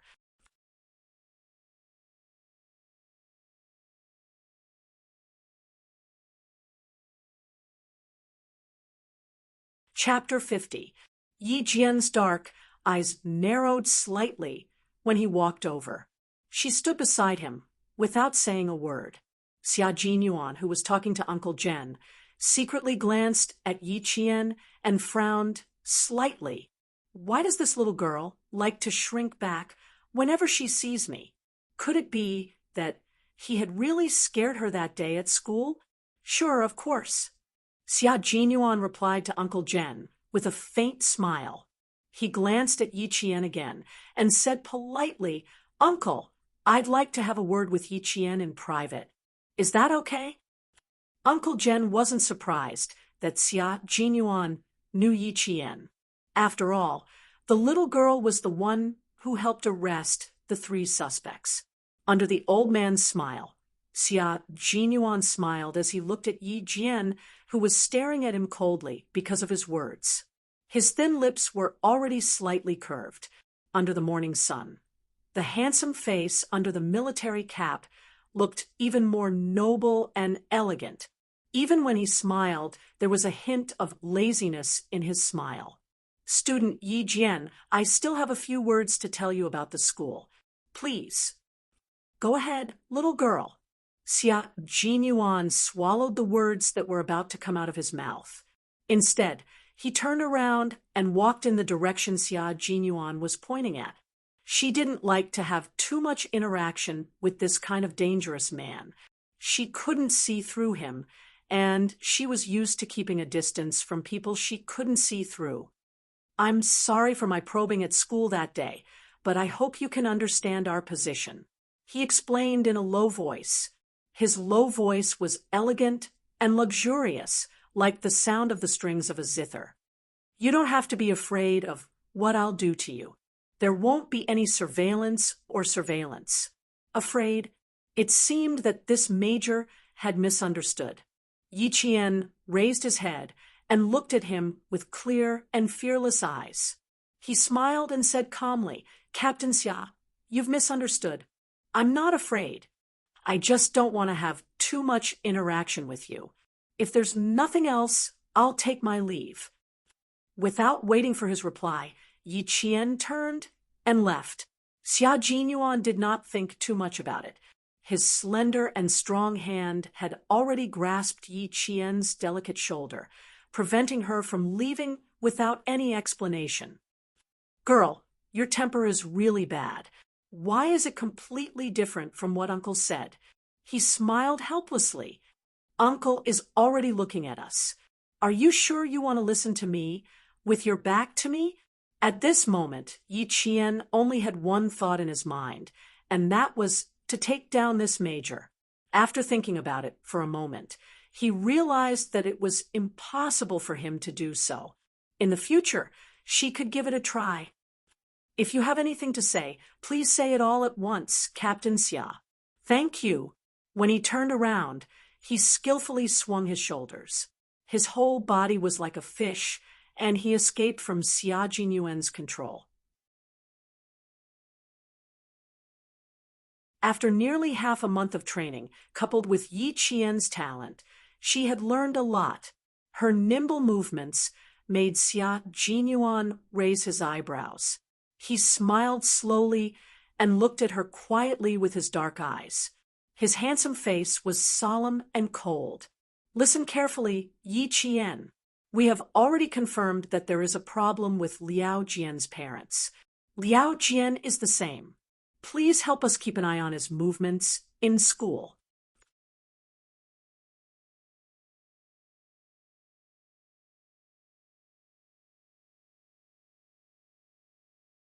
Chapter 51.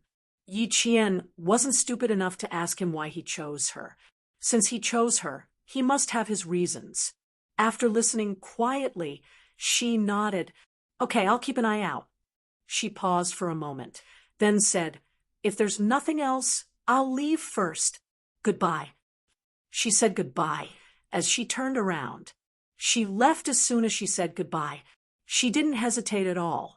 Xia Jinyuan raised his hand and adjusted the brim of his military cap. The faint smile at the corner of his mouth was like a gentle breeze, so light that it disappeared in an instant. This little girl, does she see me as a scourge? He jumped into the car that was already driving over. From the rearview mirror, he saw the backs of the old man and the young girl gradually moving away from him until they disappeared. The sound of the car finally disappeared among the trees. When Yi Qian entered the military barracks, he turned around to look at the winding mountain road behind him. All he saw was lush green trees. Under the blue sky and white clouds, birds flew and left behind a graceful shadow. As soon as he entered the barracks, whenever he encountered a soldier, they would stop and salute Uncle General. Their words and actions were full of respect. Yi Qian obediently followed Uncle Jen's footsteps. He didn't look or ask anything, as if he was a frequent visitor to the barracks. He wasn't curious at all. Fifth Company, arrange for the soldiers to come over tomorrow night. Have the squad leader prepare a list of names. I want to test them. Standing in front of the soldiers, Uncle Jen's expression was extremely serious. Every word he said was an unquestionable command. Suddenly, a series of consecutive gunshots rang out in front of them. Yi Qian, who had his head down, suddenly looked up. As the gunshots rang out one after another, his heart trembled with the sound of the gunshots. It was as if something in the depths of his body had suddenly awakened. It wanted to break through the restriction and fiercely hit the ground. It's gunshots. The soldiers are hitting targets. Uncle Jen, who had signaled for the soldiers to leave first, looked sideways at Yi Qian and smiled. I'll show you the shooting range later. Today, I'll take you to another place. Their destination was also in the direction of the shooting range. They didn't stop until they reached a barracks where soldiers were standing guard. This was a restricted gun room that normal soldiers could only enter twice a week. Familiar with understood, precise, and professional. The forward banner was hung right in front of the gun room. All the soldiers entering and exiting could see it as long as they raised their heads. The moment he entered the room, Yi Qian's dark eyes lit up like a small flame. When a normal person saw the rows of pitch-black steel spears that were suffused with a cold light, a sense of fear would have already quietly risen from the bottom of their hearts. But Yi Qian only knew that his blood was boiling. It was a thirst for power. It was an urgent desire to touch them. He turned around and looked at Uncle Jen behind him. His clear voice trembled with excitement. Grandpa, can I touch them? There was a cry that came from the depths of his heart. It kept calling him to walk over, reach out, and pick up the rows of guns that were gleaming with a dark, cold light.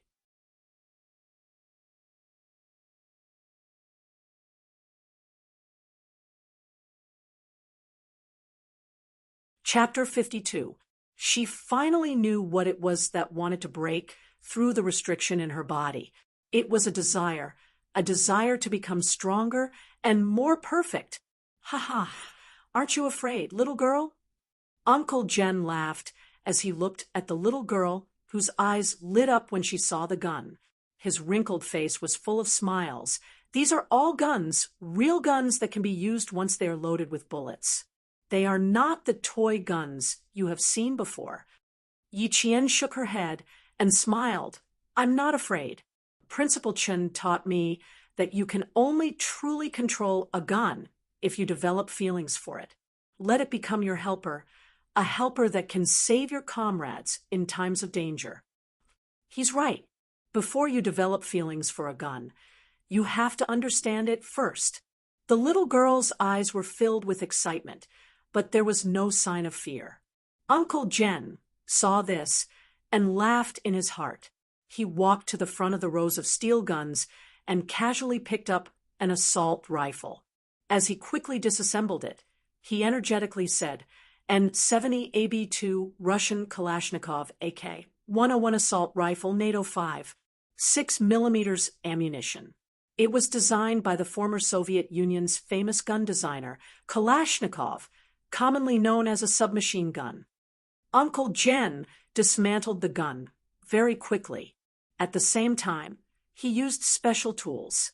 In less than 5 minutes, the assault rifle was dismantled by him into a pile of parts. "How many parts did I dismantle just now?"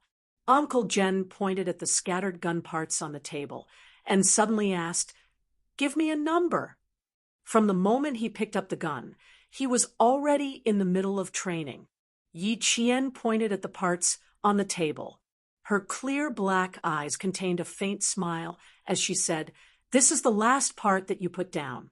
This is the 47th part that was dismantled. This is the part that you dismantled at step 74. Grandpa, you dismantled a total of 80 parts. Am I right?" Not only was he right, but he was very accurate. After half a month of teaching, Yi Qian had already developed the ability to enter the training state at any time. Whether it was Principal Chen or Uncle Jen, they loved to ask questions suddenly. Uncle Jen laughed again and said, not bad at all. While observing, you are also better at understanding. The 47th part is the recoil spring lock. When the bullet is fired, the bolt will lock the thinnest part of the gun so that the gun won't return to its original position. Thus, the gun can continue to fire continuously. The 74th part is called the gun buckle. Its function is, as Uncle Jen picked up the parts one by one and explained them one by one, Yi Qian, who had zero knowledge of the gun structure, began to understand it. For the whole day, Uncle Jen kept dismantling the guns, while Yi Jian kept repeating how many parts each gun had and what they were used for. Assault rifles, shotguns, semi-automatic pistols, manual rifles, revolvers. Not only had she touched a series of firearms, but she had also disassembled them herself. She had a deeper understanding of them. Revolver, ejector lever, central spring, rebounding block lever, camera body. Yi Jian mumbled as she walked towards the classroom with her textbook in her arms. She recalled the knowledge she had learned yesterday, and this morning over and over again in her mind.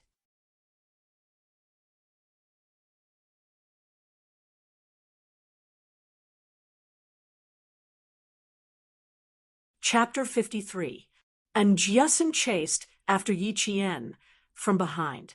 She had already called out to him several times, but there was no response. She couldn't help but feel worried. Just as she was about to catch up, Yi Qian sensed something and looked back. He happened to see the worry on her face clearly. "What's wrong? You don't look too good." "No, I called out to you 3 or 4 times, but there was no response. I got mad." Yi Qian's smile was still bright and beautiful. There was no change in his expression. And Jiasen secretly let out a sigh of relief. "Sorry, I was studying and didn't hear you." Yi Qian saw her expression and calmly waved the book in his hand. He smiled and said, "Once the holidays are over, the midterm exams are coming up. I have to hurry up and study." There was no time at night, no time on Saturday, and no time on Sunday. She could only squeeze in time to study for the entire semester. That's right, Yi Qian was studying for the entire semester, not just what he had already studied. And Jiasen's worries were swept away. She giggled and said, "Okay, it just so happens that I also need to study." After the evening self-study session, let's each do 10 questions in the classroom before we go back to the dorm. She waved the test papers in her hand and looked at Yi Qian with a pleading expression. Do me a favor and finish this test paper with me. My mom bought it. Was this what you were worried about? Yi Qian took the 2 sets of test papers from her hands and casually flipped through them. He smiled at her and said, "These are very simple questions. What's there to worry about? Listen, Ying, listen. Some people just don't know the immensity of heaven and earth." Xie Sifeng's cold voice came from behind her. She mocked. Does she really think she's that great? And Jiesin stopped in her tracks. She tugged on Yi Qian's sleeve and said in a low voice, "She took half a month off. Isn't she afraid that she won't be able to keep up? She's the one who thinks she's infallible." She was referring to Ying, who took 2 weeks off. Based on my understanding of her, taking half a month off is definitely not a break. Yi Qian didn't turn around. He smiled faintly and said, "Teacher who has to leave the school during the lunch break." He even brought along the math teacher from class 3. Guess where the 2 teachers are going? And Jessen immediately thought of something and exclaimed, "It can't be." Of course. So, classmate and work hard. Yi Qian raised his eyebrows and smiled, ignoring the stares coming from behind him. Ying had always been smart. How could she lose her final advantage in school? At this moment, Ying coldly retracted her gaze.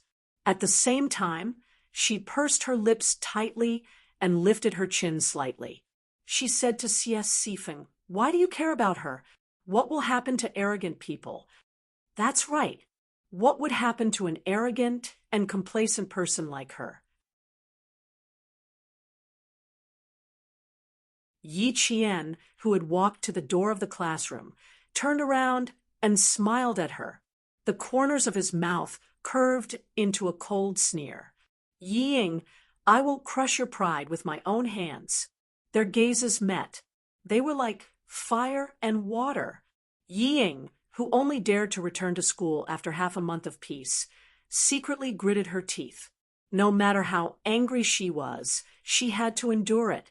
After a series of suppression, Ying finally understood that from now on, Yi Qian would never listen to her obediently, and she could no longer threaten Yi Qian with words like, "If you dare to do better than me, I'll kick you out of my house."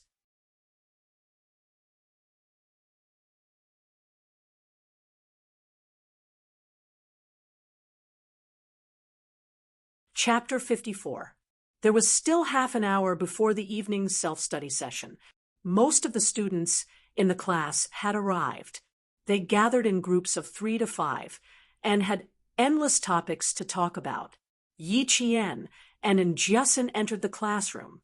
A few students who had gathered to discuss the test immediately said, "Did you do the last geometry question? It's so difficult. I can't do it at all." "Don't ask me. I didn't do it." And Jiesin put down her bag and said domineeringly, "I don't know how to do it. I didn't do it. It's that simple." "No way. You didn't even do it. Yi Qian can do it. Look for her." And Jiesin took out the test paper and said loudly to Yi Qian, who was still in his seat, "There's still half an hour before the evening's self-study session. Let's talk about how to solve this question first." Her voice had always been loud. Even the students who were messing around could hear her. They all stopped and looked at Yi Qian. A student laughed and said, "Yi Qian, come, teach us. You're much more generous than Ying." Every time Ying was asked to teach her, she had to put on airs. She would either say that she was still thinking about it, or that she didn't have time now. Yi Qian was different. As long as she was asked, she would answer patiently even if she had something to say. Ying, who had just come in after adjusting her emotions, heard this sentence. She almost lost her composure. When the student who said this saw her, his gaze drifted. He smiled awkwardly but didn't explain anything. It was the truth. He wasn't spouting nonsense. Yi Ying, who had taken half a month of leave, could only endure it. She sat down with pursed lips and accepted the greetings from her classmates. Only then did a smile appear in her gloomy eyes. "Thank you for your concern. I didn't want to take half a month off because of a small matter," she said with a smile. There was a faint smile on her beautiful face, just like before. There was nothing different. When Xie Sifeng heard this, she immediately said, "What do you mean by a small matter?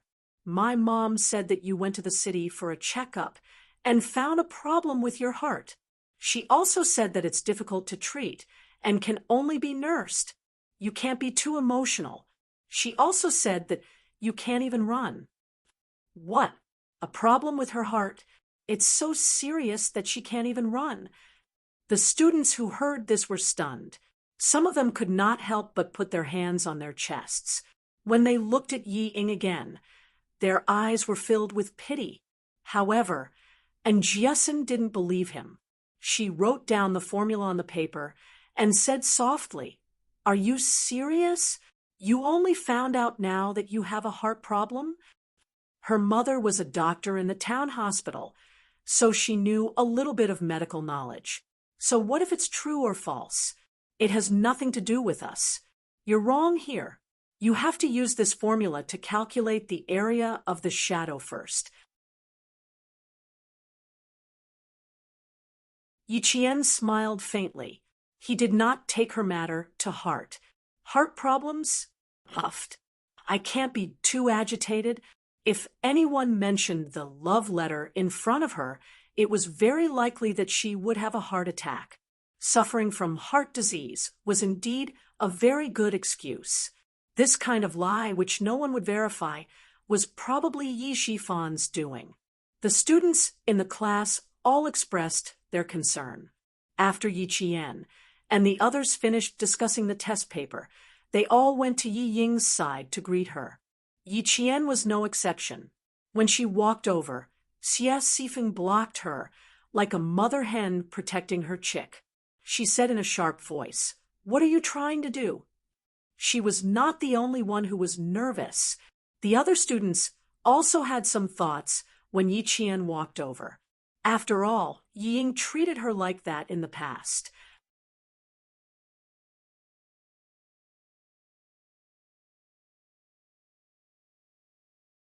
Chapter 55.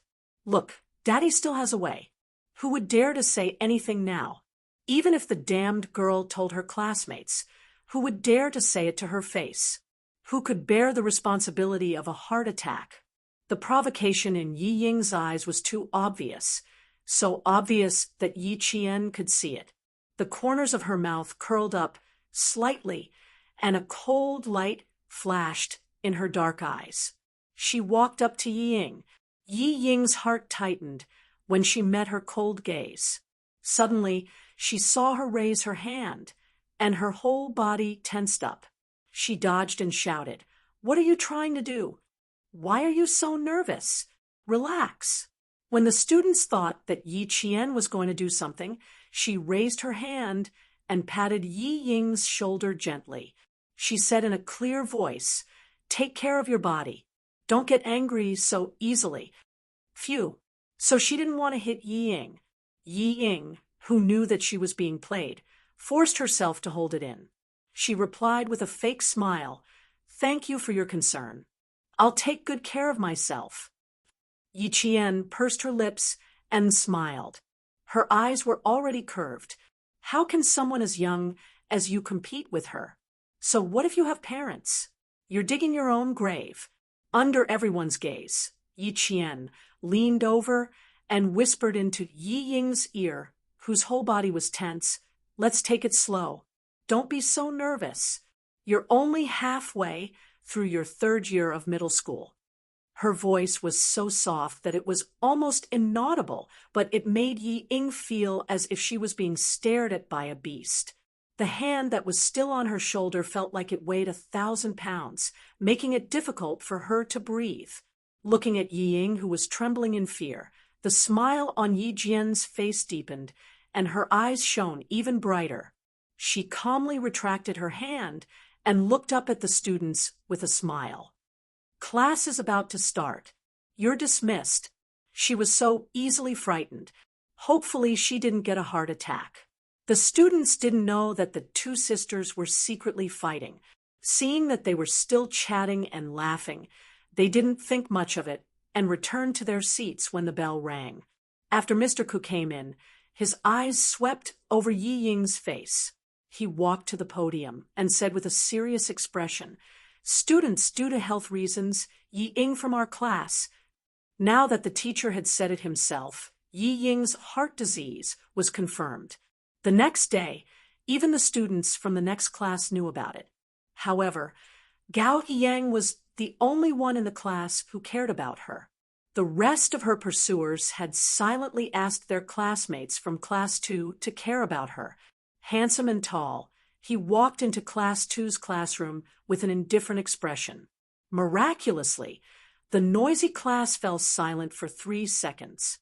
Walking to Yi Ying's side, he frowned and said in a deep voice, "I'll take you to the province for a checkup during the May Day holiday. Your complexion looks rosy. How could you have congenital heart disease?" Her honesty almost made Yi Qian laugh out loud. She looked at the flustered Yi Ying with interest. She covered her mouth and said coldly, "My business has nothing to do with you. Leave now. My uncle is the director of the provincial hospital. There are still 8 days before the May Day holiday. Think about it before replying to me." Not only did she reject him, she even pointed at his nose and asked him to leave. Gao Yang, who had always been cold and arrogant, endured it. He said something in a low voice and turned to leave. The director of the provincial hospital, Yi Ying's pupils contracted, so his family had such powerful connections. She regretted her harsh tone just now. Yi Qian looked at her small face. One moment she was smiling, the next she was annoyed. He suddenly found it funny. He looked away indifferently and buried his head in the sea of books again.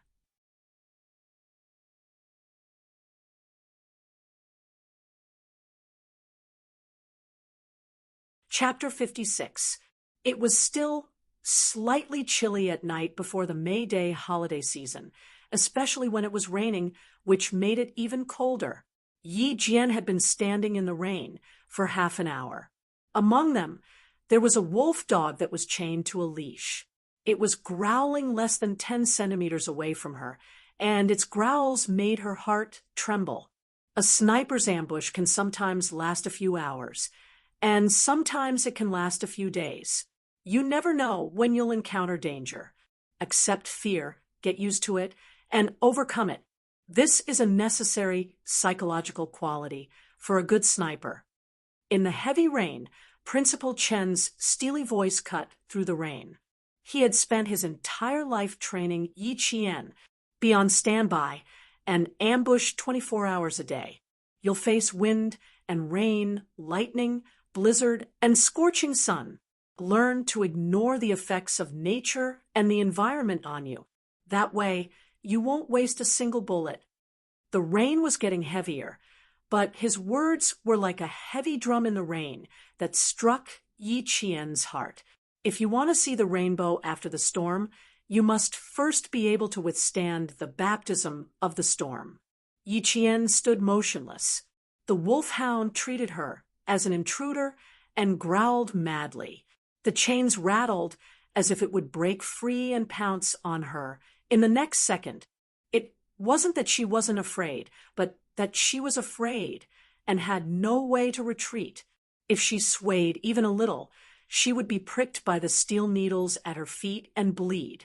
In Principal Chen's words, if you retreat, your comrades will be the ones bleeding. Remember, once you pick up a sniper rifle, you have no way to retreat. You must complete the mission beautifully and eliminate the target. If you don't want to bleed or sacrifice your comrades, then you must become stronger.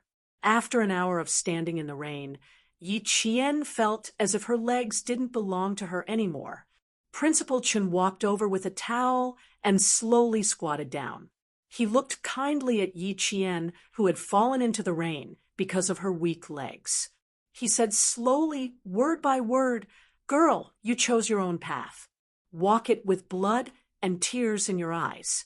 Only then will you be able to welcome your peak." He gently placed the towel on Yi Qian's head and sincerely taught her, "You will be brighter than a flower in a greenhouse. You will grow little by little under the sun, without your parents to protect you. Believe me, my child, you will live a more exciting life than anyone else."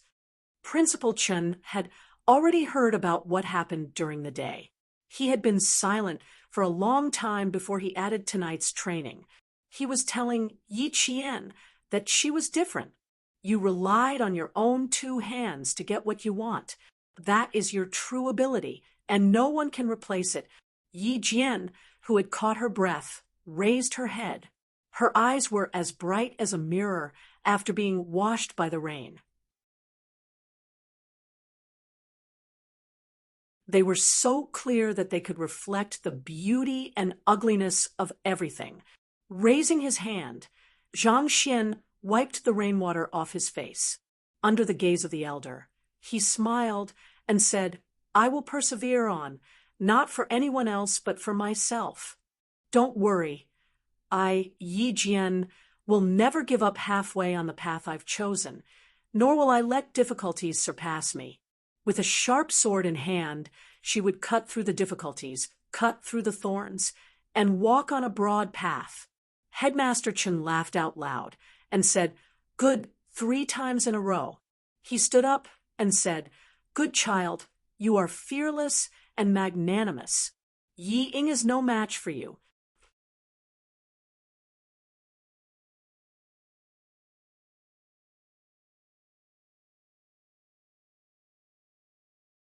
Chapter 57. Principal Chen thought for a while, then nodded with a smile. "If that's the case, then all the more you have to work hard. Go change in the hot water room. I have something to do in the front. Tonight's training will end early." She had been in the rain for an hour. After all, she was still growing. If she rushed it, it would hurt her body. When Yi Jian came out of the hot shower, she saw Headmaster Chen talking to a middle-aged man in his 40s in the training room. He was wearing a short-sleeved shirt and a pair of perfectly ironed black trousers. He was talking in a low voice. "Come, girl, let me introduce you to this uncle." Principal Chen waved at Yi Qian, who had already put on her school uniform. "There's something I'd like to ask your opinion on. What do you think?" The middle-aged man was obviously from a military background. He smiled and sized up Yi Qian. After nodding slightly, he said to Principal Chen, "I've been observing you for a while. This child is indeed a hard-working one." Yi Qian hurried over and greeted him politely, "Uncle." Then she heard him say with a smile, "Just now, Headmaster Chen said that it's not very convenient for you to live in the dormitory now. If you go back at 11 o'clock every night, it will more or less affect your classmates in the dormitory. See if you can consider moving out." Move out? Yi Qian was stunned. She had indeed considered moving out. Especially after seeing Yi Ying today, she wanted to move out even more. She hadn't thought of a plan yet, but Principal Chen had already arranged it for her. The feeling of being cared for and cared for by an elder was really good, really good. "I've thought about moving out, but now I'm still thinking." Before she could finish, Yi Qian suddenly looked up at Principal Chen, then at Uncle Yang. Her eyes were filled with joy. Principal Chen knew that she had guessed it. He laughed and patted the middle-aged man's hand. "Commander Yang, I'll have to trouble you to take care of this child for the next 1.5 years. You're too polite. It's rare that you need our help. This matter is settled. As long as the child is willing, you can rest assured on our side." Battalion Commander Yang repeatedly waved his hands. He was ashamed to accept Principal Chen's gratitude. She's staying in a room with a separate bathroom and balcony. She's still a student. How about this? I'll add a bookcase and a desk lamp for her tomorrow. What do you think? You arrange it, you arrange it. Seeing that Yi Qian had considered everything thoroughly, Principal Chen was even more relieved to let Yi Qian live alone in the recruit assembly camp. Not only was it safe here, it also wouldn't attract any attention. Yi Qian didn't know how many times his eyes reddened. He bowed deeply to Battalion Commander Yang. Thank you, Uncle Yang. I won't cause you any trouble. Before he could bend his waist completely, Battalion Commander Yang's strong hand had already reached out to stop him. He said in a low voice, "You're too polite, kid. Remember, we soldiers are indomitable. Straighten your back." More than one person had told Yi Qian that no matter what, he had to straighten his back and never bend his waist easily. By the time he returned to school, it was already 11 at night. Yi Qian gently pushed open the door to the dorm. Dai Qing's brows furrowed slightly.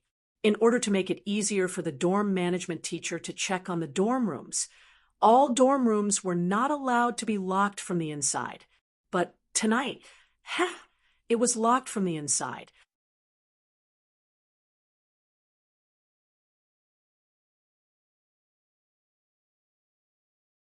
Chapter 58. Yi Qian didn't knock on the door. His dark eyes stared at the closed door, a cold smile spreading from the corner of his mouth to the depths of his eyes. Very good. She's starting to make small moves as soon as she comes back. Without knocking, he turned around and went straight to Injusin's room. What? Lock the door? How dare she? Injusin's face flashed fiercely under the covers. She gritted her teeth and said, "She's a piece of trash. She's been picking on you since she came back." Yi Qian wasn't angry. Instead, he raised his hand to support his head and laughed softly. "It's a good excuse to move out of the dorm. No, it's an excuse to move out of the school." Since Yi Qian had a dorm that was convenient for his training, he listened to Principal Chun and moved out after class tomorrow. He would use the night self-study time on sniping lessons. And Jiasin was immediately interested when she heard this. "Move out? Really? Does that mean I can come out to find you more often?" "Classmate and wait until I move out." Yi Qian sneered, closed his eyes, and murmured, "It's getting late. I'll get up early tomorrow and go jogging." "TCH, you're lying." And Jiasin saw that she wasn't excited at all about moving out. She snorted, turned over, and quickly fell asleep. In the dorm, Ying was still waiting for Yi Qian to knock on the door. She didn't expect that when she went to sleep, it was still quiet outside. When she opened the door the next day, she saw Yi Qian and Jiasin walking over from the washroom with a basin in their hands. Their hair was wet, and they brushed past each other. They didn't even look at her. She didn't return to the dorm until 11 at night for the past few weeks. What could she be doing? Yi Ying stared at the figure that was getting slimmer and slimmer. Even her figure seemed to have grown taller. Yi Ying's beautiful eyes narrowed slightly, and a dark, cold light flitted across them. "You're asking me where Yi Qian goes at night. If she doesn't go back to the dorm after class, where else could she go?" Liao Jian glared at Xie Sifeng, who had taken the initiative to look for him. His eyes turned slightly, and his face, which had a few pimples, suddenly revealed a ruffian smile. "That's simple. You pay, and I do the work. How about it?" When Xie Sifeng heard that there was hope, she immediately said, "How much? We're all classmates. You won't ask for too much, right?" "Don't worry. 10 yuan is nothing to you. It just so happens that I also want to know where she went when she returned to the dormitory so late at night." Liao Jian's eyes darkened, and his face revealed a look of resentment. That brat had embarrassed him in class that day. He had been waiting to settle this score with her. Leaving school at night. That's easy. At this time, Yi Qian was already in the teacher's office. He told Teacher Ku that he was moving out of the school and that he had been locked out of the dormitory last night.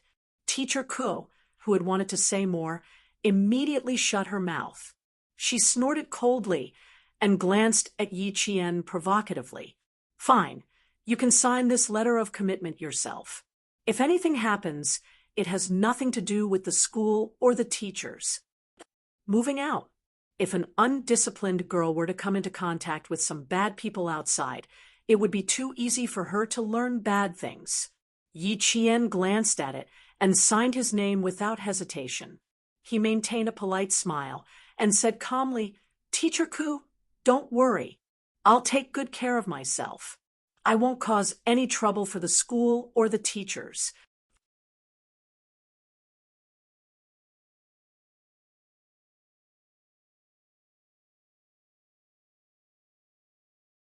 Chapter 59.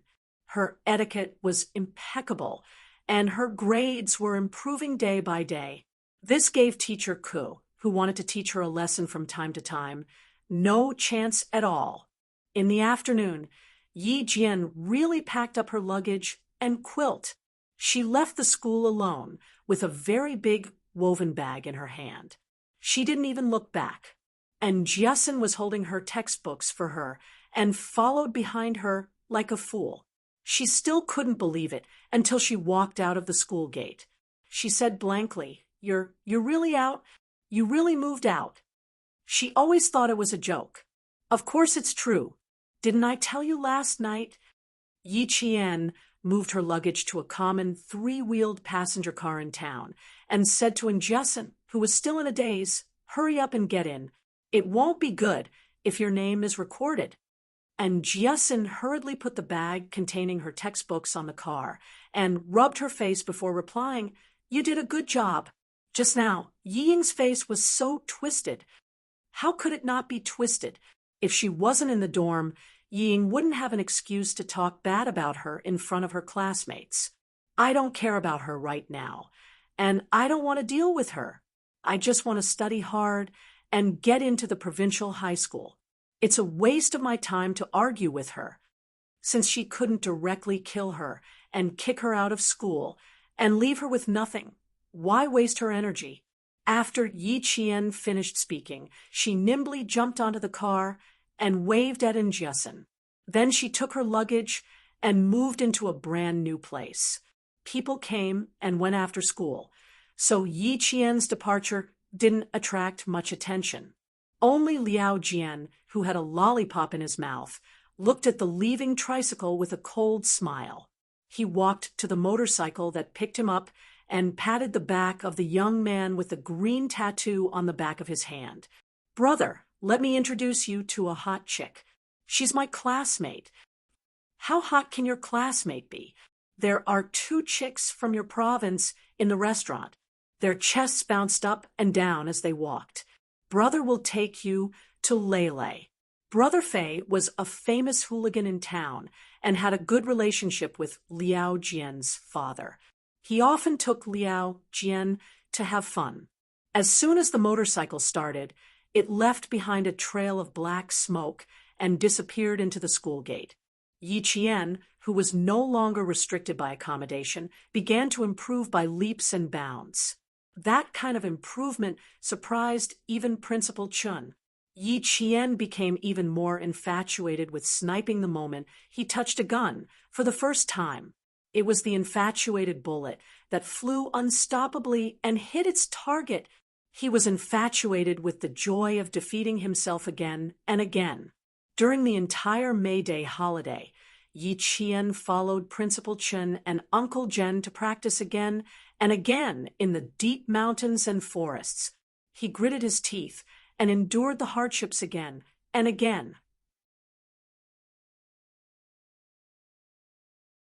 Target is 470 meters away, hit between the eyebrows. After putting away his sniper rifle, Yi Qian carried his gun and jumped down from the tall tree. He hugged the tree trunk and stepped on the branches. When he reached a certain height, he jumped down from the tree. Her face was covered in green paint, and she wore a helmet that didn't quite match. Her palm-sized face looked especially small and delicate. Principal Chun picked up the straw man target and walked over the bushes. He removed the empty bullet that was shot between the straw man's eyebrows and handed it to Yi Qian. Keep it well. It is also a witness to your growth.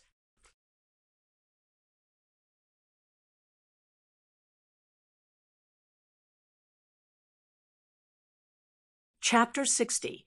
Yi Qian's improvement could be described as godly. The more he taught her, the faster she absorbed. Principal Chun and Uncle Jen had privately discussed this with each other many times.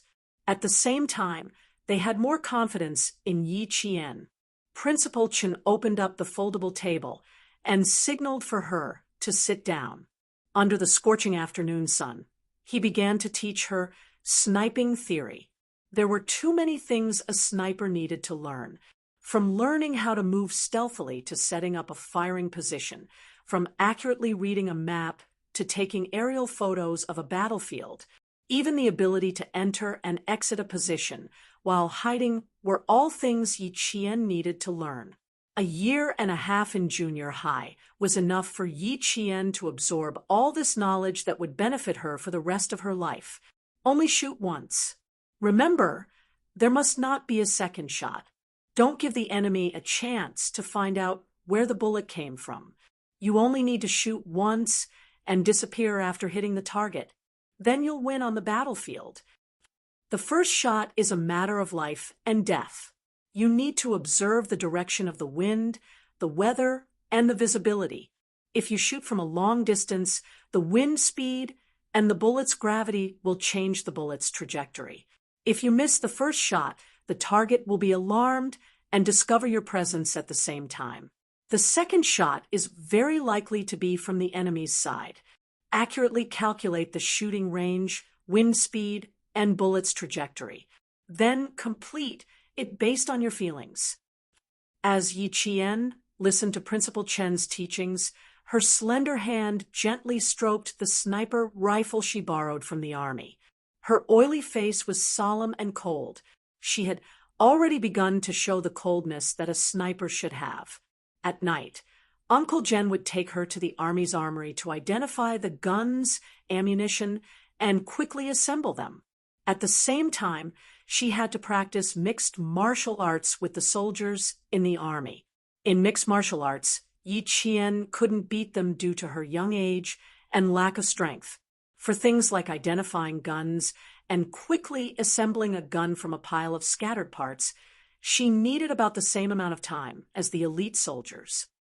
The M16A3 assault rifle has the same appearance as the M16A4, but the biggest difference is that the biggest feature of this rifle is that it has made a big change to the mechanical sight of the Amarlet M16 series. So, Yi Qian waved the assembled M16A3 assault rifle in his hand and smiled at the soldier who was competing with him. So I won. You're not holding an M16A3, but an M16A4 semi-automatic rifle. He raised his hand and aimed. The loaded M16A3 semi-automatic assault rifle fired the first bullet. With a bang, the bullet hit the red circle in the center of the target. The soldier who lost weighed the assault rifle in his hand as he watched Yi Qian, who was still a student, shoot the first bullet in a dashing manner. The recoil from the bullets did not affect her professional shooting posture, which was impeccable. He put down the gun in his hand. He was truly convinced of his loss. Even if he wasn't convinced, he had no choice. There was a round of applause. He smiled at Yi Qian and said, "I admit defeat. Unfortunately, you're not even 18 yet. Otherwise, we could still meet at the military tournament. I was opportunistic this time. Compared to you guys, I'm still far behind." Yi Qian's opportunistic remark was based on her own memory. The elite soldier in front of her had been able to accurately and quickly assemble a gun, even while blindfolded.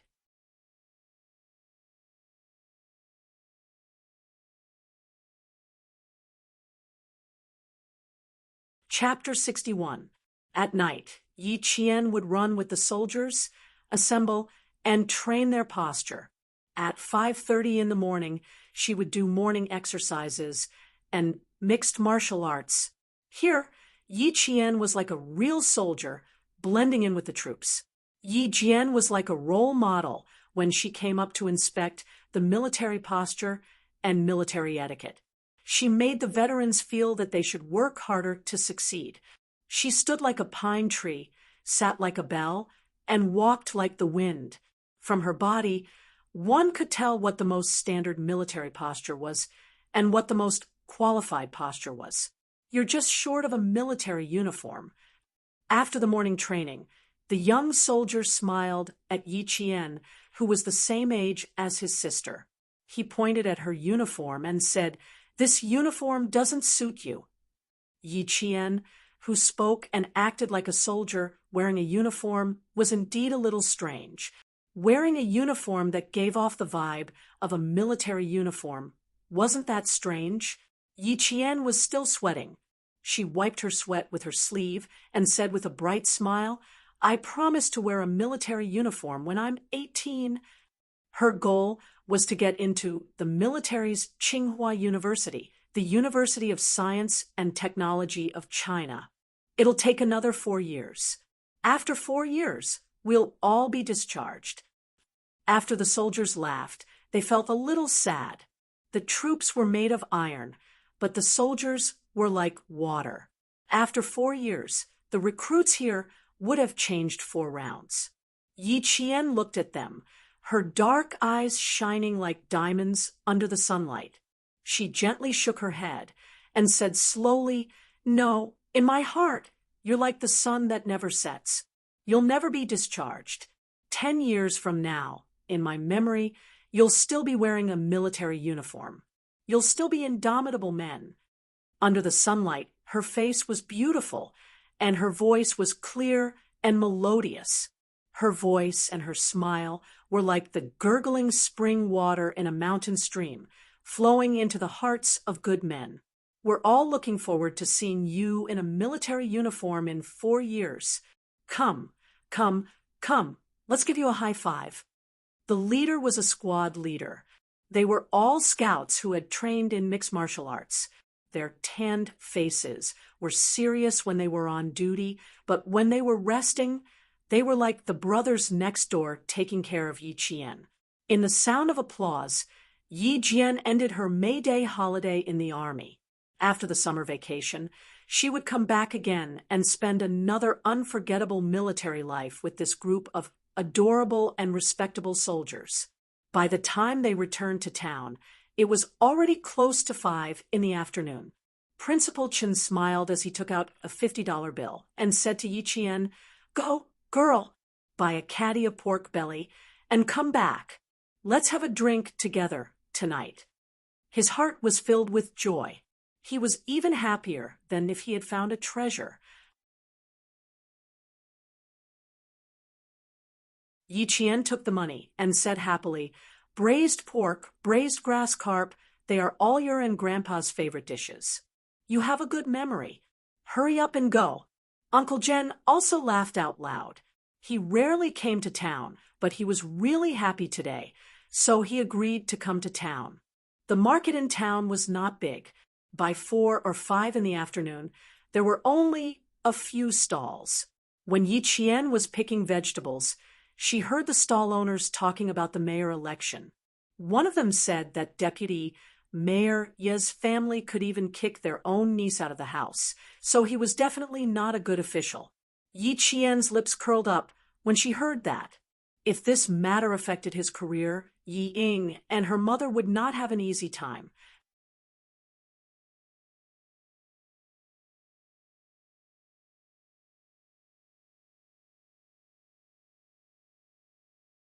Chapter 62. At the front of the town street was a newly opened Spring Sun restaurant. A few girls wearing tank tops and miniskirts were greeting a few customers who had jumped out of a truck. Yi Jian, who was passing by the roadside, walked quickly to Headmaster Chen's house with the groceries she had bought: a bowl of red braised pork, a braised grass carp, a bowl of stir-fried bacon, a bowl of tomato soup, and a bowl of vegetables. Principal Chun and Uncle Jen chatted happily as they sipped on rice wine. After the meal, the two of them were a little drunk. Yi Qian packed up his things, carried his backpack, and walked towards the recruit camp with a flashlight. The recruit assembly camp was about 10 miles away from Headmaster Chen's home. When they passed by the Spring Sun Hotel, several motorcycles came from the front. Yi Jian, who was holding a flashlight, turned off the light subconsciously and saw the motorcycles stop at the entrance of the hotel after turning a corner. The strong lights of the motorcycles did not go off immediately. They reflected a blinding light on the restaurant's glass door. The night wind carried with it the pungent smell of diesel fuel and a faint smell of blood. Yi Qian wrinkled his nose and walked away quickly. During the day, a few girls wearing tank tops came out to greet him. The people on the motorcycles all got off one by one. "Get out of my way!" a man shouted angrily and blocked one of the girls. He got off the motorcycle himself. "Send the food to my room and ask Liao Yi to come over." Yi Qian's footsteps paused for a moment. When he lifted his feet again, he walked faster and more steadily. The smell of blood in the air had not faded. Yi Qian did not continue walking forward. Instead, he took a shortcut to the recruit camp. When he passed by a village pond, he suddenly heard rapid breathing coming from under the embankment. Then there was the sound of splashing water, as if someone was climbing out of the pond. The muddy smell, mixed with the strong smell of blood, made Yi Qian stop in his tracks. His body slowly crawled on the wet ground. The sound of splashing water disappeared, and the breathing became more rapid. Yi Jian pursed her lips even tighter. This person was injured. Was he a villager from the town? No, that was unlikely. If it was a villager, he could have called for help. She, who was used to being cautious, did not move. It was as if she blended into the night. She even held her breath. In the darkness, someone staggered as he stood up. Step by step, he walked towards the camp on the small mountain. The stench of blood became even heavier. When Yi Qian saw the shadow, he jumped up from the ground without any hesitation. He stuffed his flashlight into his bag and ran towards the stumbling shadow. "I'll help you over there. Come, lean your body weight on me. I can support you." Yi Qian rushed over and grabbed the man's right arm and placed it on his shoulder. He used his other hand to support the man's strong waist. "I know Commander Yang. Don't talk. Let's go back and treat your wounds." After being in the army for so long, he was familiar with the aura emitted by the shadow. It was the aura of a soldier who was calm in the face of death.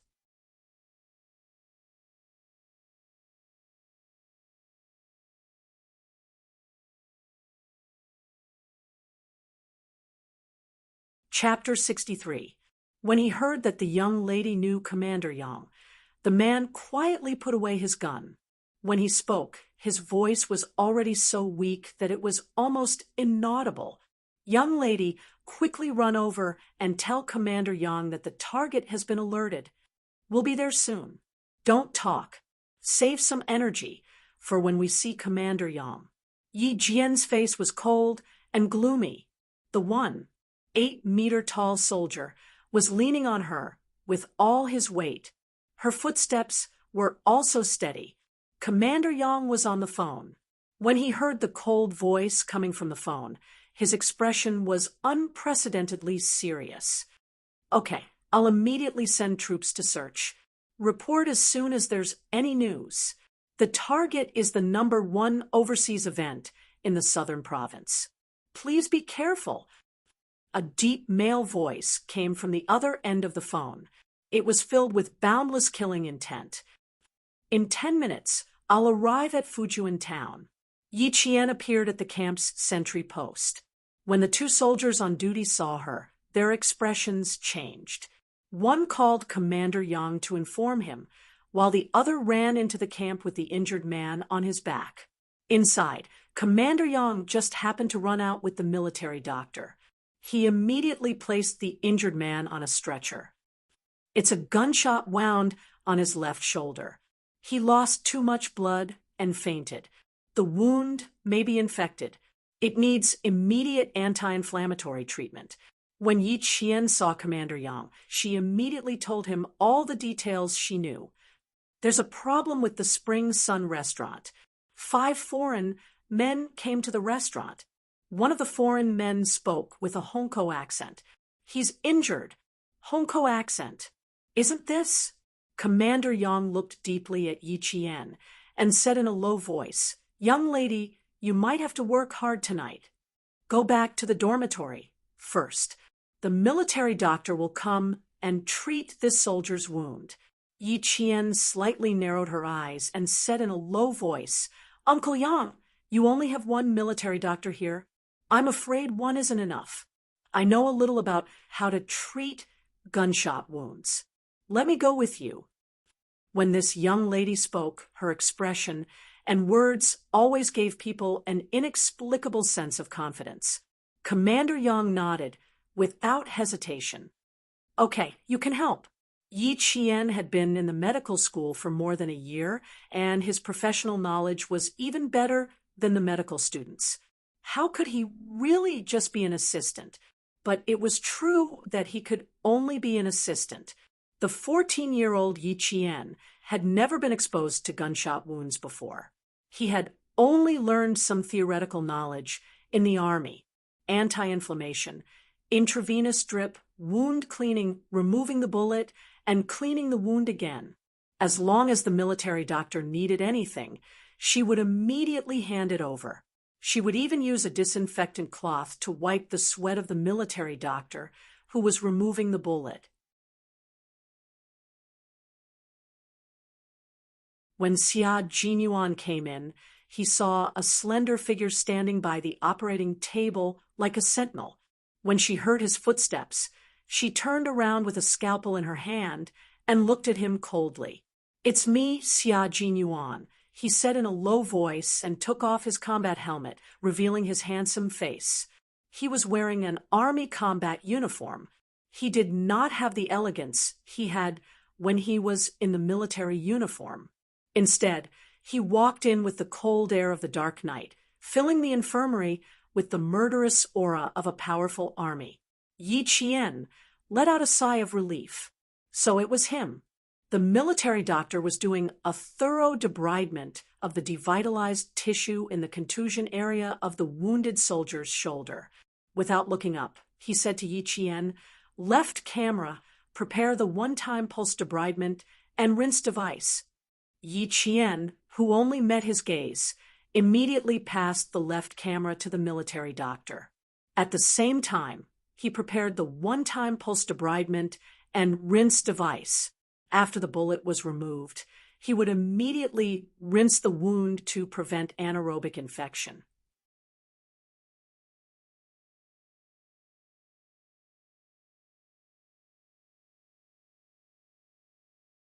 Chapter 64. Xia Jinyuan took a look and immediately retreated. He said coldly to Battalion Commander Yang, "The situation is stable for now. Tell me about the situation here." Miss Jian saw the suspicious target at the Spring Sun Hotel at the entrance of the town. He spoke with a Hongkou accent and was injured. Battalion Commander Yang quickly relayed the information he received. "We'll have to wait for the patient to wake up before we know the details." Turning back, his deep eyes glanced at the infirmary with the operating lights on. His thin lips pressed tightly together as he said in a deep voice, "When did she learn how to deal with gunshot wounds?" Her movements were quite skillful, as if she often dealt with gunshot wounds. "Captain Xia, You're talking about Miss Jian, right? She's smart and has a good memory. She's been in the army recently, so she probably learned a thing or two. Battalion Commander Young was afraid that Captain Xia, who had a cold and powerful aura, would be displeased, so he immediately said, "The military doctor said she's fine." She was only allowed to go on the operating table because she knew all the medical equipment. Xia Jinyuan looked at the nervous battalion Commander Young and smiled. She's indeed a smart girl. The time on his watch was already 8:37 p.m. He put on his combat helmet and fastened his safety belt. He said to Battalion Commander Yang, "Increase the security in the camp tonight. Don't let that girl escape." "If I don't escape, do you know what those people look like?" Yi Qian walked out of the infirmary and removed his mask. He smiled faintly at the tall figure who had already walked into the night. "Of course, if you knew what they looked like, I wouldn't have to run out." Why did this girl, ever since he had tested her in school, she had been treating him like a little hedgehog? Xia Jinyuan turned around again and smiled at the girl who looked like a little hedgehog. His lips curled into a beautiful arc. "Little girl, can you tell me?" "Height, appearance, characteristics, we need to know all of them." He had to go along with her. She was a girl who cared about her reputation. As a man, it was gentlemanly of him to go along with her. Yi Qian, who wasn't targeting him, ignored his gentlemanly behavior and said to Battalion Commander Yang, "Uncle Yang, please wait for a moment. I'll be there in 5 minutes." After saying that, she ran towards the dormitory where she slept. Yi Qian turned on the light, laid out the paper, and picked up a pencil. He closed his eyes slightly and recalled the scene at the entrance of the restaurant around 8 o'clock. Speeding motorcycles, glaring headlights, smiling waitresses, gloomy men, and that heavily accented "get lost." The memories in his mind froze on the faces of the 5 people, and he began to draw on his homework with the pencil. Yi Qian had drawn her face, facial features, and even her hairstyle. Her drawing speed was very fast. There was not a trace of stagnation in her drawing, nor was there any sign that she needed to erase and redraw. In 2 minutes, she had already drawn a picture. A pair of slender hands quietly took away the finished sketch for her. The owner of the hands just picked it up and looked at it carefully without disturbing Yi Qian. Xia Jinyuan's dark eyes, which were as deep as the sea, lowered slightly. He glanced at the little girl, who was seriously focused on drawing under the table lamp, and didn't seem to notice his appearance at all. A faint smile flitted across his eyes. This little girl was indeed good-looking. Her thick eyelashes were like the feathers of a crow. When she didn't speak, she was elegant and beautiful with a lively temperament.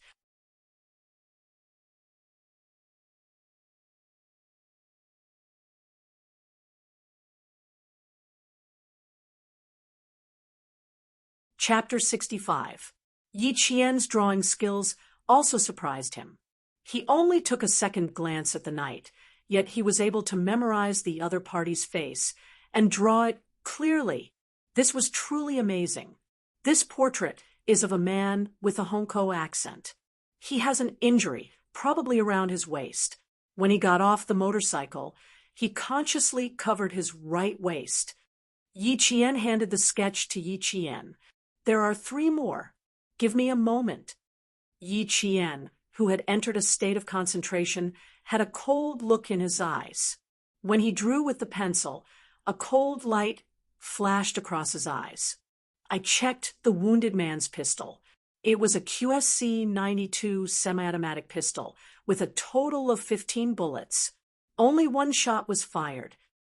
If this bullet hit the man with a Hongkou accent, he should still be in the restaurant and won't leave for the time being. The Type QSC 92 semi-automatic pistol used the Type DAP 92 9mm hard steel core ordinary bullet. The bullet had a low density and strong penetrative power. After penetrating a 1.3 millimeters thick helmet steel plate at a distance of 50 meters, it could still penetrate a 50 millimeters thick pine board. Other pistol bullets could not penetrate steel plate. Based on this, if the other party was really shot, what he had to do now was stop the bleeding and then move. Xia Jinyuan's sharp gaze was already scanning Yi Qian's face a few times. Then he raised his eyebrows and asked with a smile, "Looks like you learned a lot in the army. You even know this. There are still 2 more portraits. Finish them in 4 minutes. Is that okay?" When he met her cold and calm gaze, Xia Jinyuan decided to use a coaxing and questioning tone to prevent this little girl from having any opinions about him. Young Master Xia, who had lived for 20 years, had always been the one being looked down upon. He never thought that in a small village he would have to look down upon a little girl. His cold tone softened, making Yi Qian a little uncomfortable. He raised his eyes to look at Xia Jinyuan, then indifferently retracted his gaze. "The other 4 are all side faces. Let me try to see if I can get their faces. Since they are the targets, don't you have any information on them? You don't even have a picture?" Her pencil didn't stop moving. She drew on the paper with rustling sounds, but targeted questions came one after another. "Although I don't know how you arranged it, alerting the target and letting your comrades get hurt is the mistake of the higher-ups." The rest of the paintings were still being painted. Xia Jinyuan, who was beside her, was still silent. If it wasn't for his strong aura, she would have thought that he had already left. "You're right, it was my mistake. In the end, there won't be a next time," Xia Jinyuan said coldly. Gradually, his voice became low. He took the portrait from the side and drew a portrait from the front. Xia Jinyuan looked at Yi Jian in surprise again. "Every time we meet, you always give me a surprise." Rolling up the workbook, Jun Yen looked at her with a solemn and cold expression. He warned, "Tonight might not be peaceful. Stay in the barracks and don't walk around." Yi Qian put down his pencil and stared at him. He frowned and said worriedly, "How did you get into the restaurant? Liao Jian's father is already there." "Don't worry, we will make arrangements. There won't be any more injuries to our comrades." Xia Jinyuan nodded slightly at Yi Qian. His tone was cold, firm, and solemn, as if he was making a promise.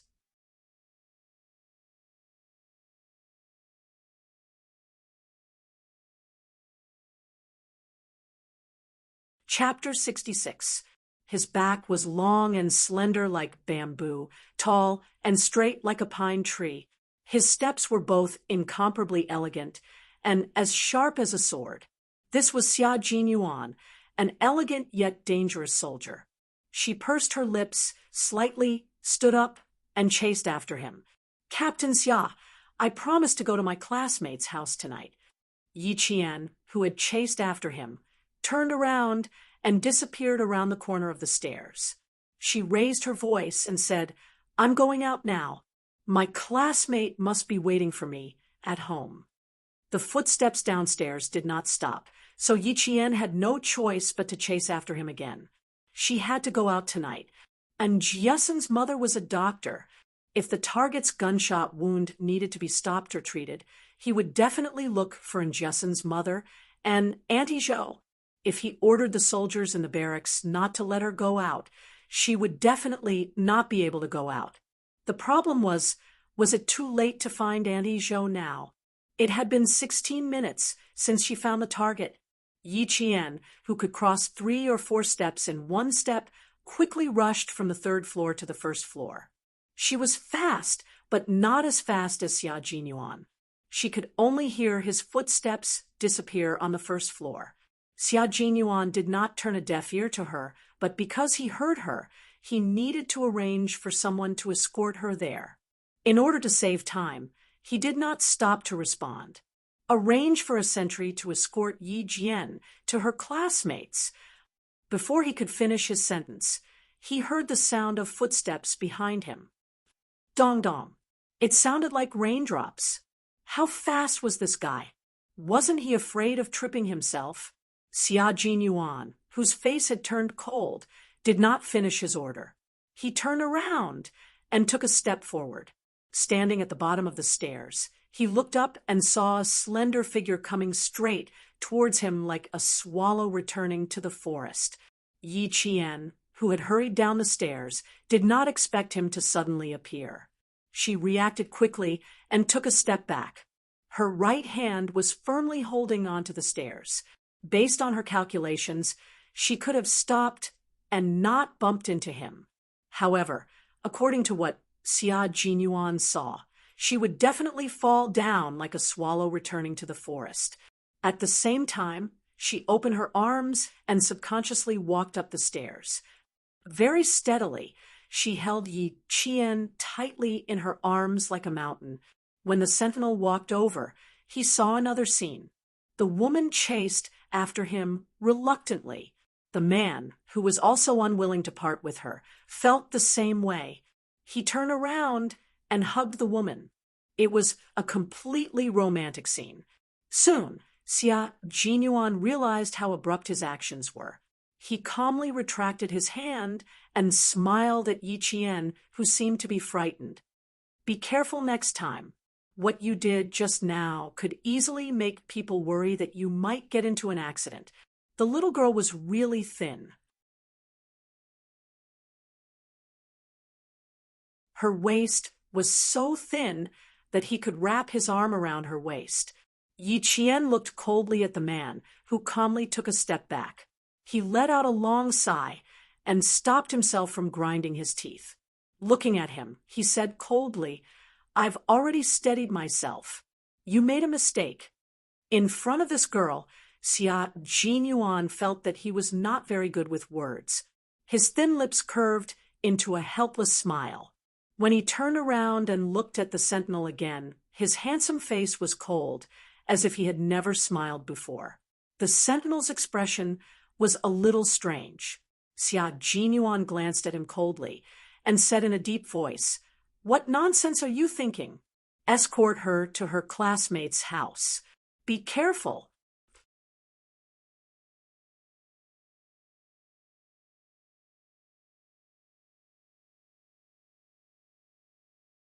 Chapter 67. After instructing the sentinel, he turned his head to look at Yi Qian, who was still standing on the stairs with a cold expression on his face. He nodded apologetically, withdrew his deep gaze, and quickly left the dormitory. In the Spring Sun Hotel, Liao Yud, who was found on the card table, used a pair of scissors to cut open his bloody shirt. His expression immediately changed. "Quick, quick, go to the hospital and find a doctor. If this continues, it'll be bad." The black gunshot wound revealed flesh and blood. Small streams of blood could be seen seeping out of the wound that was the size of a child's pinky finger. A man carrying a steaming stainless steel pot quickly walked into the room. With a click, he locked the door and said to the pale Liao Yud, "Brother Da, it's up to you now." Inside the stainless steel pot were scissors and tweezers that had been disinfected with boiling water. Someone also took out gauze, bandages, anti-inflammatory drugs, and anesthetic needles from his bag. When Liao Yud heard this, his face turned even paler. He panicked and said, No, Brother Fei, I'm afraid you're injured somewhere. I can't use this bit of fur at all. It'll kill Brother Fei." Turning his head, he said to the man whose face was as pale as a sheet of paper due to excessive bleeding, "Brother Fei, I can't touch this man of yours. I'm going to find Dr. Zhou in the hospital now. She's treated gunshot wounds before." Even though the man called Brother Fei had a pale face, his expression was still fierce. When he heard this, his gaze darkened. He gave a look to the person beside him and nodded lightly in agreement. The small town, which did not have many nighttime activities, was already as dark as ink. Those who slept early had already turned off their lights and went to bed. Only a few scattered lights were still on. Yi Qian, who had already arrived at the town hospital, watched as the sentinel escorted him left. He then walked towards the doctor's office. When he reached the corridor, he heard Liao Jian's father, Liao Yud, say anxiously, "Dr. Zhou, hurry up." He drank too much and climbed a tree. Who would have thought that he would fall and be stabbed in the waist by a branch? Sigh, why did I get involved in this kind of thing? Yi Qian observed his surroundings. When he saw that no one was around, he quietly retreated. When she saw Liao Yud leading Dr. Zhou into the dark streets, she chased after them and imitated in Justin's voice. "Mom, where are you going so late at night?" "I'll go with you." At first glance, it really made people think that it was Justin who had spoken. Yi Qian, who had caught up with them, accidentally bumped into Liao Yud, who was walking behind them. She seemed to have dropped something in her hands. She ran over and held Dr. Zhou's arm. "Didn't I tell you to rest at home?" Dr. Zhou, who was in a hurry to leave, did not notice it. Besides, Justin was indeed at home, so he did not think too much about it. Liao Yud rolled his eyes and laughed. "Justin is still up so late, and Liao Jianqing is still doing math. I know you're good at math, so why don't we go and teach Liao Jianqing together?" "Sure, no problem." The reason why he chased after her was because he was worried about Auntie Zhou. Naturally, Yi Qian agreed readily. Dr. Zhou still wanted to reprimand him, but his daughter tugged at his arm. It was only for a moment that he felt that there was something wrong with the daughter beside him. "Auntie, I'm Justin's classmate, Yi Qian." Yi Qian's sharp senses felt her body stiffen. He held her arm and walked a few steps faster. He whispered, "Something happened. Just treat me as Justin."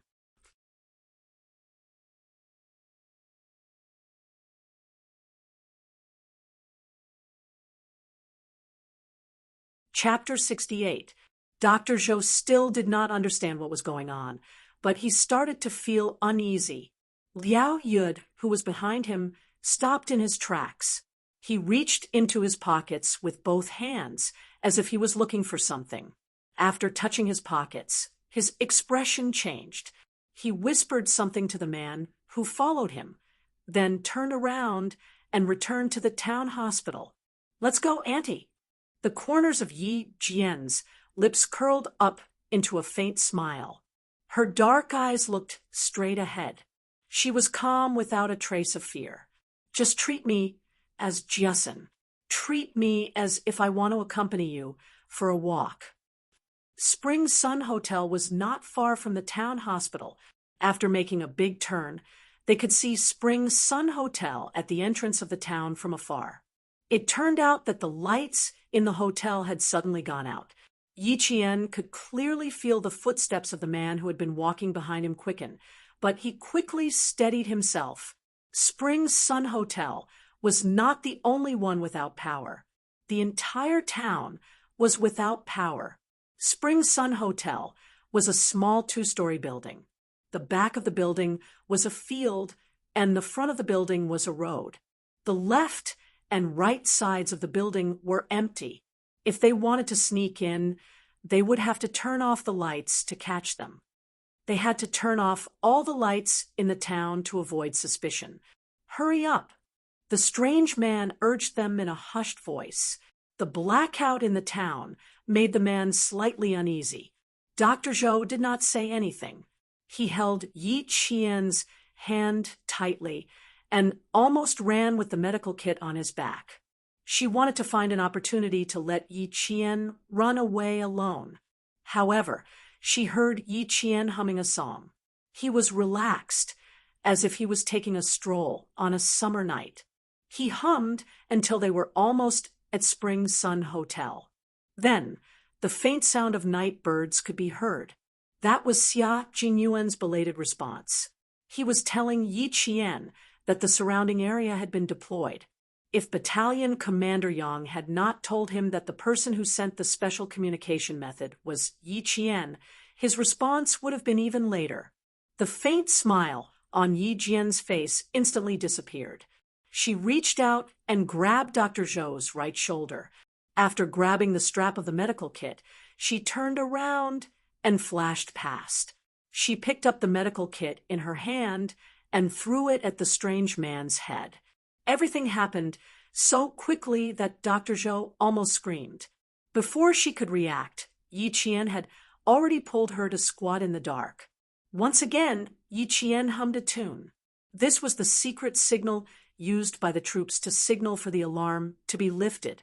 Uncle Jen and Old Chun didn't teach this girl for nothing. A trace of a smile appeared on Battalion Commander Yang's cold and stiff face. He said appreciatively, "You're not careless at all when dealing with them." Xia Jinyuan, who was hiding in the dark, gently loosened his fists. He paused for a moment and said, "She came here with the doctor from the town. This girl is quite loyal. Commander Yang, I'll leave the outside to you. Yi Qian, that bold girl, she really dared. She didn't even consider that she was still a student." As Yi Qian responded to the call of the night birds, several black figures could be seen gliding through the night like cats. Two of them approached the entrance of the hotel. The other one walked to Yi Qian's side and directly dragged the man she had knocked out and disappeared into the night. One of the black figures approached Yi Qian. They were so close that they could feel each other's heat. The black figure asked softly, "Student Yi Qian, you're really disobedient. Are you born rebellious?"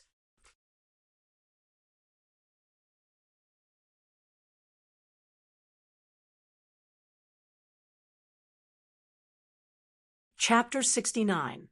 He approached her stealthily. Yi Qian's hair stood on end. She was not used to this kind of close contact. A pair of big, dry hands reached over. Yi Qian pursed her lips and ignored the distance between them. Her slender fingers touched his and started making hand gestures. "Do you understand?" He retracted his hand and asked softly. His breath was so close to her ear.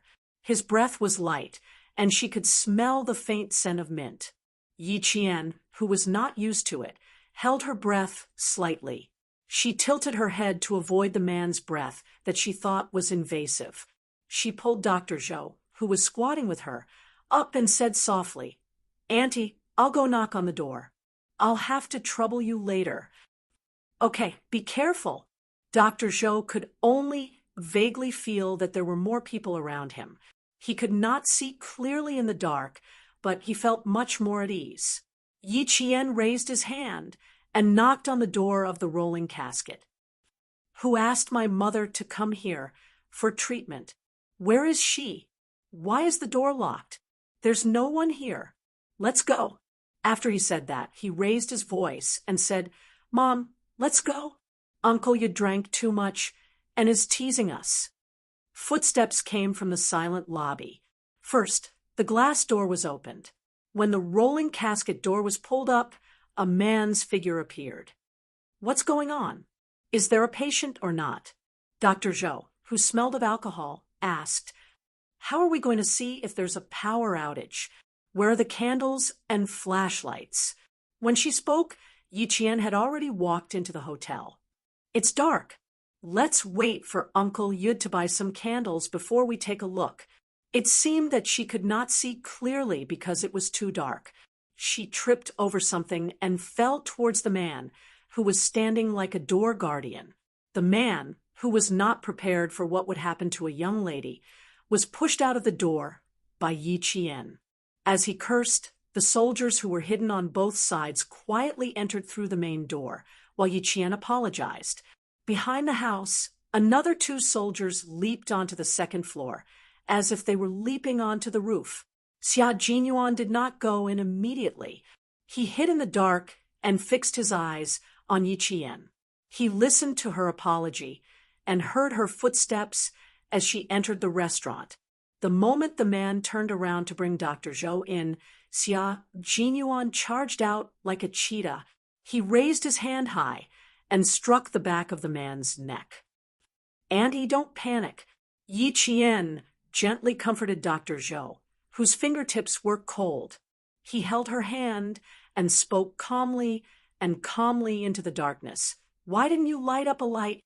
Where is the patient?" Xia Jinyuan, who came in later, suddenly heard a man's voice. "What are you shouting for? Wait a minute." This voice, he abruptly raised his head, and his dark eyes were filled with shock as he looked into the darkness. This voice was clearly the voice of the man he had struck unconscious. He was surprised, and so was Dr. Zhou. Footsteps could be heard from upstairs. Someone immediately said, "Brother Fei, get the doctor up here." And that young lady, "Brother Yud, why don't you keep an eye on her?" This young lady insisted on following her mother. "Why don't they go up together? It's good that she's chatting with us." Liao Yud's voice came out of Yi Qian's mouth. In the dark, it made people shudder for no reason. Xia Jinyuan, who understood the situation, did not know whether to laugh or cry. No wonder this young lady was so bold. She was really skilled and daring.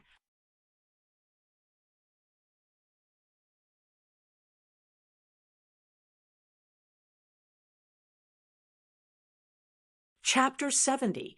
With Yi Qian's words, Xia Jinyuan no longer had to hide his footsteps in the dark. He assumed the role of Liao Yud and hurriedly walked up the stairs. The man who was waiting for them did not suspect anything. He took out a lighter and was about to light the way for them when he said, "Doctor, take your things and watch your step." The lighter lit up for less than half a second. Xia Jinyuan, who was wearing combat gloves, reached out his hand at lightning speed to extinguish the light. At the same time, he quickly covered the other party's mouth. He stepped forward and slithered his left hand behind the man's head like a snake. After a muffled sound, the stairs returned to silence. The light flickered again. Yi Qian, who was waiting, saw Xia Jinyuan with a cold expression make a gesture to move forward. When the light went out, she held Dr. Zhou's hand and said softly, "Annie, there's one last step." The last step was to rush into the room where Brother Fei was hiding and take control of the suspect. The second floor of Spring Sun Hotel was the accommodation. There were only 5 rooms in total. Xia Jinyuan received a report from the soldiers who had infiltrated the second floor. Several waiters had been taken control of, and the target's room was locked in the second room on the second floor. Yi Qian took the initiative to approach Xia Jinyuan, who was hiding against the wall. Just as she reached out her slender fingers, they were grabbed by his strong hand, and a hand signal was sent over. "Second floor, second room, 2 people." Yi Qian's voice changed to that of Njiesin. She came up and complained, "If I knew this would happen, I would have brought a flashlight. Why didn't I light a candle when it's so dark?" Standing in the second room, she sounded even more dissatisfied. "Uncle Yud, where are you going?" "I brought you a flashlight." "Why are you so nosy?" Liao Yud's voice rang out. Then the sound of jogging footsteps gradually faded away. The soldiers who were hiding in the dark were stunned. Xia Jinyuan pursed his lips with a cold expression. He could not help but chuckle as Njiesin talked about this person and that person. Her acting was indeed very convincing. Dr. Zhou wanted to laugh too, but he could not bring himself to do so at a time like this. He raised his hand and knocked on the door. "Do you want to see a doctor? You didn't even open the door?" He spoke with a town accent. "Of course. Otherwise, why would I ask you to come here?" This time, Yi Qian was imitating the voice of the man who had been killed by Xia Jinyuan. Inside, Brother Fei, who was lying on the bed, finally opened his mouth. Light the candle and let the doctor in. There was finally a faint candlelight in the dark room. The candlelight illuminated a corner of the room, revealing Brother Fay's pale and weak face.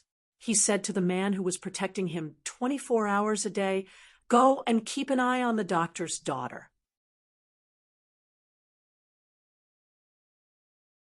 Let the B** starred bring the doctor in. He gnashed his teeth as he spoke, his eyes filled with ferocity. The moment the door opened, Yi Qian reacted quickly and pulled Dr. Zhou to the side, giving the front of the room to the soldiers who were ready to attack. Xia Jinyuan, who was standing in front of the door with a gaze as sharp as a sword, raised his right leg and kicked fiercely at the open door. After a loud bang, the wooden door flew into the room. The speed of the kick was fast and fierce. Yi Qian, who was pressed against the wall, felt a strong gust of wind blow past his face. He felt a slight pain.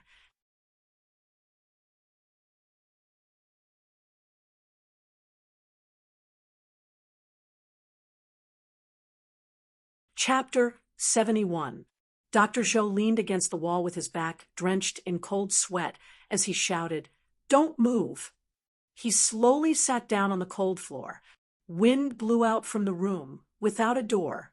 Yi Qian, who had just heaved a sigh of relief, froze. How could the night wind blow out from the room with the windows tightly shut? She seemed to have thought of something and suddenly shouted, "Xia Jinyuan, downstairs!"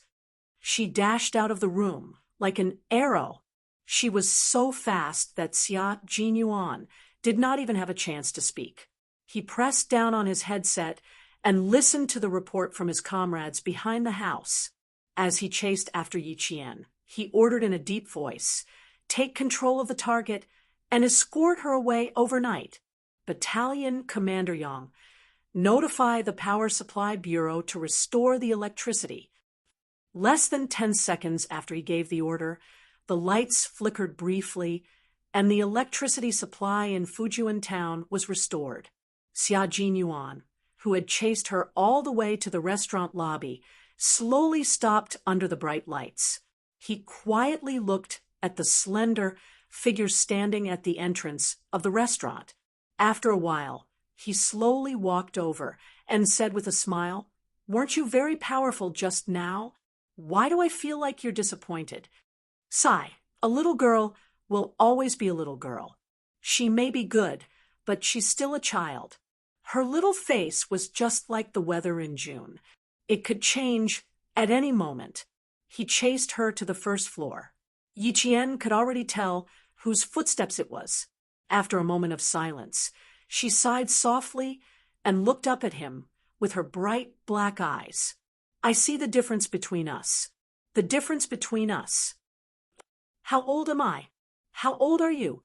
Xia Jinyuan, who was choked by her words, suddenly burst into laughter. He looked at her serious face and could only stop laughing. He coughed dryly and comforted her. "You're already very good. Your ventriloquism stunned my comrades." "How old am I? You'll be scared to death if I tell you." Yi Qian pursed his lips as he looked at Xia Jinyuan, who had suddenly become an understanding soldier. His eyes flickered before a smile slowly appeared on his beautiful face. "It's not a matter of age. It's related to the environment." No matter what she had learned, she was still one step behind since she had never received a systematic command education. That was why she panicked when she saw her target jump out of the window. Who was Xia Jinyuan? How could he not have made arrangements? It has something to do with the environment. Xia Jinyuan raised his eyebrows and thought for a while before nodding. He smiled and looked at the little girl in front of him, who was very good at reflecting on her shortcomings. He answered her seriously, "It does have something to do with the environment, but in the end, it still depends on one's hard work."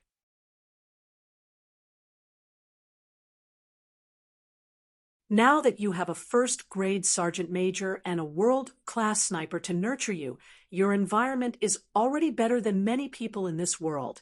They created the environment, and you have to work harder.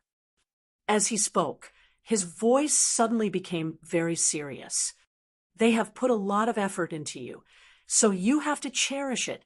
Also, I have to remind you that if you want to become a soldier, you have to first understand the meaning of obedience. He was going to settle scores with her. Yi Qian quietly took a step outside. He had only taken one step when Xia Jinyuan grabbed his arm. Are you trying to slip away?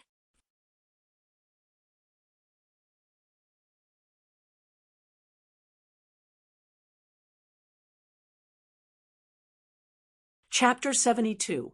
Her attitude of admitting her mistake was good, but it was useless in front of him.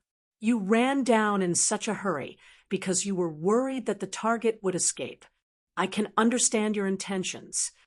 Xia Jinyuan curled up the corners of his mouth and looked at the girl in front of him, who had a pair of starry eyes. His faint smile had a hint of banter. Your attitude of admitting your mistake is also very good. Are you afraid that I will scold you? What am I afraid of? I'm not your soldier. Yi Qian, who had a cold gaze, smiled and said, Besides, I did go to look for my classmate. I just happened to run into Auntie Zhou. So what if she ran down? He had already set up an inescapable trap. There was no way he would let Brother Fei escape by jumping out of the window. He was just overreacting. Her answer made Xia Jinyuan raise his eyebrows. Then there was a hint of calmness in his dark and cold eyes. Looking at her, his smile faded a little, and he said calmly, If you were my soldier, Yi Qian, you would end up in a miserable state. There is a rule in military law that states that soldiers who disobey orders and act willfully will be punished with a warning, a serious warning, a demerit, or a major demerit depending on the severity of the situation. At the mention of military law, his expression inevitably became stern. After he finished speaking, Xia Jinyuan, who had been paying attention to Yi Qian's expression, slowly smiled again. So, Yi Qian, if you want to become a qualified soldier, obeying orders is the first thing you need to learn. When he smiled, he looked even more handsome and elegant. His cold temperament also gained the elegance of a noble young master when he smiled. He was a man who could not hide his nobility even though he was wearing a military uniform. How could he have grown up in an ordinary environment? Every place had its own people. That was why the environment was so important. Thank you for your advice. I understand. Yi Qian nodded gently and took his advice to heart. A soldier's duty is to obey orders. Headmaster Chen and Grandpa Jen had both personally said this before. However, she had placed her focus on improving her own abilities and had forgotten about this most basic awareness that she should have. The sound of footsteps could be heard. It was the soldiers upstairs. Reporting, the second floor has been cleared. Inform the police to seal off the scene. His smile faded, and a cold expression appeared between his elegant brows. He turned around, and his straight back already carried the piercingly cold aura of a soldier. Gather, withdraw. Yi Qian looked over his shoulder and saw that the soldier standing in front of him had a cold expression on his face. From his serious and meticulous attitude, he could tell that he was absolutely obedient to Xia Jinyuan's orders.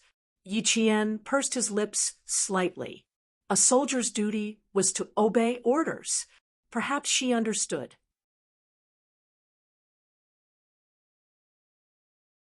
Yi Qian's eyes narrowed as he looked at his towering figure. A man like him would not only be able to convince his soldiers with his abilities, but he would also be able to convince his soldiers in all aspects. After everything was arranged, Xia Jinyuan let Yi Qian and Dr. Zhou out of the restaurant.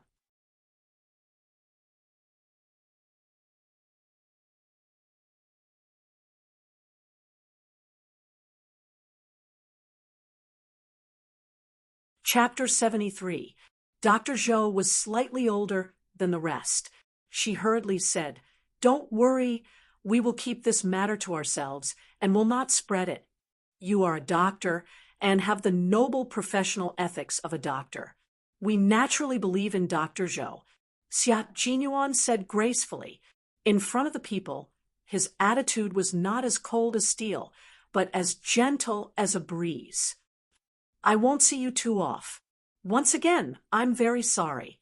Xia Jinyuan arranged for a soldier to send Dr.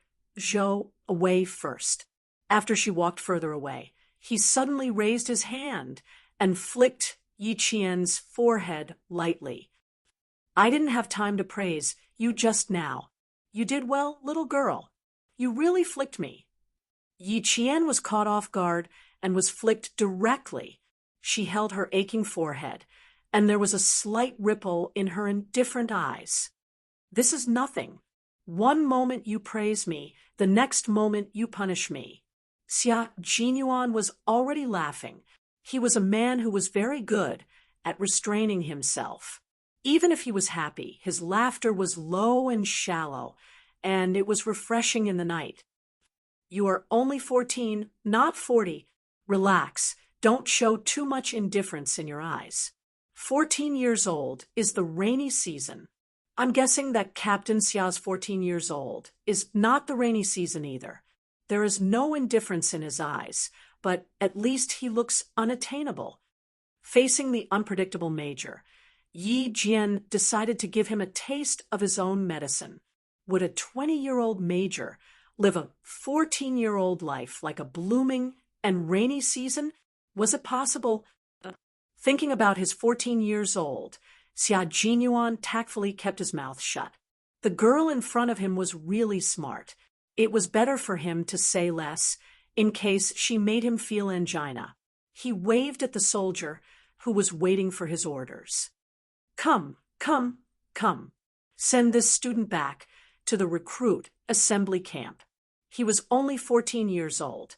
No wonder Old Master Xia and Old Master Xia said he was difficult to deal with every day. The 20-year-old himself met the 14-year-old Yi Qian, who was also a difficult girl to deal with. Sigh, he suddenly wanted to call back to ask about Old Master Xia and apologize. Xia Jinyuan made a phone call to Beijing after they got into the car that escorted the suspects back to the city. In the heavily guarded military compound, in a quaint military compound covered with creepers outside, a guard picked up the phone. After greeting him, he trotted upstairs and gently knocked on the door. "Commander-in-Chief, the major called and said that he has something urgent to report to you." At 10:30 in the evening, Commander-in-Chief Xia, who had always been on time, jumped out of bed when he heard the call. This guy had never taken the initiative to call. Could it be that something had happened to him in the team? What happened? As soon as he opened his mouth, he suddenly heard the words, "Old man, I'm sorry. I suddenly feel that being 14 years old really makes people worry."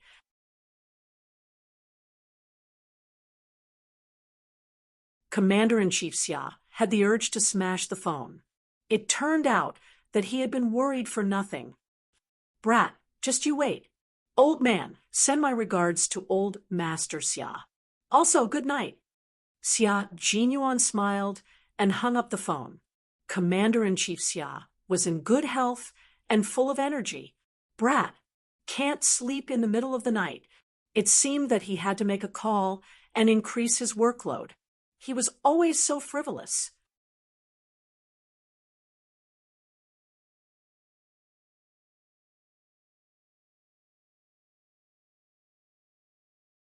Chapter 74.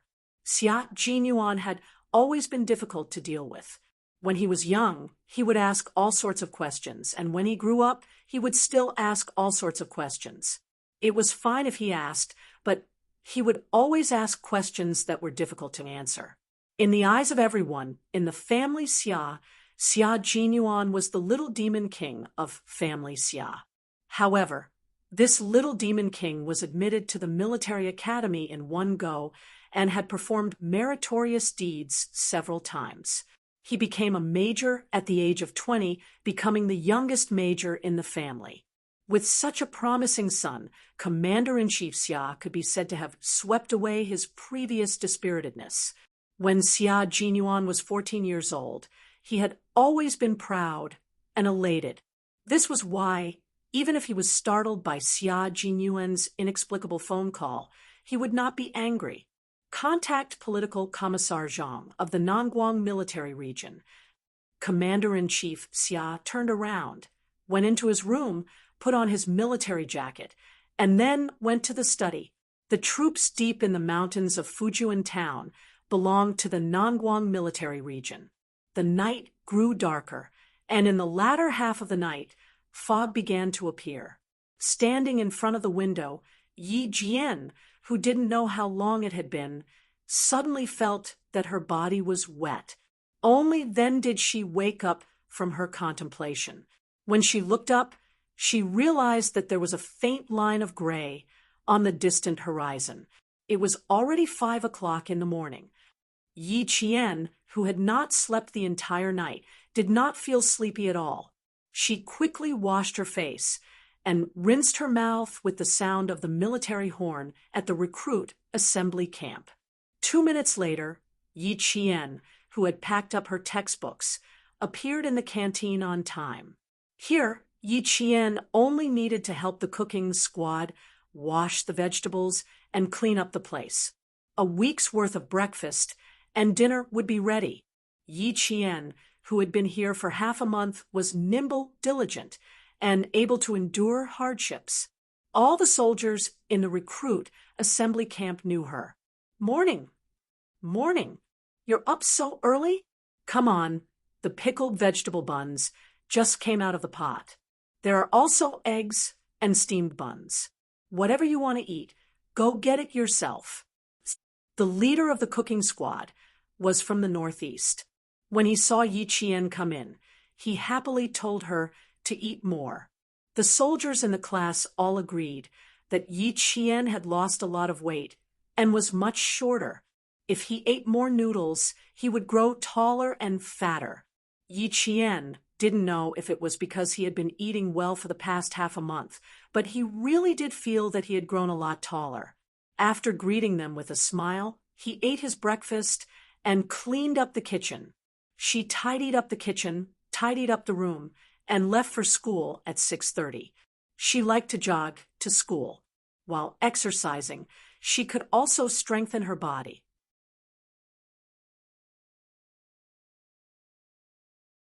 Gao Yiyang, who was riding his bicycle, once again saw the figure running along the national highway. After a slight hesitation on his cold and handsome face, the corners of his lips tightened a little, and he pedaled his bicycle to catch up. He rode directly in front of Yi Qian and slammed on the brakes. His hands gripped the steering wheel of the bicycle handsomely, and with a twist, he and the bicycle stopped in front of Yi Qian. This series of actions was completed very quickly. He didn't consider whether others would be frightened. He suddenly stopped in front of Yi Qian, who was jogging. Yi Qian's reaction was a little more valiant. In addition to what had happened last night, his subconscious reaction was he lifted his leg and viciously kicked the bicycle in the middle. Gao Yiyang didn't expect to be met with a direct kick. He stared blankly as Yi Qian, who had a cold and ruthless expression, kicked out like lightning. She didn't hesitate at all and kicked directly. Clang! Bang! Gao Yiyang, who had been kicked down with his bicycle, didn't regain his senses for a while. You're tuning in to the Mystic Fist YouTube channel. Don't forget to subscribe and join us on this journey to catch the most captivating stories.